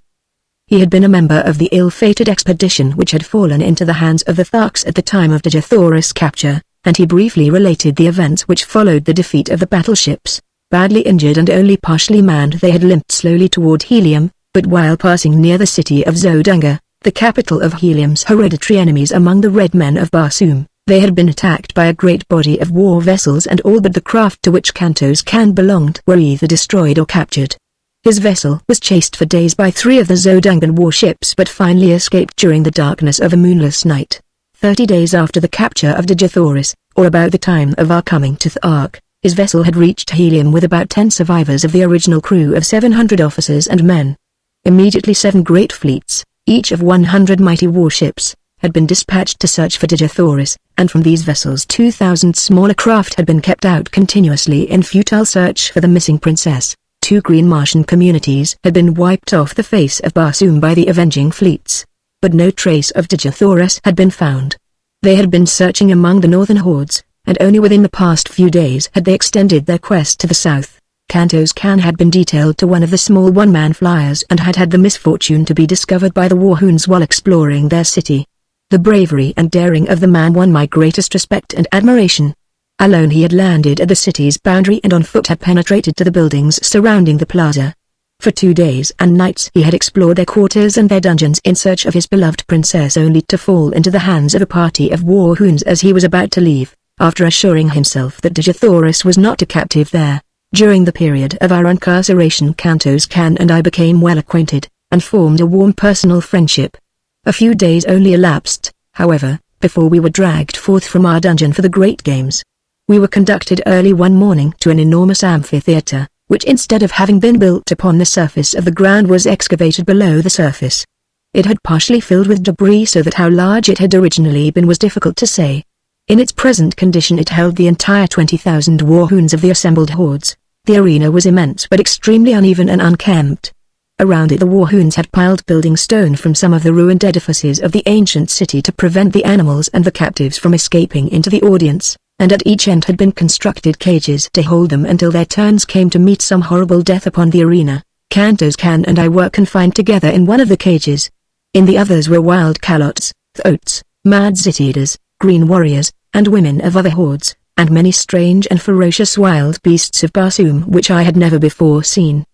The din of their roaring, growling and squealing was deafening, and the formidable appearance of any one of them was enough to make the stoutest heart feel grave forebodings. Kantos Kan explained to me that at the end of the day one of these prisoners would gain freedom and the others would lie dead about the arena. The winners in the various contests of the day would be pitted against each other until only two remained alive, the victor in the last encounter being set free, whether animal or man. The following morning the cages would be filled with a new consignment of victims, and so on throughout the 10 days of the games. Shortly after we had been caged the amphitheater began to fill, and within an hour every available part of the seating space was occupied. Dak Kova, with his jeds and chieftains, sat at the center of one side of the arena upon a large raised platform. At a signal from Dak Kova the doors of 2 cages were thrown open and a dozen green Martian females were driven to the center of the arena. Each was given a dagger, and then, at the far end, a pack of 12 calots, or wild dogs, were loosed upon them. As the brutes, growling and foaming, rushed upon the almost defenseless women, I turned my head that I might not see the horrid sight. The yells and laughter of the green horde bore witness to the excellent quality of the sport, and when I turned back to the arena, as Kantos Kan told me it was over, I saw 3 victorious calots, snarling and growling over the bodies of their prey. The women had given a good account of themselves. Next a mad citadel was loosed among the remaining dogs, and so it went throughout the long, hot, horrible day. During the day I was pitted against first men and then beasts, but as I was armed with a long sword and always outclassed my adversary in agility and generally in strength as well, it proved but child's play to me. Time and time again I won the applause of the bloodthirsty multitude, and toward the end there were cries that I be taken from the arena and be made a member of the hordes of Warhoon. Finally there were but 3 of us left, a great green warrior of some far northern horde, Kantos Kan, and myself. The other 2 were to battle and their knight to fight the conqueror for the liberty which was accorded the final winner. Kantos Kan had fought several times during the day and like myself had always proven victorious, but occasionally by the smallest of margins, especially when pitted against the green warriors. I had little hope that he could best his giant adversary who had mowed down all before him during the day. The fellow towered nearly 16 feet in height, while Kantos Kan was some inches under 6 feet. As they advanced to meet one another I saw for the first time a trick of Martian swordsmanship which centered Kantos Kan's every hope of victory and life on one cast of the dice, for, as he came to within about 20 feet of the huge fellow he threw his sword arm far behind him over his shoulder and with a mighty sweep hurled his weapon point foremost at the green warrior. It flew true as an arrow and piercing the poor devil's heart laid him dead upon the arena. Kantos Kan and I were now pitted against each other, but as we approached to the encounter I whispered to him to prolong the battle until nearly dark in the hope that we might find some means of escape. The horde evidently guessed that we had no hearts to fight each other, and so they howled in rage as neither of us placed a fatal thrust. Just as I saw the sudden coming of dark I whispered to Kantos Kan to thrust his sword between my left arm and my body. As he did so I staggered back clasping the sword tightly with my arm and thus fell to the ground with his weapon apparently protruding from my chest. Kantos Kan perceived my coup and stepping quickly to my side he placed his foot upon my neck and withdrawing his sword from my body gave me the final death blow through the neck which is supposed to sever the jugular vein, but in this instance the cold blade slipped harmlessly into the sand of the arena. In the darkness which had now fallen none could tell but that he had really finished me. I whispered to him to go and claim his freedom and then look for me in the hills east of the city, and so he left me. When the amphitheater had cleared I crept stealthily to the top, and as the great excavation lay far from the plaza and in an untenanted portion of the great dead city I had little trouble in reaching the hills beyond. Chapter 20 In the Atmosphere Factory. For 2 days I waited there for Kantos Kan, but as he did not come I started off on foot in a northwesterly direction toward a point where he had told me lay the nearest waterway. My only food consisted of vegetable milk from the plants which gave so bounteously of this priceless fluid. Through 2 long weeks I wandered, stumbling through the nights guided only by the stars and hiding during the days behind some protruding rock or among the occasional hills I traversed. Several times I was attacked by wild beasts, strange, uncouth monstrosities that leapt upon me in the dark, so that I had ever to grasp my long sword in my hand that I might be ready for them. Usually my strange, newly acquired telepathic power warned me in ample time, but once I was down with vicious fangs at my jugular and a hairy face pressed close to mine before I knew that I was even threatened. What manner of thing was upon me I did not know, but that it was large and heavy and many-legged I could feel. My hands were at its throat before the fangs had a chance to bury themselves in my neck, and slowly I forced the hairy face from me and closed my fingers, vice-like, upon its windpipe. Without sound we lay there, the beast exerting every effort to reach me with those awful fangs, and I straining to maintain my grip and choke the life from it as I kept it from my throat. Slowly my arms gave to the unequal struggle, and inch by inch the burning eyes and gleaming tusks of my antagonist crept toward me, until, as the hairy face touched mine again, I realized that all was over. And then a living mass of destruction sprang from the surrounding darkness full upon the creature that held me pinioned to the ground. The two rolled growling upon the moss, tearing and rending one another in a frightful manner, but it was soon over and my preserver stood with lowered head above the throat of the dead thing which would have killed me. The nearer moon, hurtling suddenly above the horizon and lighting up the Barsoomian scene, showed me that my preserver was Wooler, but from whence he had come, or how found me, I was at a loss to know. That I was glad of his companionship it is needless to say, but my pleasure at seeing him was tempered by anxiety as to the reason of his leaving Digithoris. Only her death I felt sure, could account for his absence from her, so faithful I knew him to be to my commands. By the light of the now brilliant moons I saw that he was but a shadow of his former self, and as he turned from my caress and commenced greedily to devour the dead carcass at my feet I realized that the poor fellow was more than half starved. I, myself, was in but little better plight, but I could not bring myself to eat the uncooked flesh and I had no means of making a fire. When Wooler had finished his meal I again took up my weary and seemingly endless wandering in quest of the elusive waterway. At daybreak of the 15th day of my search I was overjoyed to see the high trees that denoted the object of my search. About noon I dragged myself wearily to the portals of a huge building which covered perhaps 4 square miles and towered 200 feet in the air. It showed no aperture in the mighty walls other than a tiny door at which I sank exhausted, nor was there any sign of life about it. I could find no bell or other method of making my presence known to the inmates of the place, unless a small round roll in the wall near the door was for that purpose. It was of about the bigness of a lead pencil, and thinking that it might be in the nature of a speaking tube I put my mouth to it and was about to call into it when a voice issued from it asking me whom I might be, where from, and the nature of my errand. I explained that I had escaped from the war wounds and was dying of starvation and exhaustion. You wear the metal of a green warrior and are followed by a calotte, yet you are of the figure of a red man. In color you are neither green nor red. In the name of the 9th day, what manner of creature are you? I am a friend of the red men of Barsoom and I am starving. In the name of humanity open to us, I replied. Presently the door commenced to recede before me until it had sunk into the wall 50 feet, then it stopped and slid easily to the left, exposing a short, narrow corridor of concrete, at the further end of which was another door, similar in every respect to the one I had just passed. No one was in sight, yet immediately we passed the first door it slid gently into place behind us and receded rapidly to its original position in the front wall of the building. As the door had slipped aside I had noted its great thickness, fully 20 feet, and as it reached its place once more after closing behind us, great cylinders of steel had dropped from the ceiling behind it and fitted their lower ends into apertures countersunk in the floor. A second and third door receded before me and slipped to one side as the first, before I reached a large inner chamber where I found food and drink set out upon a great stone table. A voice directed me to satisfy my hunger and to feed my calotte, and while I was thus engaged my invisible host put me through a severe and searching cross-examination. Your statements are most remarkable, said the voice, on concluding its questioning, but you are evidently speaking the truth, and it is equally evident that you are not of Barsoom. I can tell that by the conformation of your brain and the strange location of your internal organs and the shape and size of your heart. Can you see through me? I exclaimed. Yes, I can see all but your thoughts, and were you a Barsoomian I could read those. Then a door opened at the far side of the chamber and a strange, dried-up, little mummy of a man came toward me. He wore but a single article of clothing or adornment, a small collar of gold from which depended upon his chest a great ornament as large as a dinner plate set solid with huge diamonds, except for the exact center which was occupied by a strange stone, an inch in diameter, that scintillated 9 different and distinct rays, the 7 colors of our earthly prism and 2 beautiful rays which, to me, were new and nameless. I cannot describe them any more than you could describe red to a blind man. I only know that they were beautiful in the extreme.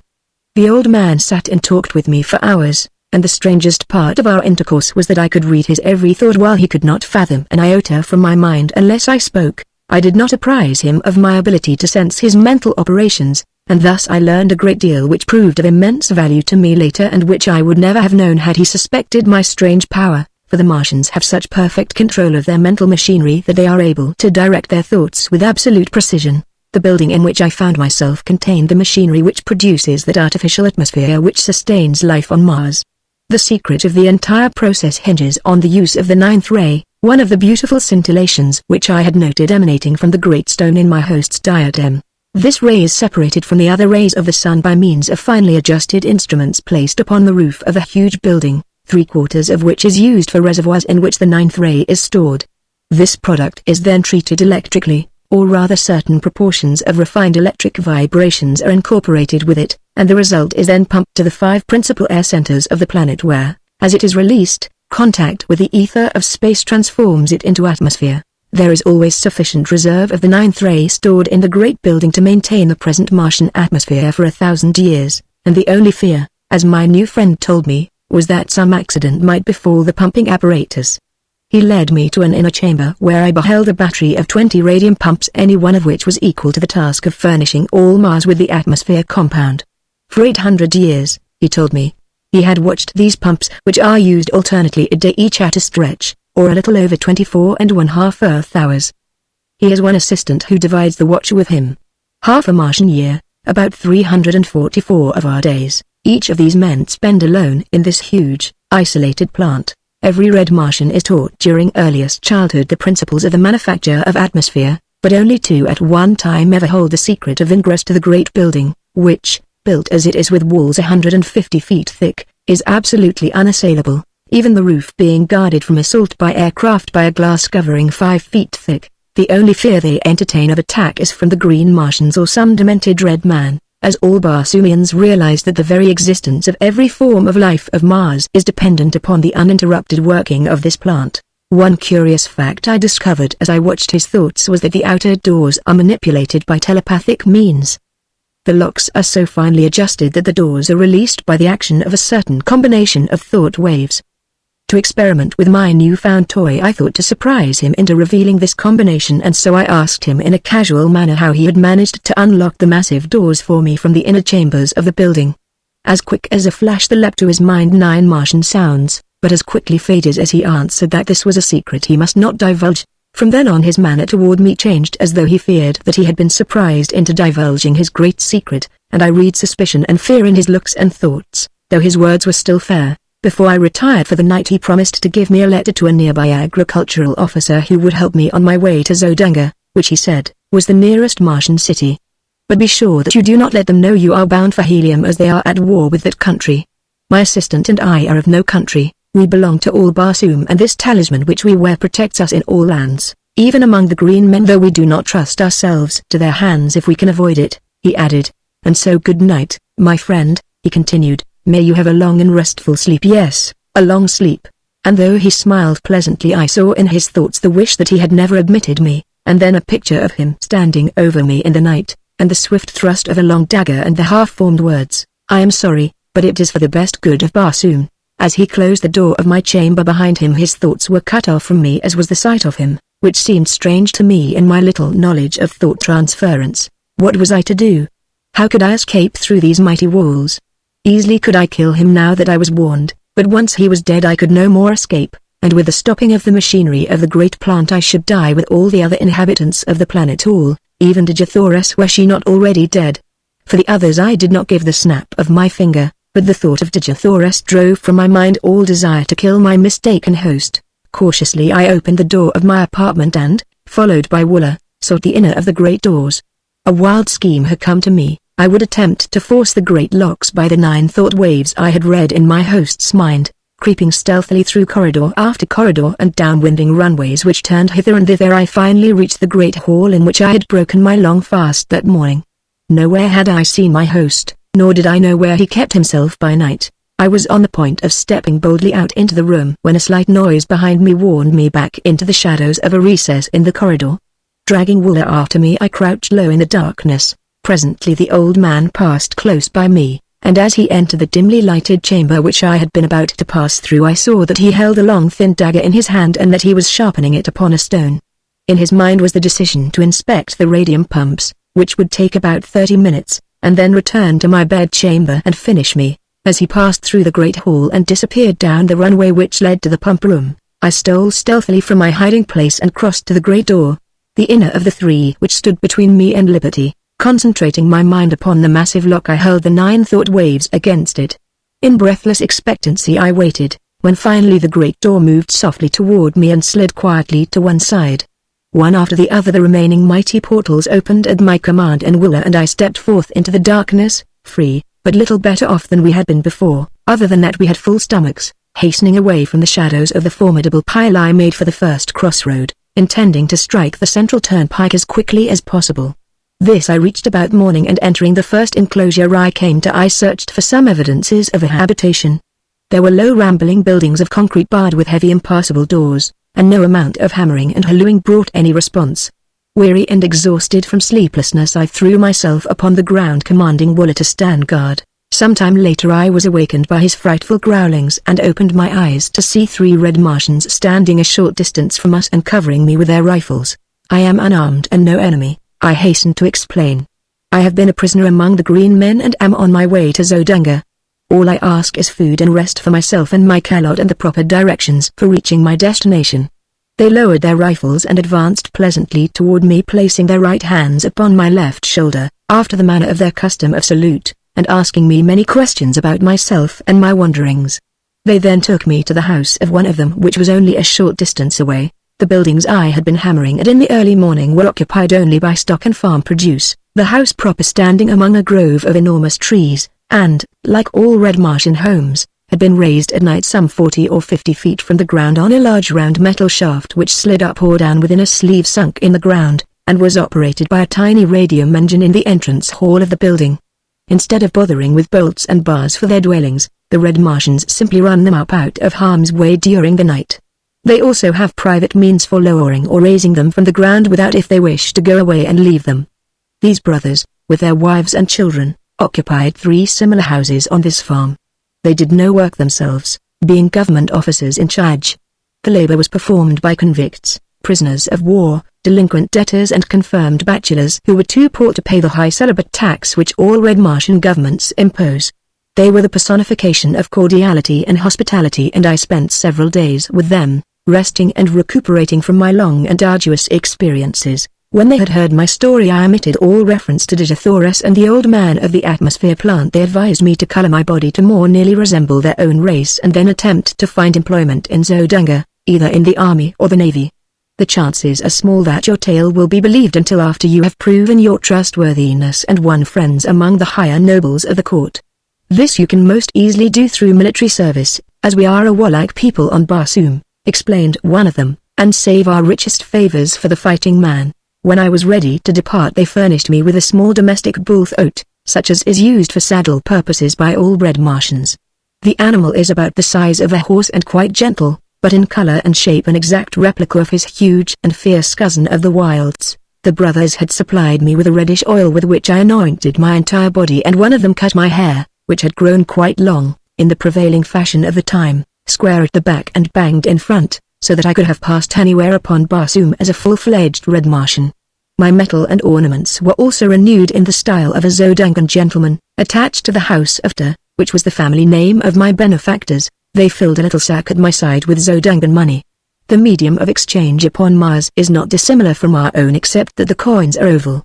Paper money is issued by individuals as they require it and redeemed twice yearly.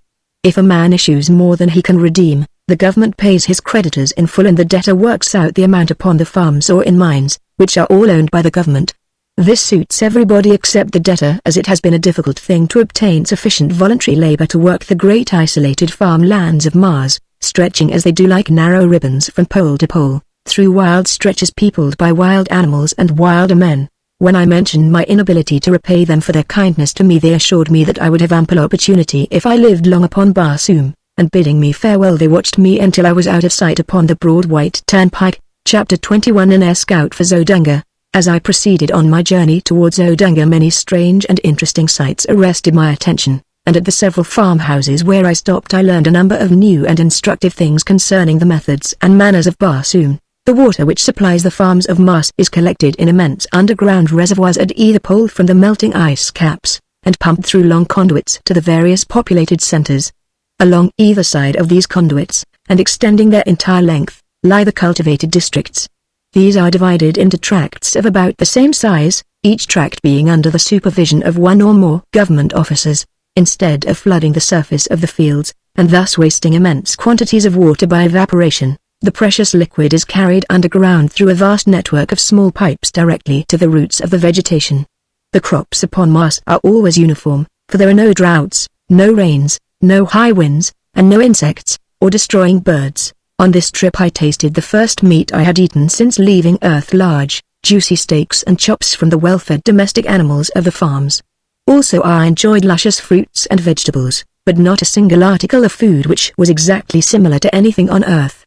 Every plant and flower and vegetable and animal has been so refined by ages of careful, scientific cultivation and breeding that the like of them on Earth dwindled into pale, grey, characterless nothingness by comparison. At a second stop I met some highly cultivated people of the noble class, and while in conversation we chanced to speak of helium.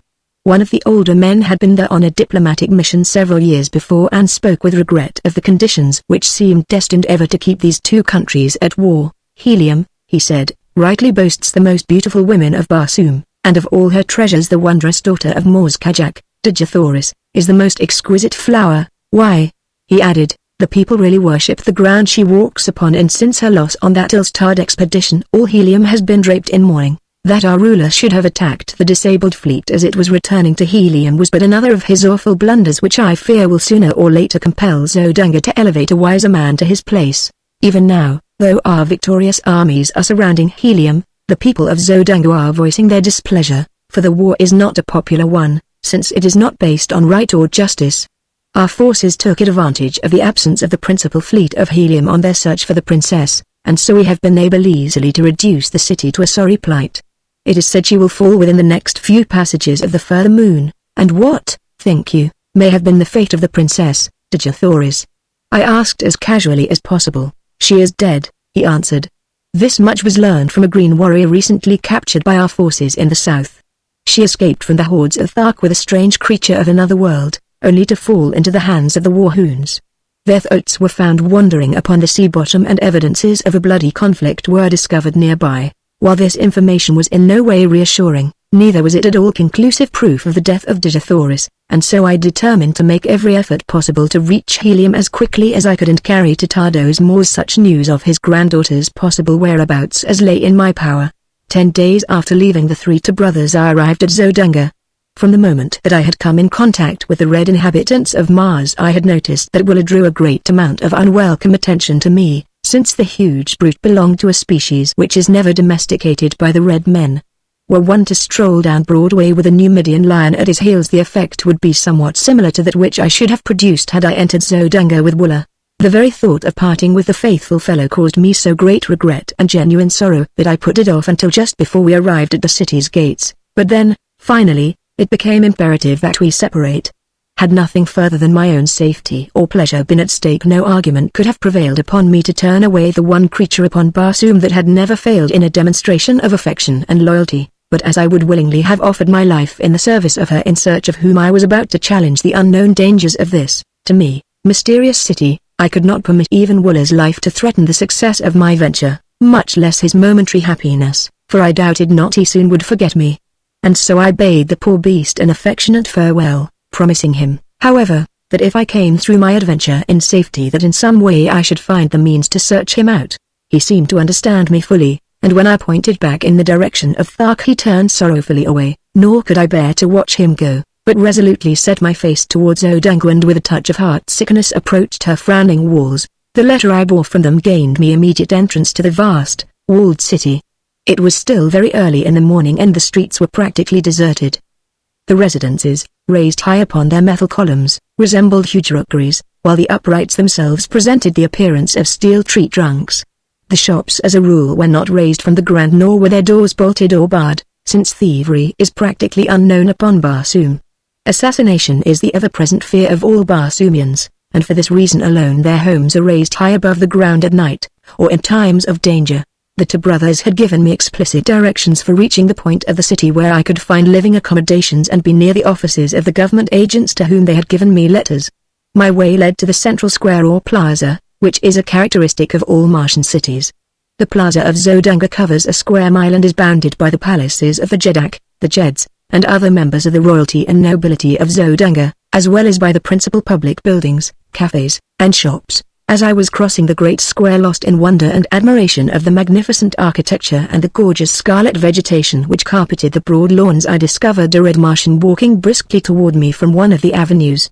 He paid not the slightest attention to me, but as he came abreast I recognized him, and turning I placed my hand upon his shoulder, calling out, "Ka, Kantos Kan." Like lightning he wheeled, and before I could so much as lower my hand the point of his long sword was at my breast. "Who are you?" he growled, and then as a backward leap carried me 50 feet from his sword he dropped the point to the ground and exclaimed, laughing, "I do not need a better reply. There is but one man upon all Barsoom who can bounce about like a rubber ball. By the mother of the further moon, John Carter, how came you here, and have you become a Darseen that you can change your color at will? You gave me a bad half-minute, my friend," he continued, after I had briefly outlined my adventures since parting with him in the arena at Warhoon. "Were my name and city known to the Zodangans, I would shortly be sitting on the banks of the lost Sea of Chorus with my revered and departed ancestors. I am here in the interest of Tardos Mors, Jedak of Helium, to discover the whereabouts of Digithoris, our princess. Sabthan, Prince of Zodanga, has her hidden in the city and has fallen madly in love with her. His father, Benkozis, Jedak of Zodanga, has made her voluntary marriage to his son the price of peace between our countries, but Tardos Mors will not accede to the demands and has sent word that he and his people would rather look upon the dead face of their princess than see her wed to any than her own choice, and that personally he would prefer being engulfed in the ashes of a lost and burning helium to joining the metal of his house with that of Benkozis." His reply was the deadliest affront he could have put upon Benkozis and the Zodangans, but his people love him the more for it, and his strength in helium is greater today than ever. "I have been here 3 days, continued Kantos Kan, but I have not yet found where Digithoris is imprisoned. Today I join the Zodangan Navy as an air scout, and I hope in this way to win the confidence of Sabthan, the prince, who is commander of this division of the Navy, and thus learn the whereabouts of Digithoris.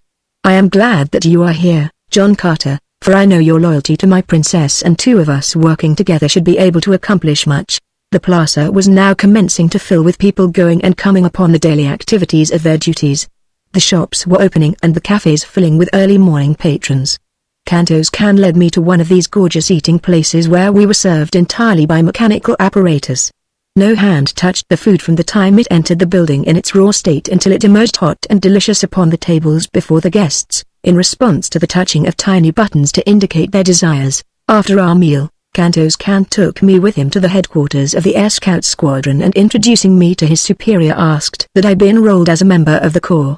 In accordance with custom, an examination was necessary, but Kantos Kan had told me to have no fear on this score as he would attend to that part of the matter. He accomplished this by taking my order for examination to the examining officer and representing himself as John Carter. "This ruse will be discovered later," he cheerfully explained, "when they check up my weights, measurements, and other personal identification data, but it will be several months before this is done, and our mission should be accomplished or have failed long before that time." The next few days were spent by Kantos Kan in teaching me the intricacies of flying and of repairing the dainty little contrivances which the Martians use for this purpose. The body of the one-man aircraft is about 16 feet long, 2 feet wide and 3 inches thick, tapering to a point at each end. The driver sits on top of this plane upon a seat constructed over the small, noiseless radium engine which propels it. The medium of buoyancy is contained within the thin metal walls of the body and consists of the 8th Barsoomian ray, or ray of propulsion, as it may be termed in view of its properties. This ray, like the 9th ray, is unknown on Earth, but the Martians have discovered that it is an inherent property of all light no matter from what source it emanates.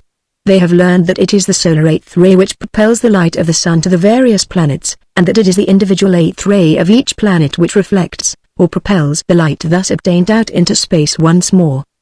The solar 8th ray would be absorbed by the surface of Barsoom, but the Barsoomian 8th ray, which tends to propel light from Mars into space, is constantly streaming out from the planet, constituting a force of repulsion of gravity which when confined is able to lift enormous weights from the surface of the ground. It is this ray which has enabled them to so perfect aviation that battleships far outweighing anything known upon Earth sail as gracefully and lightly through the thin air of Barsoom as a toy balloon in the heavy atmosphere of Earth.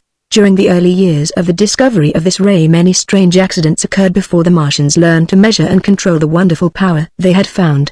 In one instance, some 900 years before, the first great battleship to be built with 8th ray reservoirs was stored with too great a quantity of the rays, and she had sailed up from helium with 500 officers and men, never to return. Her power of repulsion for the planet was so great that it had carried her far into space, where she can be seen today, by the aid of powerful telescopes, hurtling through the heavens 10,000 miles from Mars, a tiny satellite that will thus encircle Barsoom to the end of time. The 4th day after my arrival at Zodanga I made my first flight, and as a result of it I won a promotion which included quarters in the palace of the Nkosis. As I rose above the city I circled several times, as I had seen Kantos can do, and then throwing my engine into top speed I raced at terrific velocity toward the south, following one of the great waterways which enters Odanga from that direction.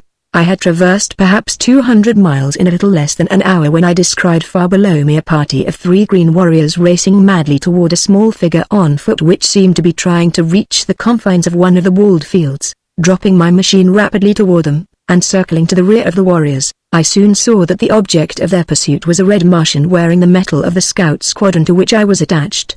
A short distance away lay his tiny flyer, surrounded by the tools with which he had evidently been occupied in repairing some damage when surprised by the green warriors. They were now almost upon him, their flying mounts charging down on the relatively puny figure at terrific speed, while the warriors leaned low to the right, with their great metal shoulder spears.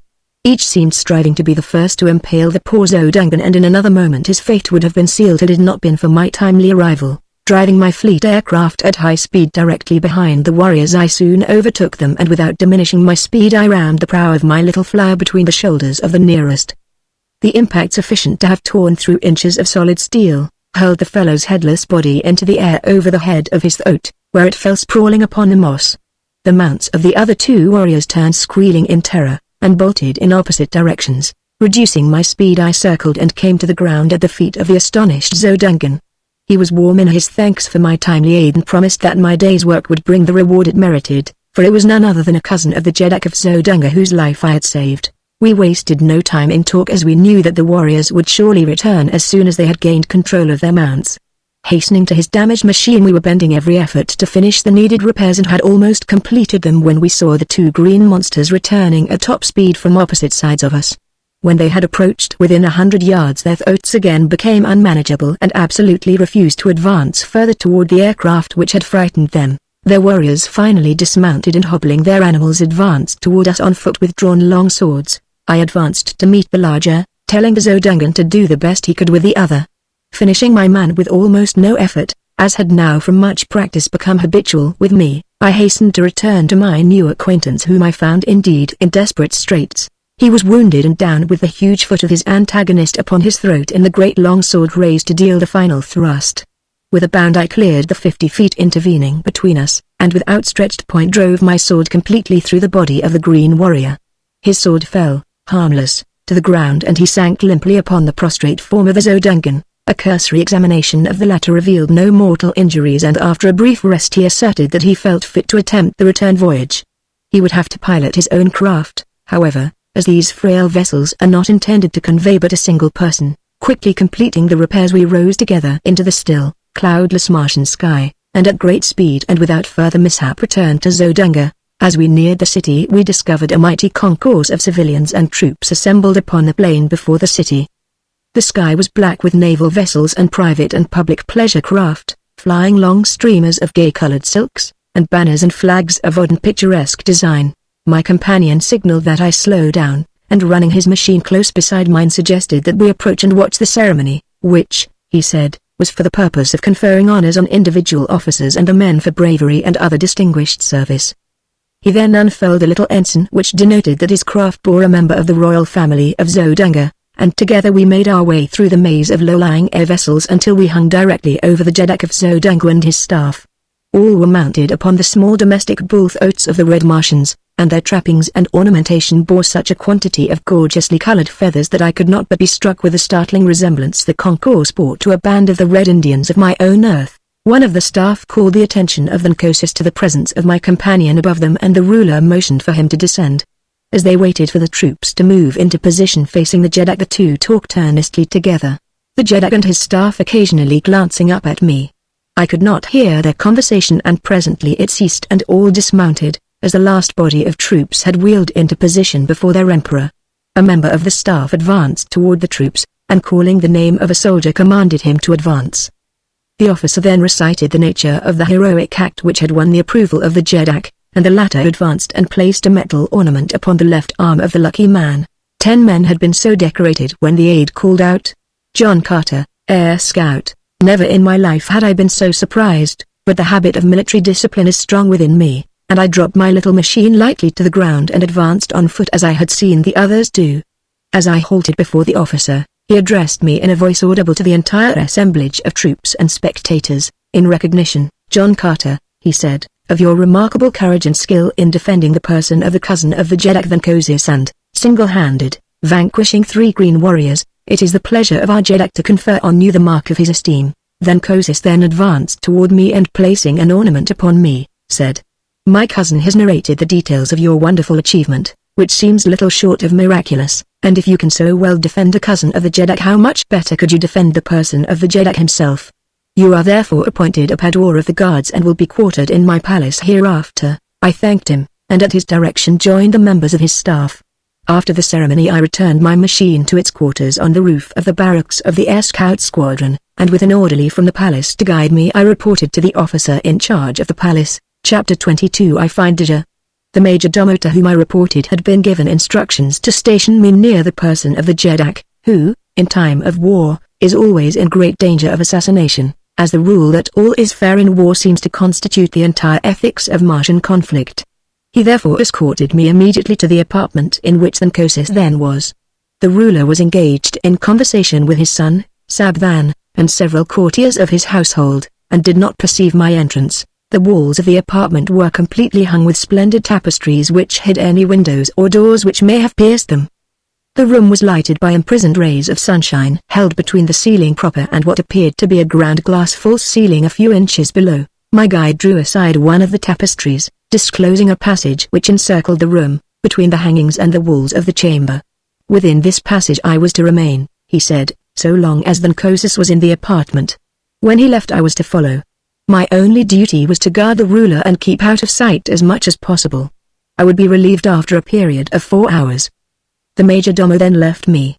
The tapestries were of a strange weaving which gave the appearance of heavy solidity from one side, but from my hiding place I could perceive all that took place within the room as readily as though there had been no curtain intervening. Scarcely had I gained my post than the tapestry at the opposite end of the chamber separated and 4 soldiers of the guard entered, surrounding a female figure.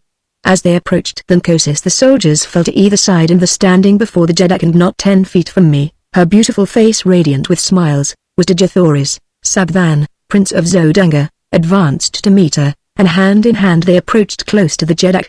Venkosis looked up in surprise, and, rising, saluted her. To what strange freak do I owe this visit from the Princess of Helium, who, 2 days ago, with rare consideration for my pride, assured me that she would prefer Talhajas, the Green Ark, to my son? Dejathoris only smiled the more, and with roguish dimples playing at the corners of her mouth she made answer. From the beginning of time upon Barsum it has been the prerogative of a woman to change her mind as she listed and to dissemble in matters concerning her heart. That you will forgive, Venkosis, as has your son. 2 days ago I was not sure of his love for me, but now I am, and I have come to beg of you to forget my rash words and to accept the assurance of the Princess of Helium that when the time comes she will wed Sabthan, Prince of Zodanga. I am glad that you have so decided, replied Venkosis. It is far from my desire to push war further against the people of Helium, and, your promise shall be recorded and a proclamation to my people issued forthwith. It were better, Venkosis, interrupted Dejathoris, that the proclamation wait the ending of this war. It would look strange indeed to my people and to yours were the Princess of Helium to give herself to her country's enemy in the midst of hostilities. Cannot the war be ended at once? Spoke Sabthan. It requires but the word of Venkosis to bring peace.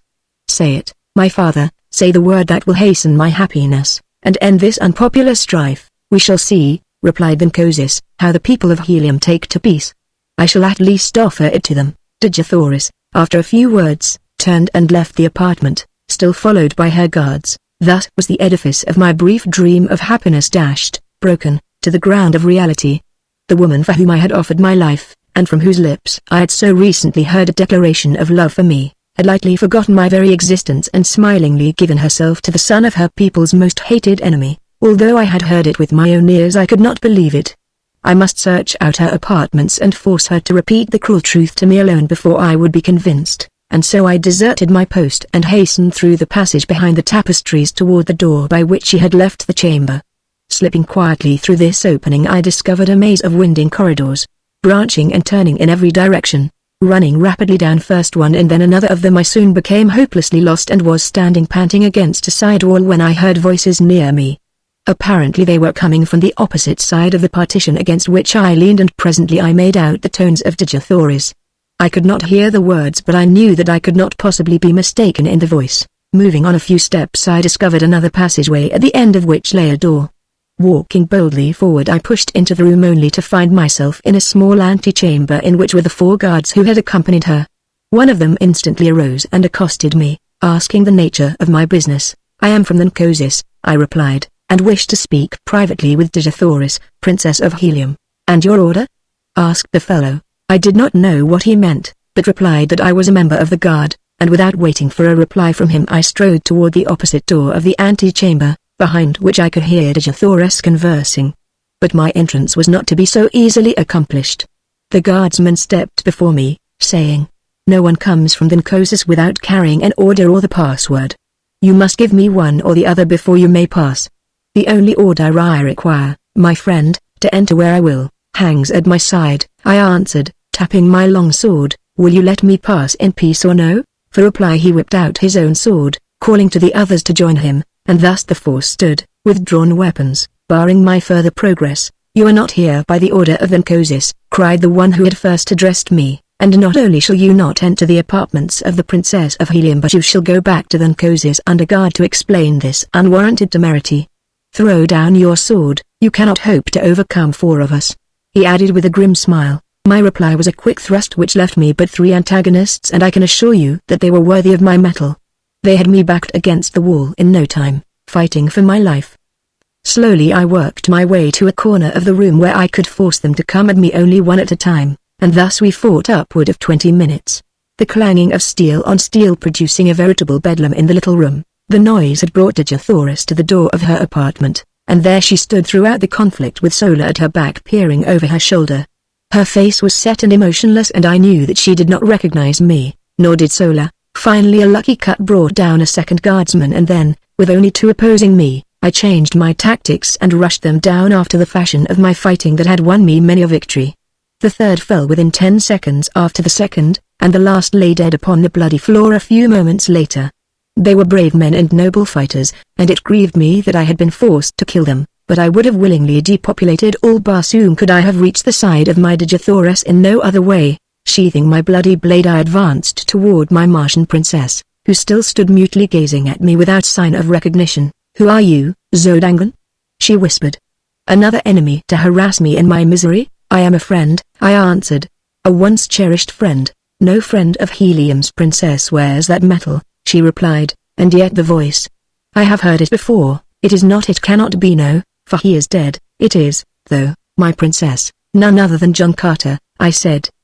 "Do you not recognize, even through paint and strange metal, the heart of your chieftain?" As I came close to her she swayed toward me with outstretched hands, but as I reached to take her in my arms she drew back with a shudder and a little moan of misery. Too late, she grieved. "Oh, my chieftain that was, and whom I thought dead, had you but returned 1 little hour before, but now it is too late, too late." "What do you mean, Digiathoris?" I cried. "That you would not have promised yourself to the Zodangan prince had you known that I lived? Think you, John Carter, that I would give my heart to you yesterday and today to another? I thought that it lay buried with your ashes in the pits of Warhoon, and so today I have promised my body to another to save my people from the curse of a victorious Zodangan army. But I am not dead, my princess. I have come to claim you, and all Zodanga cannot prevent it. It is too late, John Carter. My promise is given, and on Barsoom that is final. The ceremonies which follow later are but meaningless formalities. They make the fact of marriage no more certain than does the funeral cortege of a Jeddak again place the seal of death upon him. I am as good as married, John Carter. No longer may you call me your princess. No longer are you my chieftain. I know but little of your customs here upon Barsoom, Digiathoris, but I do know that I love you, And if you meant the last words you spoke to me that day as the hordes of Warhoon were charging down upon us, no other man shall ever claim you as his bride. You meant them then, my princess, and you mean them still. Say that it is true. I meant them, John Carter, she whispered. I cannot repeat them now, for I have given myself to another. Ah, if you had only known our ways, my friend, she continued, half to herself, the promise would have been yours long months ago, and you could have claimed me before all others. It might have meant the fall of Helium, but I would have given my empire for my Tharkian chief. Then aloud she said, do you remember the night when you offended me? You called me your princess without having asked my hand of me, and then you boasted that you had fought for me. You did not know, and I should not have been offended, I see that now. But there was no one to tell you what I could not, that upon Barsoom there are two kinds of women in the cities of the Red Men. The one they fight for that they may ask them in marriage. The other kind they fight for also, but never ask their hands. When a man has won a woman he may address her as his princess, or in any of the several terms which signify possession. You had fought for me, but had never asked me in marriage, and so when you called me your princess, you see, she faltered, I was hurt, but even then, John Carter, I did not repulse you, as I should have done, until you made it doubly worse by taunting me with having won me through combat. I do not need ask your forgiveness now, Dejathoris, I cried. You must know that my fault was of ignorance of your Barsoomian customs. What I failed to do, through implicit belief that my petition would be presumptuous and unwelcome, I do now, Dejathoris. I ask you to be my wife, and by all the Virginian fighting blood that flows in my veins you shall be. No, John Carter, it is useless, she cried, hopelessly. I may never be yours while Sabthan lives. You have sealed his death warrant. My Princess Sabthan dies, nor that either, she hastened to explain. I may not wed the man who slays my husband, even in self-defense. It is custom. We are ruled by custom upon Barsoom. It is useless, my friend. You must bear the sorrow with me. That at least we may share in common. That, and the memory of the brief days among the Tharks. You must go now, nor ever see me again.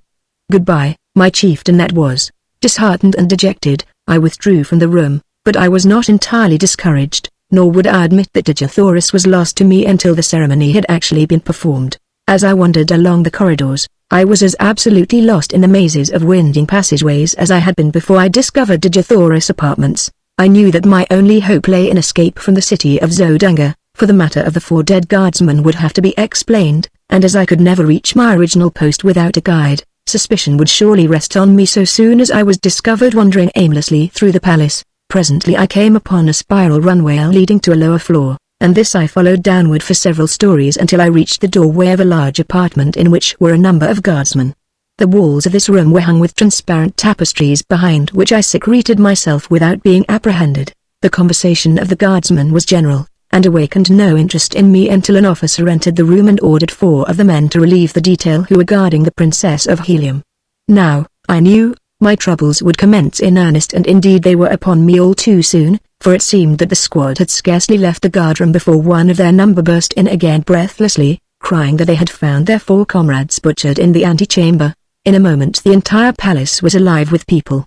Guardsmen, officers, courtiers, servants, and slaves ran helter-skelter through the corridors and apartments carrying messages and orders, and searching for signs of the assassin. This was my opportunity, and slim as it appeared I grasped it, for as a number of soldiers came hurrying past my hiding place I fell in behind them and followed through the mazes of the palace until, in passing through a great hall, I saw the blessed light of day coming in through a series of larger windows. Here I left my guides, and, slipping to the nearest window, sought for an avenue of escape. The windows opened upon a great balcony which overlooked one of the broad avenues of Zodanga. The ground was about 30 feet below, and at a like distance from the building was a wall fully 20 feet high, constructed of polished glass about a foot in thickness. To a Red Martian escape by this path would have appeared impossible, but to me, with my earthly strength and agility, it seemed already accomplished. My only fear was in being detected before darkness fell, for I could not make the leap in broad daylight while the court below and the avenue beyond were crowded with Zodangans. Accordingly I searched for a hiding place and finally found one by accident, inside a huge hanging ornament which swung from the ceiling of the hall, and about 10 feet from the floor. Into the capacious bowl-like vase I sprang with ease, and scarcely had I settled down within it than I heard a number of people enter the apartment. The group stopped beneath my hiding place and I could plainly overhear their every word. "It is the work of Heliumites," said one of the men. Yes, O Jeddak, but how had they access to the palace? I could believe that even with the diligent care of your guardsmen a single enemy might reach the inner chambers, but how a force of 6 or 8 fighting men could have done so unobserved is beyond me. We shall soon know, however, for here comes the royal psychologist. Another man now joined the group, and, after making his formal greetings to his ruler, said, O mighty Jeddak, it is a strange tale I read in the dead minds of your faithful guardsmen. They were felled not by a number of fighting men, but by a single opponent. He paused to let the full weight of this announcement impress his hearers, and that his statement was scarcely credited was evidenced by the impatient exclamation of incredulity which escaped the lips of Venkosis. What manner of weird tale are you bringing me, Notan? He cried. It is the truth, my Jeddak, replied the psychologist. In fact, the impressions were strongly marked on the brain of each of the 4 guardsmen. Their antagonist was a very tall man, wearing the metal of one of your own guardsmen, and his fighting ability was little short of marvelous, for he fought fair against the entire 4 and vanquished them by his surpassing skill and superhuman strength and endurance. Though he wore the metal of Zodunga, my Jeddak, such a man was never seen before in this or any other country upon Barsoom. The mind of the Princess of Helium whom I have examined and questioned was a blank to me. She has perfect control, and I could not read one iota of it. She said that she witnessed a portion of the encounter, and that when she looked there was but one man engaged with the guardsman, a man whom she did not recognize as ever having seen. Where is my erstwhile savior? Spoke another of the party, and I recognized the voice of the cousin of Venkosis, whom I had rescued from the Green Warriors. By the metal of my first ancestor, he went on. But the description fits him to perfection, especially as to his fighting ability. Where is this man? Cried Venkosis. Have him brought to me at once. What know you of him, cousin? It seemed strange to me now that I think upon it that there should have been such a fighting man in Zodunga, of whose name, even, we were ignorant before today. And his name too, John Carter, who ever heard of such a name upon Barsoom? Word was soon brought that I was nowhere to be found, either in the palace or at my former quarters in the barracks of the Air Scout Squadron. Kanto's Khan, they had found and questioned, but he knew nothing of my whereabouts, and as to my past, he had told them he knew as little, since he had but recently met me during our captivity among the Warhoons. Keep your eyes on this other one, commanded Venkosis. He also is a stranger, and likely as not they both hail from Helium, and where one is we shall sooner or later find the other. Quadruple the air patrol, and let every man who leaves the city by air or ground be subjected to the closest scrutiny. Another messenger now entered with word that I was still within the palace walls. The likeness of every person who has entered or left the palace grounds today has been carefully examined, concluded the fellow, and not one approaches the likeness of this new Padawar of the guards, other than that which was recorded of him at the time he entered. Then we will have him shortly, commented Venkosis contentedly, and in the meanwhile we will repair to the apartments of the Princess of Helium and question her in regard to the affair. She may know more than she cared to divulge to you, Notan. Come. They left the hall, and, as darkness had fallen without, I slipped lightly from my hiding place and hastened to the balcony. Few were in sight, and choosing a moment when none seemed near I sprang quickly to the top of the glass wall and from there to the avenue beyond the palace grounds. Chapter 23 Lost in the Sky. Without effort at concealment I hastened to the vicinity of our quarters, where I felt sure I should find Kanto's Khan. As I neared the building I became more careful, as I judged, and rightly, that the place would be guarded. Several men in civilian metal loitered near the front entrance and in the rear were others. My only means of reaching, unseen, the upper story where our apartments were situated was through an adjoining building, and after considerable maneuvering I managed to attain the roof of a shop several doors away. Leaping from roof to roof, I soon reached an open window in the building where I hoped to find the Heliumite, and in another moment I stood in the room before him. He was alone and showed no surprise at my coming, saying he had expected me much earlier. As my tour of duty must have ended some time since, I saw that he knew nothing of the events of the day at the palace, and when I had enlightened him he was all excitement. The news that Dejathoris had promised her hand to Sab then filled him with dismay. It cannot be, he exclaimed. It is impossible. Why no man in all Helium but would prefer death to the selling of our loved princess to the ruling house of Zodunga. She must have lost her mind to have assented to such an atrocious bargain. You, who do not know how we of Helium love the members of our ruling house, cannot appreciate the horror with which I contemplate such an unholy alliance. What can be done, John Carter? He continued. You are a resourceful man. Can you not think of some way to save Helium from this disgrace? If I can come within sword's reach of Sabthan, I answered, I can solve the difficulty insofar as helium is concerned. But for personal reasons I would prefer that another struck the blow that frees Digithoris. Kantos Kan eyed me narrowly before he spoke. You love her? He said. Does she know it? She knows it, Kantos Kan, and repulses me only because she is promised to Sabthan. The splendid fellow sprang to his feet, and grasping me by the shoulder raised his sword on high, exclaiming, and had the choice been left to me I could not have chosen a more fitting mate for the first princess of Barsoom. Here is my hand upon your shoulder, John Carter, and my word that Sabthan shall go out at the point of my sword for the sake of my love for helium, for Digithoris, and for you. This very night I shall try to reach his quarters in the palace. How? I asked. You are strongly guarded and a quadruple force patrols the sky. He bent his head in thought a moment, then raised it with an air of confidence. I only need to pass these guards and I can do it, he said at last. I know a secret entrance to the palace through the pinnacle of the highest tower. I fell upon it by chance one day as I was passing above the palace on patrol duty. In this work it is required that we investigate any unusual occurrence we may witness, and a face peering from the pinnacle of the high tower of the palace was, to me, most unusual. I therefore drew near and discovered that the possessor of the peering face was none other than Sabthan. He was slightly put out at being detected and commanded me to keep the matter to myself, explaining that the passage from the tower led directly to his apartments, and was known only to him. If I can reach the roof of the barracks and get my machine I can be in Sabthan's quarters in 5 minutes, but how am I to escape from this building, guarded as you say it is? How well are the machine sheds at the barracks guarded? I asked. There is usually but one man on duty there at night upon the roof. Go to the roof of this building, Kantos Kan, and wait me there. Without stopping to explain my plans I retraced my way to the street and hastened to the barracks. I did not dare to enter the building, filled as it was with members of the Air Scout Squadron, who, in common with all Zodanga, were on the lookout for me. The building was an enormous one, rearing its lofty head fully 1,000 feet into the air. But few buildings in Zodanga were higher than these barracks, though several topped it by a few hundred feet, the docks of the great battleships of the line standing some 1,500 feet from the ground, while the freight and passenger stations of the merchant squadrons rose nearly as high. It was a long climb up the face of the building, and one fraught with much danger, but there was no other way, and so I essayed the task. The fact that Barsoomian architecture is extremely ornate made the feat much simpler than I had anticipated, since I found ornamental ledges and projections which fairly formed a perfect ladder for me all the way to the eaves of the building. Here I met my first real obstacle. The eaves projected nearly 20 feet from the wall to which I clung, and though I encircled the great building I could find no opening through them. The top floor was alight, and filled with soldiers engaged in the pastimes of their kind. I could not, therefore, reach the roof through the building. There was one slight, desperate chance, and that I decided I must take it was for Digithoris, and no man has lived who would not risk 1,000 deaths for such as she.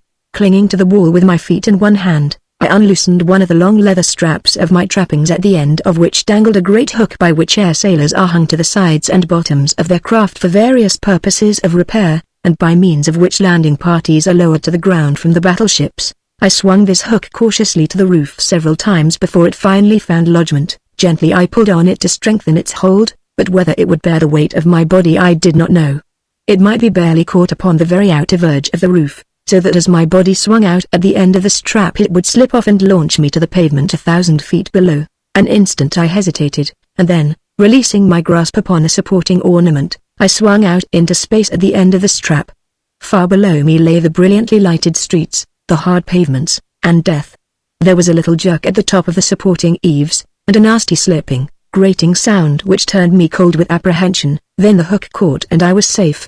Clambering quickly aloft I grasped the edge of the eaves and drew myself to the surface of the roof above.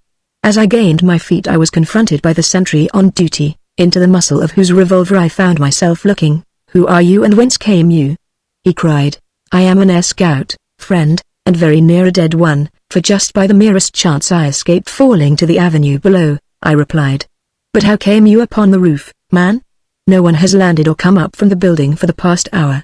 Quick, explain yourself, or I call the guard. Look you here, sentry, and you shall see how I came and how close a shave I had to not coming at all," I answered, turning toward the edge of the roof, where, 20 feet below, at the end of my strap, hung all my weapons. The fellow, acting on impulse of curiosity, stepped to my side and to his undoing, for as he leaned to peer over the eaves I grasped him by his throat and his pistol arm and threw him heavily to the roof. The weapon dropped from his grasp, and my fingers choked off his attempted cry for assistance. I gagged and bound him and then hung him over the edge of the roof as I myself had hung a few moments before. I knew it would be morning before he would be discovered, and I needed all the time that I could gain. Donning my trappings and weapons I hastened to the sheds, and soon had out both my machine and Kanto's cans. Making his fast behind mine I started my engine, and skimming over the edge of the roof I dove down into the streets of the city far below the plain usually occupied by the air patrol. In less than a minute I was settling safely upon the roof of our apartment beside the astonished Kanto's can. I lost no time in explanation, but plunged immediately into a discussion of our plans for the immediate future. It was decided that I was to try to make helium while Kanto's can was to enter the palace and dispatch Sabdan. If successful, he was then to follow me. He set my compass for me, a clever little device which will remain steadfastly fixed upon any given point on the surface of Barsoom, and bidding each other farewell we rose together and sped in the direction of the palace which lay in the route which I must take to reach helium. As we neared the high tower a patrol shot down from above, throwing its piercing searchlight full upon my craft, and a voice roared out a command to halt, following with a shot as I paid no attention to his hail. Kanto's can dropped quickly into the darkness, while I rose steadily and at terrific speed raced through the Martian sky followed by a dozen of the air scout craft which had joined the pursuit, and later by a swift cruiser carrying 100 men and a battery of rapid-fire guns. By twisting and turning my little machine, now rising and now falling, I managed to elude their searchlights most of the time, but I was also losing ground by these tactics, and so I decided to hazard everything on a straightaway course and leave the result to fate and the speed of my machine. Kanto's can had shown me a trick of gearing, which is known only to the Navy of Helium, that greatly increased the speed of our machines, so that I felt sure I could distance my pursuers if I could dodge their projectiles for a few moments. As I sped through the air the screeching of the bullets around me convinced me that only by a miracle could I escape. But the die was cast, and throwing on full speed I raced a straight course toward helium. Gradually I left my pursuers further and further behind, and I was just congratulating myself on my lucky escape, when a well-directed shot from the cruiser exploded at the prow of my little craft. The concussion nearly capsized her, and with a sickening plunge she hurtled downward through the dark night. How far I fell before I regained control of the plane I do not know, but I must have been very close to the ground when I started to rise again, as I plainly heard the squealing of animals below me. Rising again I scanned the heavens for my pursuers, and finally making out their lights far behind me, saw that they were landing, evidently in search of me. Not until their lights were no longer discernible did I venture to flash my little lamp upon my compass, and then I found to my consternation that a fragment of the projectile had utterly destroyed my only guide, as well as my speedometer. It was true I could follow the stars in the general direction of helium, but without knowing the exact location of the city or the speed at which I was traveling my chances for finding it were slim. Helium lies 1,000 miles southwest of Zodanga, and with my compass intact I should have made the trip, barring accidents, in between 4 and 5 hours. As it turned out, however, morning found me speeding over a vast expanse of Dead Sea bottom after nearly 6 hours of continuous flight at high speed. Presently a great city showed below me, but it was not helium, as that alone of all Barsoomian metropolises consists in 2 immense circular walled cities about 75 miles apart and would have been easily distinguishable from the altitude at which I was flying. Believing that I had come too far to the north and west, I turned back in a southeasterly direction, passing during the forenoon several other large cities, but none resembling the description which Kanto's can had given me of helium. In addition to the twin city formation of helium, another distinguishing feature is the 2 immense towers, one of vivid scarlet rising nearly a mile into the air from the center of one of the cities, while the other, of bright yellow and of the same height, marks her sister. Chapter 24 Tars Darkers finds a friend. About noon I passed low over a great dead city of ancient Mars, and as I skimmed out across the plain beyond I came full upon several thousand green warriors engaged in a terrific battle. Scarcely had I seen them than a volley of shots was directed at me, and with the almost unfailing accuracy of their aim my little craft was instantly a ruined wreck, sinking erratically to the ground. I fell almost directly in the center of the fierce combat, among warriors who had not seen my approach, so busily were they engaged in life and death struggles. The men were fighting on foot with long swords, while an occasional shot from a sharpshooter on the outskirts of the conflict would bring down a warrior who might for an instant separate himself from the entangled mass. As my machine sank among them I realized that it was fight or die, with good chances of dying in any event, and so I struck the ground with drawn longsword ready to defend myself as I could. I fell beside a huge monster who was engaged with 3 antagonists, and as I glanced at his fierce face, filled with the light of battle, I recognized Tarkas the Thark. He did not see me, as I was a trifle behind him, and just then the 3 warriors opposing him, and whom I recognized as Warhoons, charged simultaneously.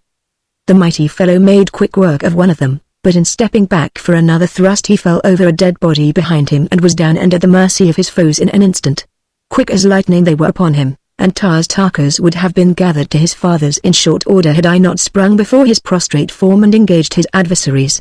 I had accounted for one of them when the mighty Thark regained his feet and quickly settled the other. He gave me one look, and a slight smile touched his grim lip as, touching my shoulder, he said, "I would scarcely recognize you, John Carter.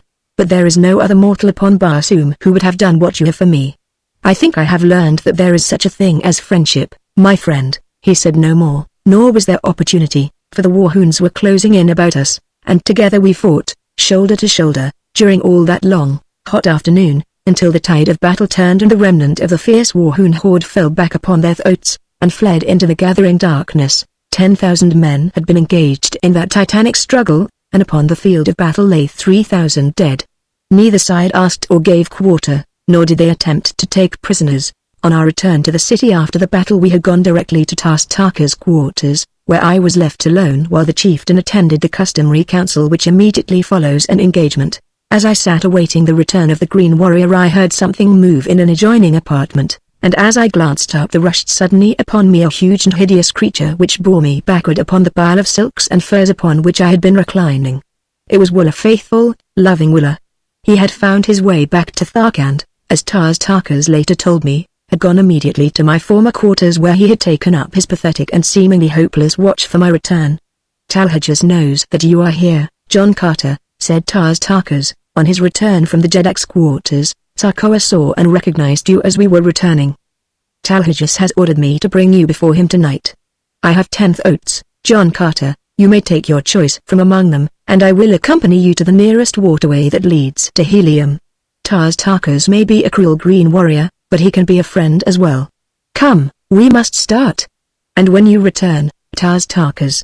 I asked. "The wild calots, possibly, or worse," he replied. "Unless I should chance to have the opportunity I have so long waited of battling with Talhajas, we will stay, Tarkas, and see Talhajas tonight. You shall not sacrifice yourself, and it may be that tonight you can have the chance you wait." He objected strenuously, saying that Talhajas often flew into wild fits of passion at the mere thought of the blow I had dealt him, and that if ever he laid his hands upon me I would be subjected to the most horrible tortures. While we were eating I repeated to Tarkas the story which Sola had told me that night upon the sea bottom during the march to Thark. He said but little, but the great muscles of his face worked in passion and in agony at recollection of the horrors which had been heaped upon the only thing he had ever loved in all his cold, cruel, terrible existence. He no longer demurred when I suggested that we go before Talhajas, only saying that he would like to speak to Sarkoa first. At his request I accompanied him to her quarters, and the look of venomous hatred she cast upon me was almost adequate recompense for any future misfortunes this accidental return to Thark might bring me. "Sarkoa," said Tarkas, 40 years ago you were instrumental in bringing about the torture and death of a woman named Gozava. I have just discovered that the warrior who loved that woman has learned of your part in the transaction. He may not kill you, Sarkoa, it is not our custom, but there is nothing to prevent him tying one end of a strap about your neck and the other end to a wild throat, merely to test your fitness to survive and help perpetuate our race. Having heard that he would do this on the morrow, I thought it only right to warn you, for I am a just man. The river ISS is but a short pilgrimage, Sarkoa. Come, John Carter." The next morning Sarkoa was gone, nor was she ever seen after. In silence we hastened to the Jedak's palace, where we were immediately admitted to his presence. In fact, he could scarcely wait to see me and was standing erect upon his platform glowering at the entrance as I came in. "Strap him to that pillar," he shrieked. "We shall see who it is dares strike the mighty Talhajas. Eat the irons, with my own hands I shall burn the eyes from his head that he may not pollute my person with his vile gaze." "Chieftains of Thark," I cried, turning to the assembled council and ignoring Talhajas, "I have been a chief among you, and today I have fought for Thark shoulder to shoulder with her greatest warrior. You owe me, at least, a hearing. I have won that much today. You claim to be just people. Silence, roared Talhajas. "Gag the creature and bind him as I command." "Justice, Talhajas," exclaimed Lord Westmore. "Who are you to set aside the customs of ages among the Tharks?" "Yes, Justice," echoed a dozen voices, and so, while Talhajas fumed and frothed, I continued, "You are a brave people and you love bravery, but where was your mighty Jeddak during the fighting today? I did not see him in the thick of battle. He was not there. He rends defenseless women and little children in his lair, but how recently has one of you seen him fight with men? Why, even I, a midget beside him, felled him with a single blow of my fist. Is it of such that the Tharks fashion their Jeddaks? There stands beside me now a great Thark, a mighty warrior and a noble man. Chieftains, how sounds, Tars Tarkas, Jeddak of Thark?" A roar of deep-toned applause greeted this suggestion. It but remains for this council to command, and Talhajas must prove his fitness to rule. Were he a brave man he would invite Tars Tarkas to combat, for he does not love him. But Talhajas is afraid. "Talhajas, your Jeddak, is a coward. With my bare hands I could kill him, and he knows it." After I ceased there was tense silence, as all eyes were riveted upon Talhajas. He did not speak or move, but the blotchy green of his countenance turned livid, and the froth froze upon his lips. "Talhajas," said Lord Westmore in a cold, hard voice, "never in my long life have I seen a Jeddak of the Tharks so humiliated." There could be but one answer to this arraignment. We waited. And still Talhajas stood as though electrified. "Chieftains," continued Lord Westmore, "shall the Jeddak, Talhajas, prove his fitness to rule over Tars Tarkas?" There were 20 chieftains about the rostrum, and 20 swords flashed high in assent. There was no alternative. The decree was final, and so Talhajas drew his long sword and advanced to meet Tars Tarkas. The combat was soon over, and, with his foot upon the neck of the dead monster, Tars Tarkas became Jeddak among the Tharks. His first act was to make me a full-fledged chieftain with the rank I had won by my combats the first few weeks of my captivity among them. Seeing the favorable disposition of the warriors toward Tars Tarkas, as well as toward me, I grasped the opportunity to enlist them in my cause against Zodunga. I told Tars Tarkas the story of my adventures, and in a few words had explained to him the thought I had in mind. "John Carter has made a proposal," he said, addressing the council, "which meets with my sanction. I shall put it to you briefly. Dejathoris, the princess of Helium, who was our prisoner, is now held by the Jeddak of Zodunga, whose son she must wed to save her country from devastation at the hands of the Zodungan forces. John Carter suggests that we rescue her and return her to Helium. The loot of Zodunga would be magnificent, and I have often thought that if we in alliance with the people of Helium we could obtain sufficient assurance of sustenance to permit us to increase the size and frequency of our hatchings, and thus become unquestionably supreme among the green men of all Barsoom. What say you?" It was a chance to fight, an opportunity to loot, and they rose to the bait as a speckled trout to a fly. For Tharks they were wildly enthusiastic, and before another half hour had passed 20 mounted messengers were speeding across Dead Sea bottoms to call the hordes together for the expedition. In 3 days we were on the march towards Zodunga, 100,000 strong, as Tars Tarkas had been able to enlist the services of 3 smaller hordes on the promise of the great loot of Zodunga. At the head of the column I rode beside the great Thark while at the heels of my mount trotted my beloved Willa. We traveled entirely by night, timing our marches so that we camped during the day at deserted cities where, even to the beasts, we were all kept indoors during the daylight hours.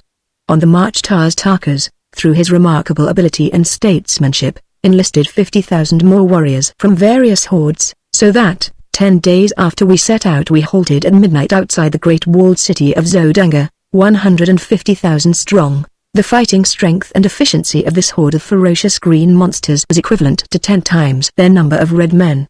Never in the history of Barsoom, Tars Tarkas told me, had such a force of green warriors marched to battle together. It was a monstrous task to keep even a semblance of harmony among them, and it was a marvel to me that he got them to the city without a mighty battle among themselves. But as we neared Zodunga their personal quarrels were submerged by their greater hatred for the red men, and especially for the Zodungans, who had for years waged a ruthless campaign of extermination against the green men, directing special attention toward despoiling their incubators. Now that we were before Zodunga the task of obtaining entry to the city devolved upon me, and directing Tars Tarkas to hold his forces in 2 divisions out of earshot of the city, with each division opposite a large gateway. I took 20 dismounted warriors and approached one of the small gates that pierced the walls at short intervals. These gates have no regular guard, but are covered by sentries, who patrol the avenue that encircles the city just within the walls as our metropolitan police patrol their beats. The walls of Zodanga are 75 feet in height and 50 feet thick. They are built of enormous blocks of carborundum, and the task of entering the city seemed, to my escort of green warriors, an impossibility. The fellows who had been detailed to accompany me were of one of the smaller hordes, and therefore did not know me. Placing 3 of them with their faces to the wall and arms locked, I commanded 2 more to mount to their shoulders, and a 6th I ordered to climb upon the shoulders of the upper 2. The head of the topmost warrior towered over 40 feet from the ground. In this way, with 10 warriors, I built a series of 3 steps from the ground to the shoulders of the topmost man. Then starting from a short distance behind them I ran swiftly up from one tier to the next, and with a final bound from the broad shoulders of the highest I clutched the top of the great wall and quietly drew myself to its broad expanse. After me I dragged 6 lengths of leather from an equal number of my warriors. These lengths we had previously fastened together, and passing one end to the topmost warrior I lowered the other end cautiously over the opposite side of the wall toward the avenue below. No one was in sight, so, lowering myself to the end of my leather strap, I dropped the remaining 30 feet to the pavement below. I had learned from Kanto's Kan the secret of opening these gates, and in another moment my 20 great fighting men stood within the doomed city of Zodanga. I found to my delight that I had entered at the lower boundary of the enormous palace grounds. The building itself showed in the distance a blaze of glorious light, and on the instant I determined to lead a detachment of warriors directly within the palace itself, while the balance of the great horde was attacking the barracks of the soldiery. Dispatching one of my men to Tarzdakars for a detail of 50th arcs, with word of my intentions, I ordered 10 warriors to capture and open one of the great gates while with the 9 remaining I took the other. We were to do our work quietly, no shots were to be fired and no general advance made until I had reached the palace with my 50th arcs. Our plans worked to perfection. The 2 sentries we met were dispatched to their fathers upon the banks of the lost Sea of Chorus, and the guards at both gates followed them in silence. Chapter 25 The Looting of Zodanga. As the great gate where I stood swung open my 50th arcs, headed by Tarzdakars himself, rode in upon their mighty thoats. I led them to the palace walls, which I negotiated easily without assistance. Once inside, however, the gate gave me considerable trouble, but I finally was rewarded by seeing it swing upon its huge hinges, and soon my fierce escort was riding across the gardens of the Jeddak of Zodanga. As we approached the palace I could see through the great windows of the first floor into the brilliantly illuminated audience chamber of Thankosis. The immense hall was crowded with nobles and their women, as though some important function was in progress.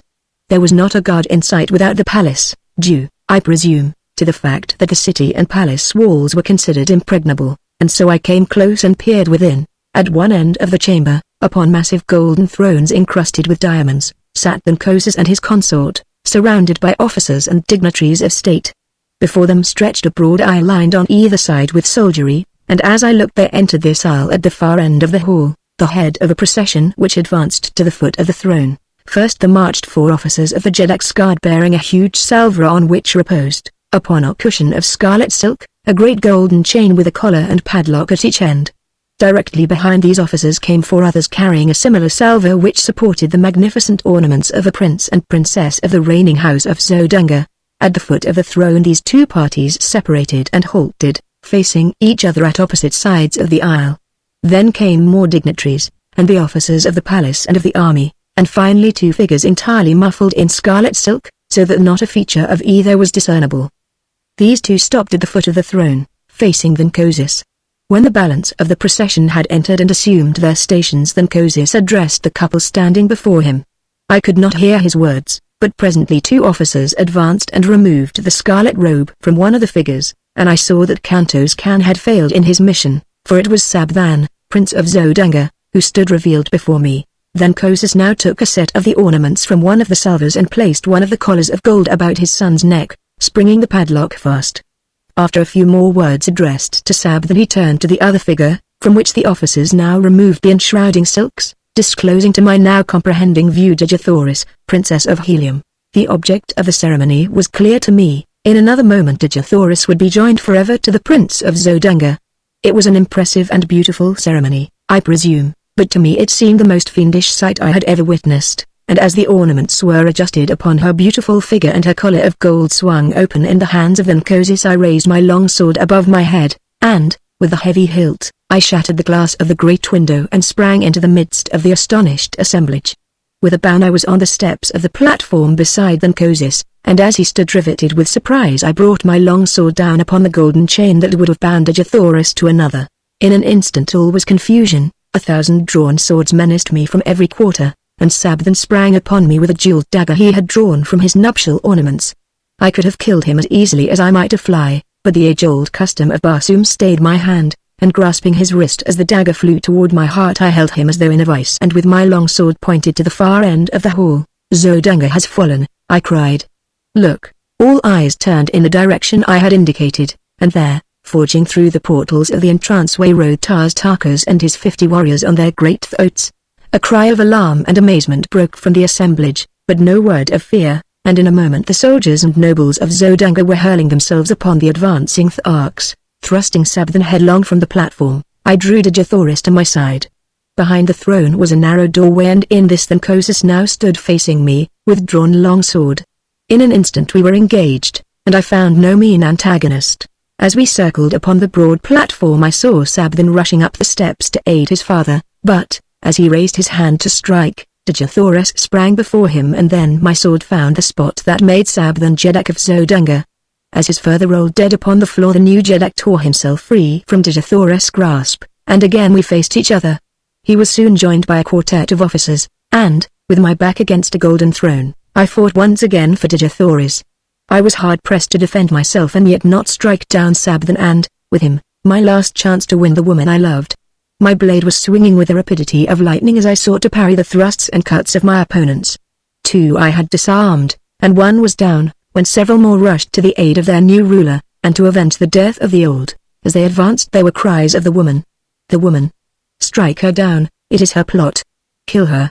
Kill her! Calling to Dejathoris to get behind me I worked my way toward the little doorway back of the throne, but the officers realized my intentions, and 3 of them sprang in behind me and blocked my chances for gaining a position where I could have defended Dejathoris against any army of swordsmen.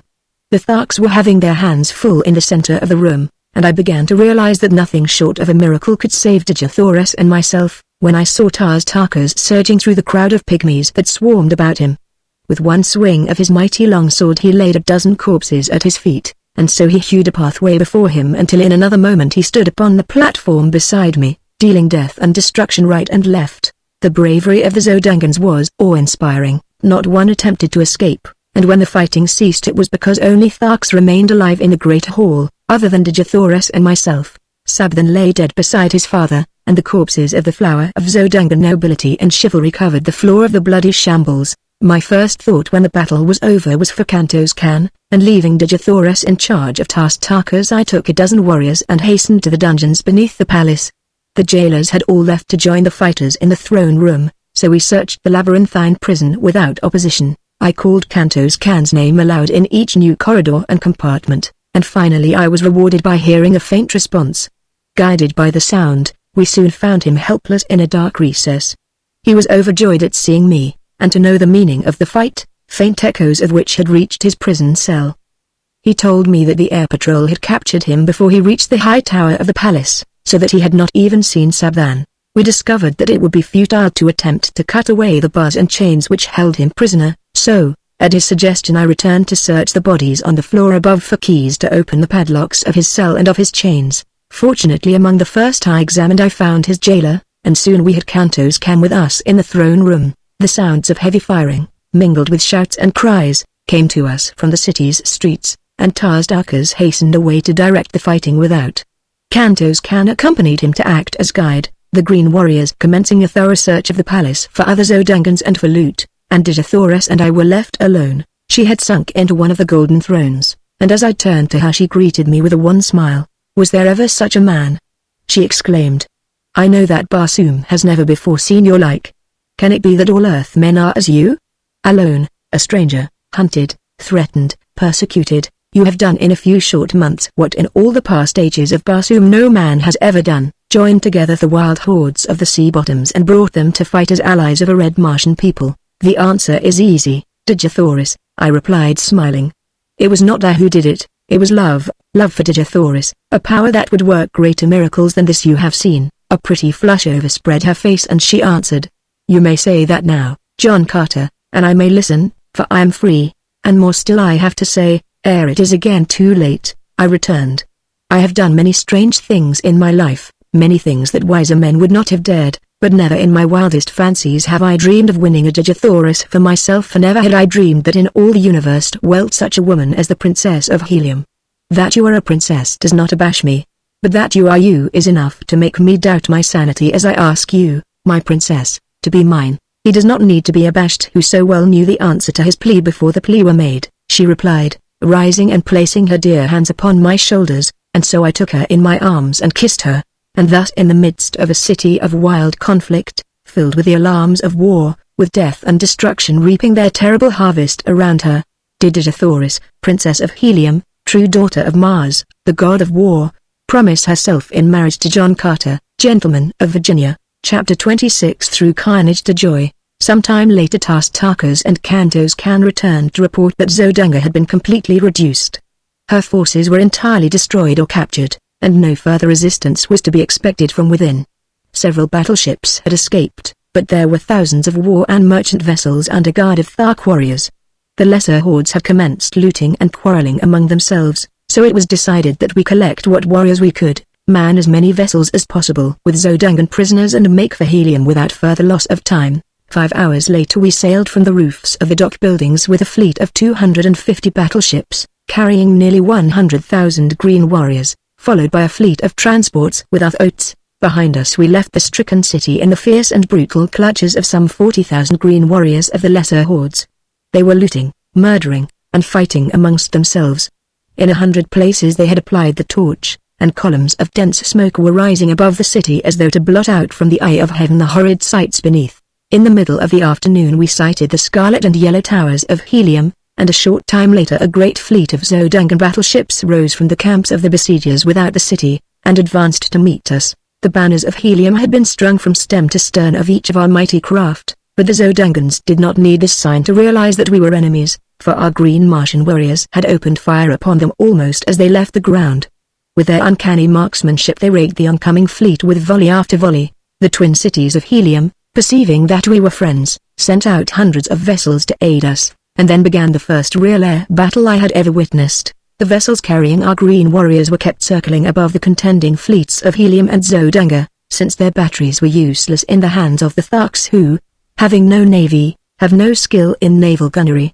Their small arm fire, however, was most effective, and the final outcome of the engagement was strongly influenced, if not wholly determined, by their presence. At first the two forces circled at the same altitude, pouring broadside after broadside into each other.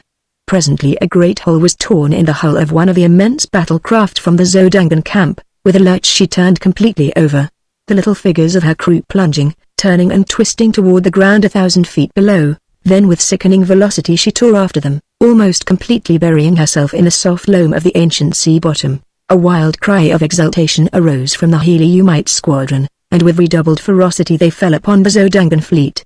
By a pretty maneuver 2 of the vessels of Helium gained a position above their adversaries, from which they poured upon them from their keel bomb batteries a perfect torrent of exploding bombs. Then, one by one, the battleships of Helium succeeded in rising above the Zodangans, and in a short time a number of the beleaguering battleships were drifting hopeless wrecks toward the high scarlet tower of Greater Helium.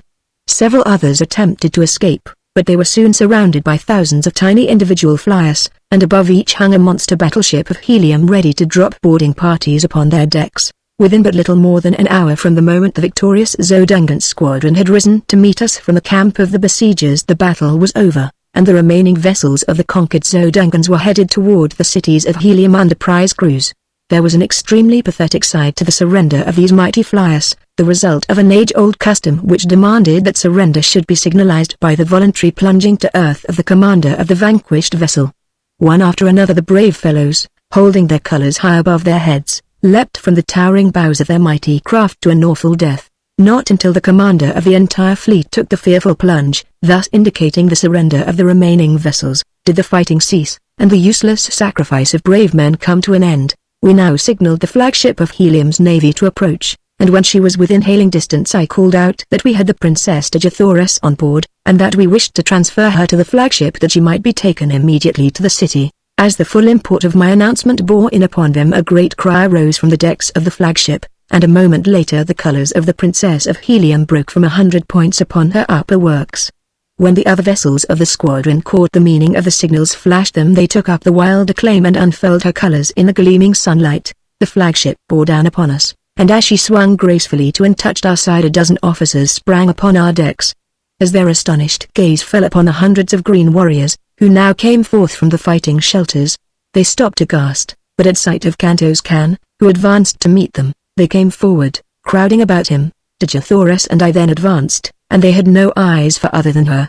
She received them gracefully, calling each by name, for they were men high in the esteem and service of her grandfather, and she knew them well. "Lay your hands upon the shoulder of John Carter," she said to them, turning toward me, "the man to whom Helium owes her princess as well as her victory today." They were very courteous to me and said many kind and complimentary things, but what seemed to impress them most was that I had won the aid of the fierce Tharks in my campaign for the liberation of Dejathoris, and the relief of Helium. "You owe your thanks more to another man than to me," I said, "and here he is. Meet one of Barsoom's greatest soldiers and statesmen, Tars Tarkas, Jeddak of Thark." With the same polished courtesy that had marked their manner toward me, they extended their greetings to the great Thark, nor, to my surprise, was he much behind them in ease of bearing or in courtly speech.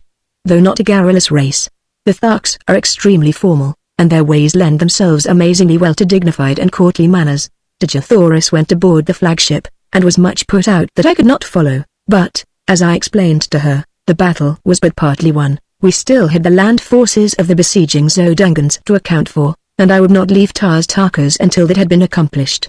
The commander of the naval forces of Helium promised to arrange to have the armies of Helium attack from the city in conjunction with our land attack, and so the vessels separated and Dejathoris was borne in triumph back to the court of her grandfather, Dardos Mors, Jeddak of Helium. In the distance lay our fleet of transports, with the throats of the Green Warriors, where they had remained during the battle. Without landing stages it was to be a difficult matter to unload these beasts upon the open plain, but there was nothing else for it, and so we put out for a point about 10 miles from the city and began the task. It was necessary to lower the animals to the ground in slings, and this work occupied the remainder of the day and half the night. Twice we were attacked by parties of Zodungan cavalry, but with little loss, however, and after darkness shut down they withdrew. As soon as the last throat was unloaded, Tars Tarkas gave the command to advance, and in 3 parties we crept upon the Zodungan camp from the north, the south and the east. About a mile from the main camp we encountered their outposts and, as had been prearranged, accepted this as the signal to charge. With wild, ferocious cries and amidst the nasty squealing of battle-enraged throats we bore down upon the Zodungans. We did not catch them napping, but found a well-entrenched battle line confronting us. Time after time we were repulsed until, toward noon, I began to fear for the result of the battle. The Zodungans numbered nearly 1,000,000 fighting men, gathered from pole to pole, wherever stretched their ribbon-like waterways, while pitted against them were less than 100,000 green warriors. The forces from Helium had not arrived, nor could we receive any word from them. Just at noon we heard heavy firing all along the line between the Zodungans and the cities, and we knew then that our much-needed reinforcements had come. Again Tars Tarkas ordered the charge, and once more the mighty throats bore their terrible riders against the ramparts of the enemy. At the same moment the battle line of Helium surged over the opposite breastworks of the Zodungans, and in another moment they were being crushed as between 2 millstones. Nobly they fought, but in vain. The plain before the city became a veritable shambles ere the last Zodungan surrendered, but finally the carnage ceased. The prisoners were marched back to Helium, and we entered the greater city's gates, a huge triumphal procession of conquering heroes. The broad avenues were lined with women and children, among which were the few men whose duties necessitated that they remain within the city during the battle. We were greeted with an endless round of applause and showered with ornaments of gold, platinum, silver, and precious jewels. The city had gone mad with joy. My fierce Tharks caused the wildest excitement and enthusiasm. Never before had an armed body of green warriors entered the gates of Helium, and that they came now as friends and allies filled the red men with rejoicing. That my poor services to Dejathoris had become known to the Heliumites was evidenced by the loud crying of my name, and by the loads of ornaments that were fastened upon me and my huge throat as we passed up the avenues to the palace, for even in the face of the ferocious appearance of Wooler the populace pressed close about me. As we approached this magnificent ball we were met by a party of officers who greeted us warmly and requested that Tars Tarkas and his Jeds with the Jeddaks and Jeds of his wild allies, together with myself, dismount and accompany them to receive from Dardos Mors an expression of his gratitude for our services. At the top of the great steps leading up to the main portals of the palace stood the royal party, and as we reached the lower steps one of their number descended to meet us. He was an almost perfect specimen of manhood, tall, straight as an arrow, superbly muscled and with the carriage and bearing of a ruler of men. I did not need to be told that he was Dardos Mors, Jeddak of Helium. The first member of our party he met was Tars Tarkas, and his first words sealed forever the new friendship between the races. "That Dardos Mors," he said, earnestly, "may meet the greatest living warrior of Barsoom is a priceless honor, but that he may lay his hand on the shoulder of a friend and ally is a far greater boon." "Jeddak of Helium," returned Tars Tarkas, "it has remained for a man of another world to teach the green warriors of Barsoom the meaning of friendship. To him we owe the fact that the hordes of Thark can understand you, that they can appreciate and reciprocate the sentiments so graciously expressed." Dardos Mors then greeted each of the green Jeddaks and Jeds, and to each spoke words of friendship and appreciation. As he approached me he laid both hands upon my shoulders. "Welcome, my son," he said, "that you are granted, gladly, and without one word of opposition. The most precious jewel in all Helium, yes, on all Barsoom, is sufficient earnest of my esteem." We were then presented to Mors Kajak, Jed of Lesser Helium, and father of Digithoris.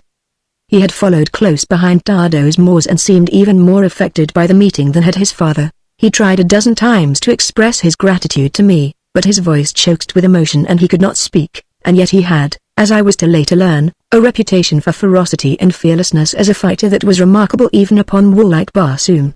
In common with all Helium he worshipped his daughter, nor could he think of what she had escaped without deep emotion. Chapter 27 From Joy to Death. For 10 days the hordes of Thark and their wild allies were feasted and entertained, and, then, loaded with costly presents and escorted by 10,000 soldiers of Helium commanded by Mors Kajak, they started on the return journey to their own lands. The Jed of Lesser Helium with a small party of nobles accompanied them all the way to Thark to cement more closely the new bonds of peace and friendship. Solar also accompanied Tars Tarkas, her father, who before all his chieftains had acknowledged her as his daughter.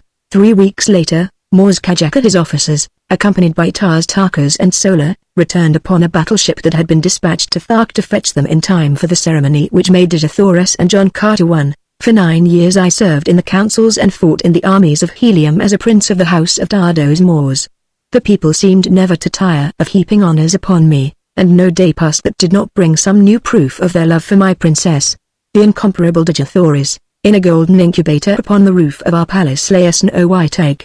For nearly 5 years 10 soldiers of the Jeddak's guard had constantly stood over it, and not a day passed when I was in the city that Digithoris and I did not stand hand in hand before our little shrine planning for the future, when the delicate shell should break. Vivid in my memory is the picture of the last night as we sat talking in low tones of the strange romance which had woven our lives together and of this wonder which was coming to augment our happiness and fulfill our hopes. In the distance we saw the bright white light of an approaching airship, but we attached no special significance to so common a sight. Like a bolt of lightning it raced toward Helium until its very speed bespoke the unusual, flashing the signals which proclaimed it a dispatch bearer for the Jeddak. It circled impatiently awaiting the tardy patrol boat which must convoy it to the palace docks. 10 minutes after it touched at the palace a message called me to the council chamber, which I found filling with the members of that body. On the raised platform of the throne was Dardos Mors, pacing back and forth with tense drawn face.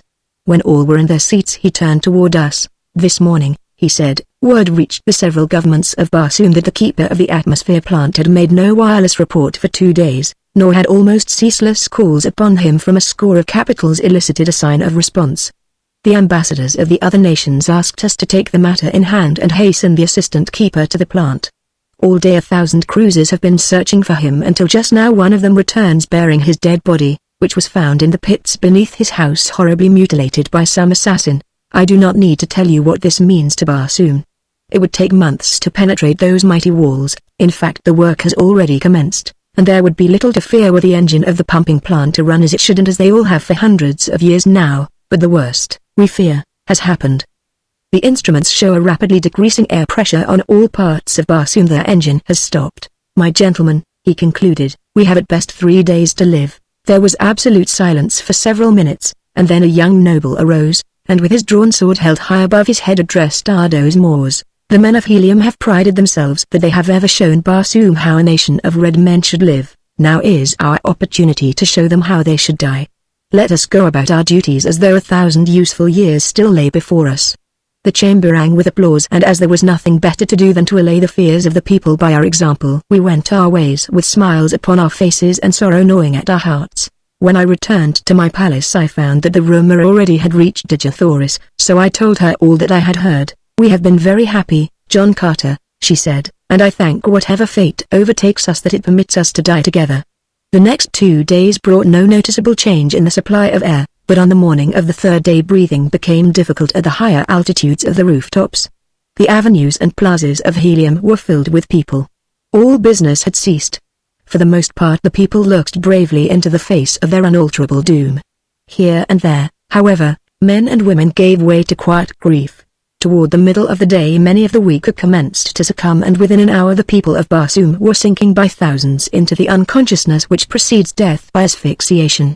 Dejathoris and I with the other members of the royal family had collected in a sunken garden within an inner courtyard of the palace. We conversed in low tones, when he conversed at all, as the awe of the grim shadow of death crept over us. Even Wooler seemed to feel the weight of the impending calamity, for he pressed close to Dejathoris and to me, whining pitifully. The little incubator had been brought from the roof of our palace at request of Dejathoris, and now she sat gazing longingly upon the unknown little life that now she would never know. As it was becoming perceptibly difficult to breathe, Tardos Mors arose, saying, "Let us bid each other farewell. The days of the greatness of Barsoom are over. Tomorrow's sun will look down upon a dead world which through all eternity must go swinging through the heavens peopled not even by memories. It is the end." He stooped and kissed the women of his family, and laid his strong hand upon the shoulders of the men. As I turned sadly from him my eyes fell upon Dejathoris. Her head was drooping upon her breast. To all appearances she was lifeless. With a cry I sprang to her and raised her in my arms. Her eyes opened and looked into mine. "Kiss me, John Carter," she murmured. "I love you. I love you.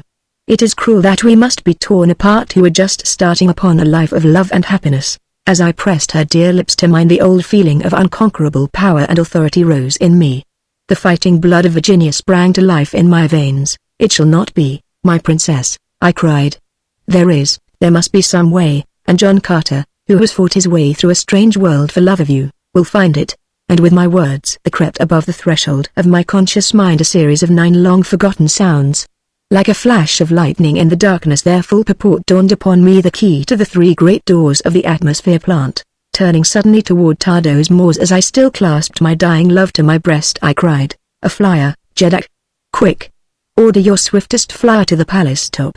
I can save Barsoom yet." He did not wait to question, but in an instant a guard was racing to the nearest dock, and though the air was thin and almost gone at the rooftop they managed to launch the fastest one-man air scout machine that the skill of Barsoom had ever produced. Kissing Dejathoris a dozen times and commanding Wooler, who would have followed me, to remain and guard her, I bounded with my old agility and strength to the high ramparts of the palace, and in another moment I was headed toward the goal of the hopes of all Barsoom. I had to fly low to get sufficient air to breathe, but I took a straight course across an old sea bottom and so had to rise only a few feet above the ground. I traveled with awful velocity, for my errand was a race against time with death.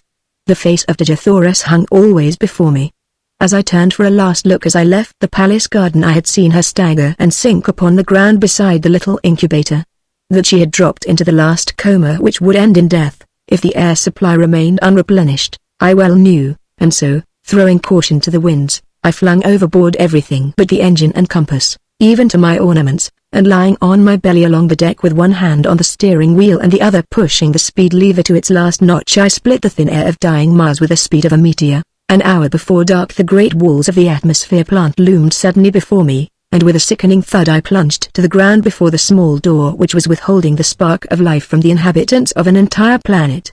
Beside the door a great crew of men had been laboring to pierce the wall, but they had scarcely scratched the flint-like surface, and now most of them lay in the last sleep from which not even air would awaken them. Conditions seemed much worse here than at Helium, and it was with difficulty that I breathed at all. There were a few men still conscious, and to one of these I spoke. "If I can open these doors, is there a man who can start the engines?" I asked. "I can," he replied, "if you open quickly. I can last but a few moments more." But it is useless, they are both dead, and no one else upon Barsoom knew the secret of these awful locks.